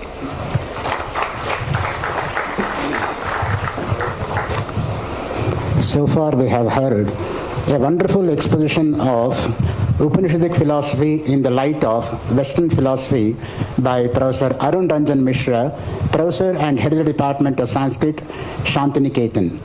On behalf of Bharati Vidya Bhavan and ISKCON, we offer him profound thanks for having come all the way from Shantiniketan to present this wonderful paper wherein he has literally taken us from BC to AD, from east to west, from north to south, and literally he has put us on the global map and says that Sanskrit is a pan-Indian language and not just concerned for only with India. He has shown that brilliantly by taking individual instances of Upanishadic statements, and he has perfectly correlated that with the statements of Spinoza, Kant, Bergson, Hegel, Plato, Aristotle, Aristophanes, so on and so forth. And to make such a kind of a study, it is a lifetime work. One can't do justice to even one system of philosophy in one's own life, in keeping with our statement, Ekasmin Janmani, Ekameva Shastram. In one Janma, one Shastra is not enough for us to digest, whereas he has digested in a comparative sense both the Shastras. Therefore, we highly appreciate and for his laudable paper where he has compared some beautiful concepts and including that of the famous Bradley theory of appearance and reality, which comes very closer to our own concept of Pratibhasika Sat. You know, we have got three kinds of Sat: Paramarthika Sat, Vyavaharika Sat, and Pratibhasika Sat. The serpent and rope example is nothing but Pratibhasika Sat. So we think that it is a snake, but actually when we go there, it's only a rope and not a snake. Because of the zigzag position of the shape, we got confused one for the other. And confusion can set in the other way around also. Thinking that it's a rope, if suddenly a snake comes up, everybody will dash 100 meters. So people who have never attempted to run, they will also run for their life, literally. And beautifully he has correlated Plato's concept in Republic with that of Dvasuparna concept. And please remember, Dvasuparna is the important message which this particular seminar is conveying. As you would have witnessed in the morning, we have handed over that beautiful sculpture of Dvasuparna to all the dignitaries on the dais as a symbolic representation of conducting Upanishadic seminar, ably which has been thought out by Sri H.N. Suresh, Director of Bharati Vidya Bhavan. It's his brainchild to bring out that Dvasuparna concept to be handed over to all the dignitaries so that they will take back their memories when they go to their respective places.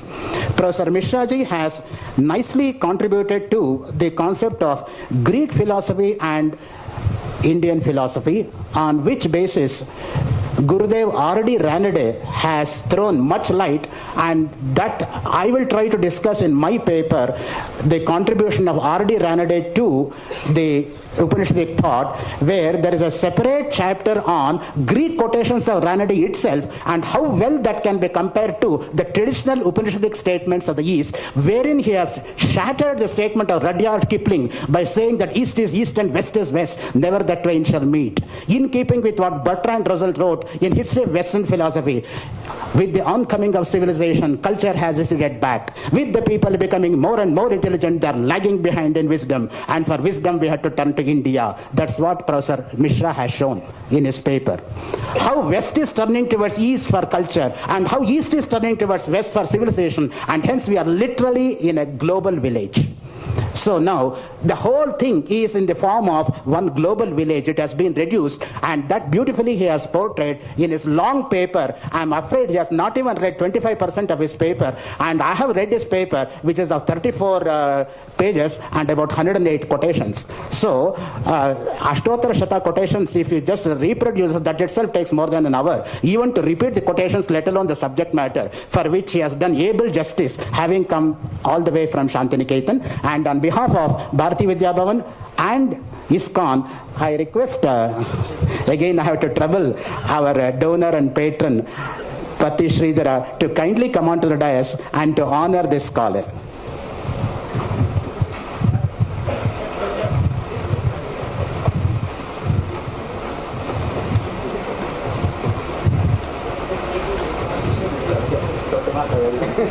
ತಾವು ಹಿರಿಯರು ತಮ್ಮ ಆಶೀರ್ವಾದ ಇರಬೇಕಷ್ಟೆ.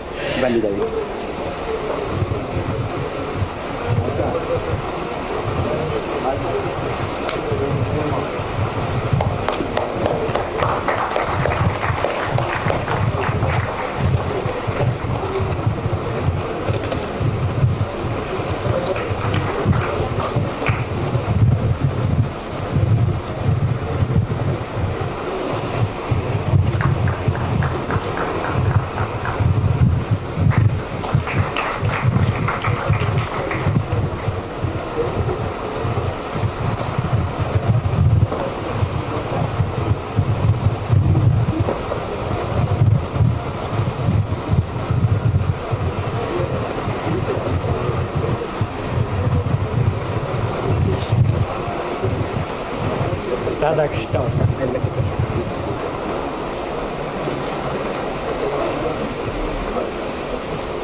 The final paper for today is the concept of moksha according to Upanishads. Finally we all require moksha, you see. Therefore, it's highly relevant that we should know something about moksha, though we have not experienced moksha right now. Anyway, let us experience Jivan Mukti with this particular paper, which has been sent by Professor B.J. Sri Lakshmi, former professor of Sanskrit at Bangalore University. She couldn't come here personally to present the paper because of some unforeseen reasons. She has sent the paper, and I am just reading the paper on her behalf. Upanishad's concept of moksha. This is the title of the paper. Any living or embodied being, that is Purusha, strives for the survival or for the upkeep of the body, or summarily for happiness. Purushasya arthaha prayojanam. The word Purusha is derived from Purishete iti Purushaha. There is a particular nadi called Puritat Nadi. Since we reside in that Puritat Nadi, it is come to be known as Purusha. And you know the famous Purusha Sukta, and how well DVJ has commented on Purusha Sukta, which will be highlighted by Dr. Gurraj Karjagi when he throws his light on the topic DVJ's influence, what he has derived from Upanishads. Since it's not my purview, I am not going to those details. I am just reading Professor Sri Lakshmi's paper. The strife in common to all living beings, from the tiniest to the most evolved human being. Ahara nidra bhaya maitunancha samanyametat pashabirnaranam. So animals also eat, we will also eat. They will also sleep, we will also sleep.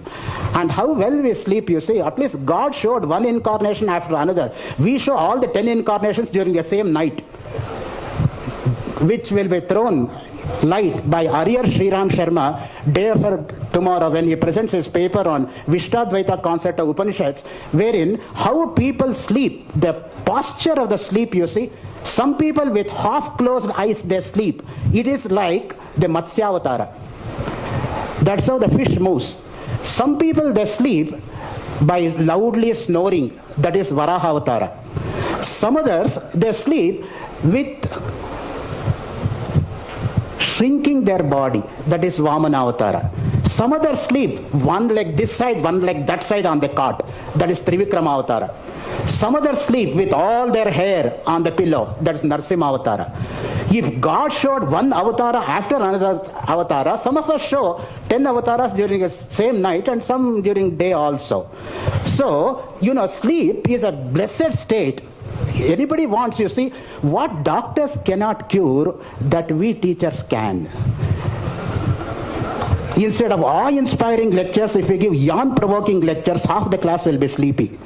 Therefore, Dr. Shrikant Rao should permit me to use this particular expression, Dr. Shrikant Rao. So, here, Professor Sri Lakshmi says, that which brings happiness to beings becomes the object of desire.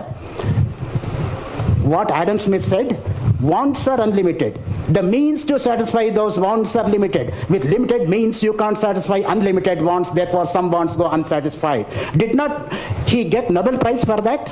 Our Shankara and Buddha said the same truth thousands and thousands of years ago. They were so noble, they never wanted Nobel. Therefore, that is the thing which has been expressed by the Upanishadic seers. The difference between a human being and other living beings is knowledge coupled with wisdom. Wisdom is what distinguishes man from animals.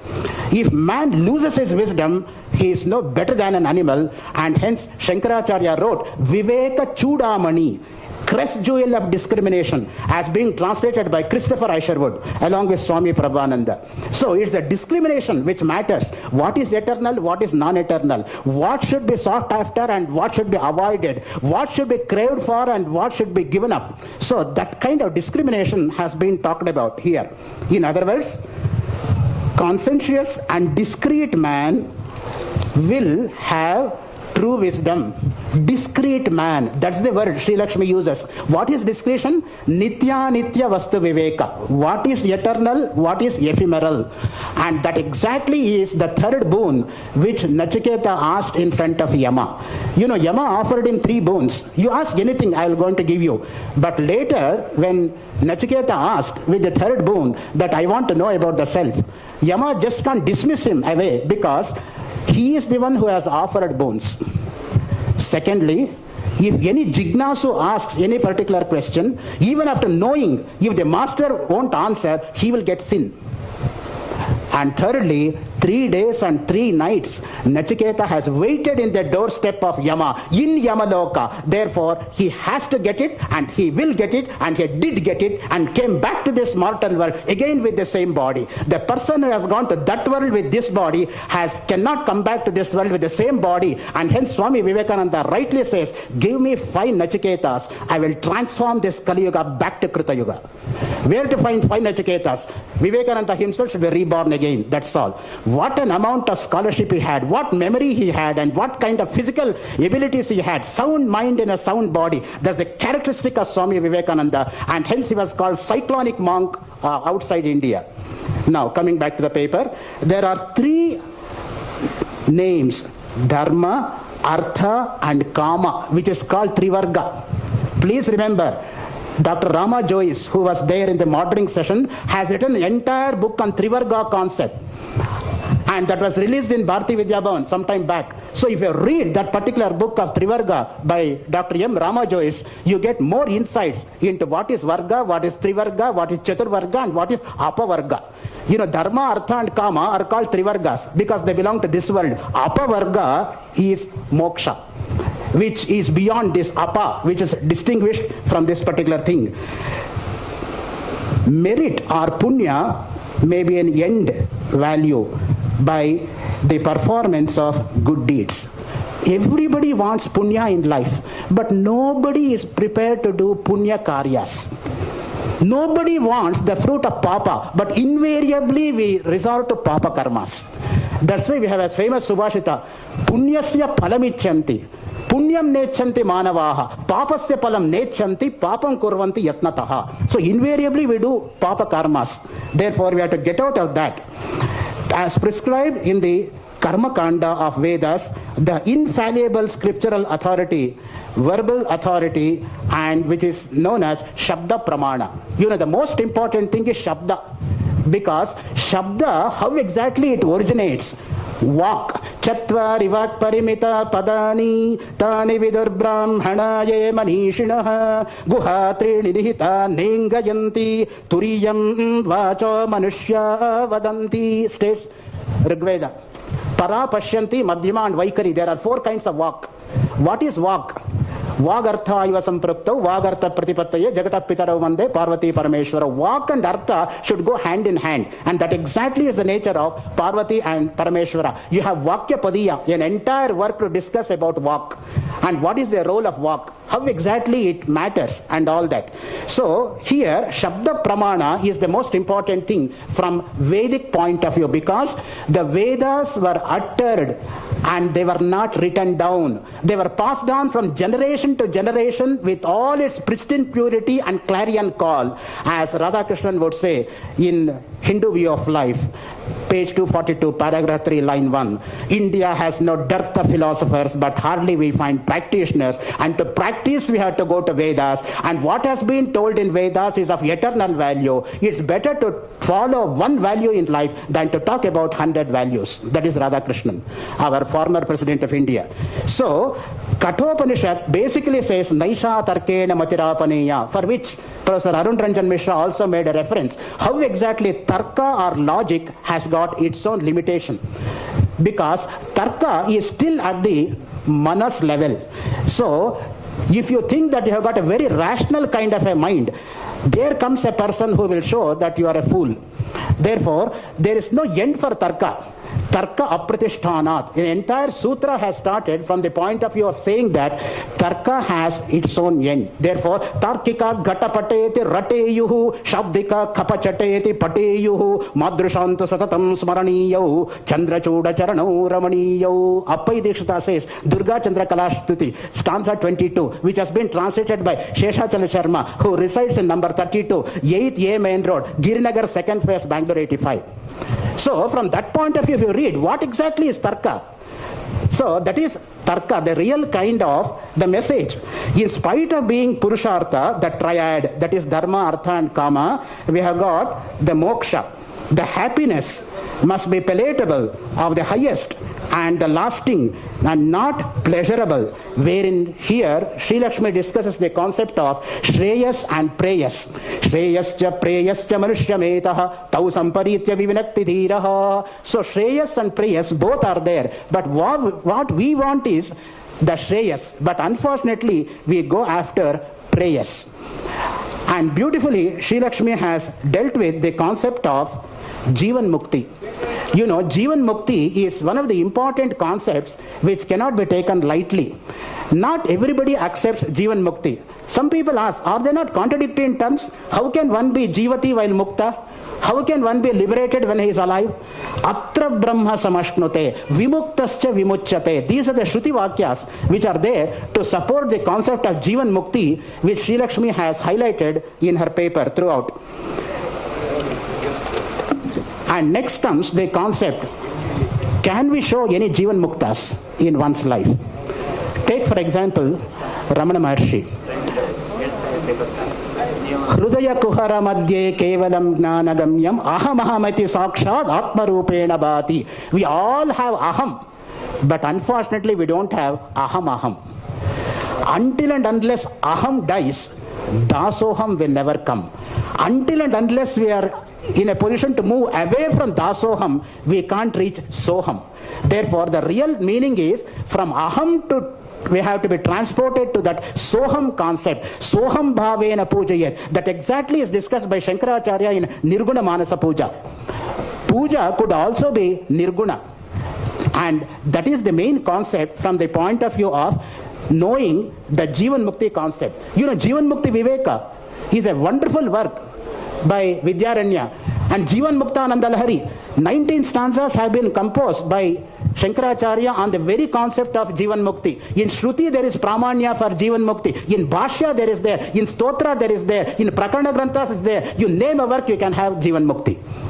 So that is how Srimati B.G. Sri Lakshmi has dealt with the concept of Jivan Mukti, which is the sum and substratum of the entire human existence. You see, Jivati Muktaha, Jivan Muktaha. And among the sannyasins, we have got Brahmavid, Brahmavidvara, and Brahmavidvarishta. And even among sannyasins, we have got 4 categories: Kutichaka, Bahudaka, Hamsa, and Paramahamsa. So Paramahamsas are all Jivan Muktas. That's why we have the statement, Hamsa Hamsaya Vidmahe Paramahamsaya Dhimahi Tanno Hamsa Prachodayat. Hamsa is swan, Hamsa is purity, Hamsa is liberation, Hamsa is sattva, Hamsa is good. So from this point of view, we have to move to that concept, Tattvamasi, or Aham Brahmasmi, or Ayamatma Brahma, or Pragnanam Brahma, the 4 Mahavakyas which are there, on which a separate paper will be presented day after tomorrow by Dr. M.L. Narsimurthy, professor of Advaita Vedanta from Tirupati, whose doctoral thesis of 224 pages in Sanskrit is based on 4 Mahavakyas according to 3 Acharyas. He will do justice to that. So from this point of view, so far we have come to almost the end of academic session, and now we have got the dance performance based on Upanishadic themes by Dr. S. Sridhar and Anuradha Sridhar. I should say Dr. S. Sridhar because he has received his B.Litt degree from Kannada University, Hampi, based on his doctoral topic of male dancers of Bharatanatyam. That is the topic on which he has worked successfully, and he has got his PhD. And these are the dancing couple who have been dancing throughout the globe from the point of view of projecting our culture in the West also.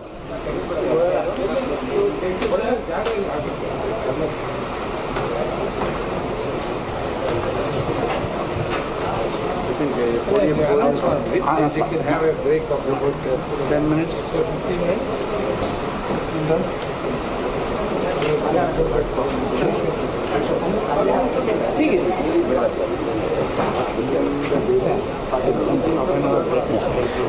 We have 15 minutes tea break now, so that the stage can be set for the dance.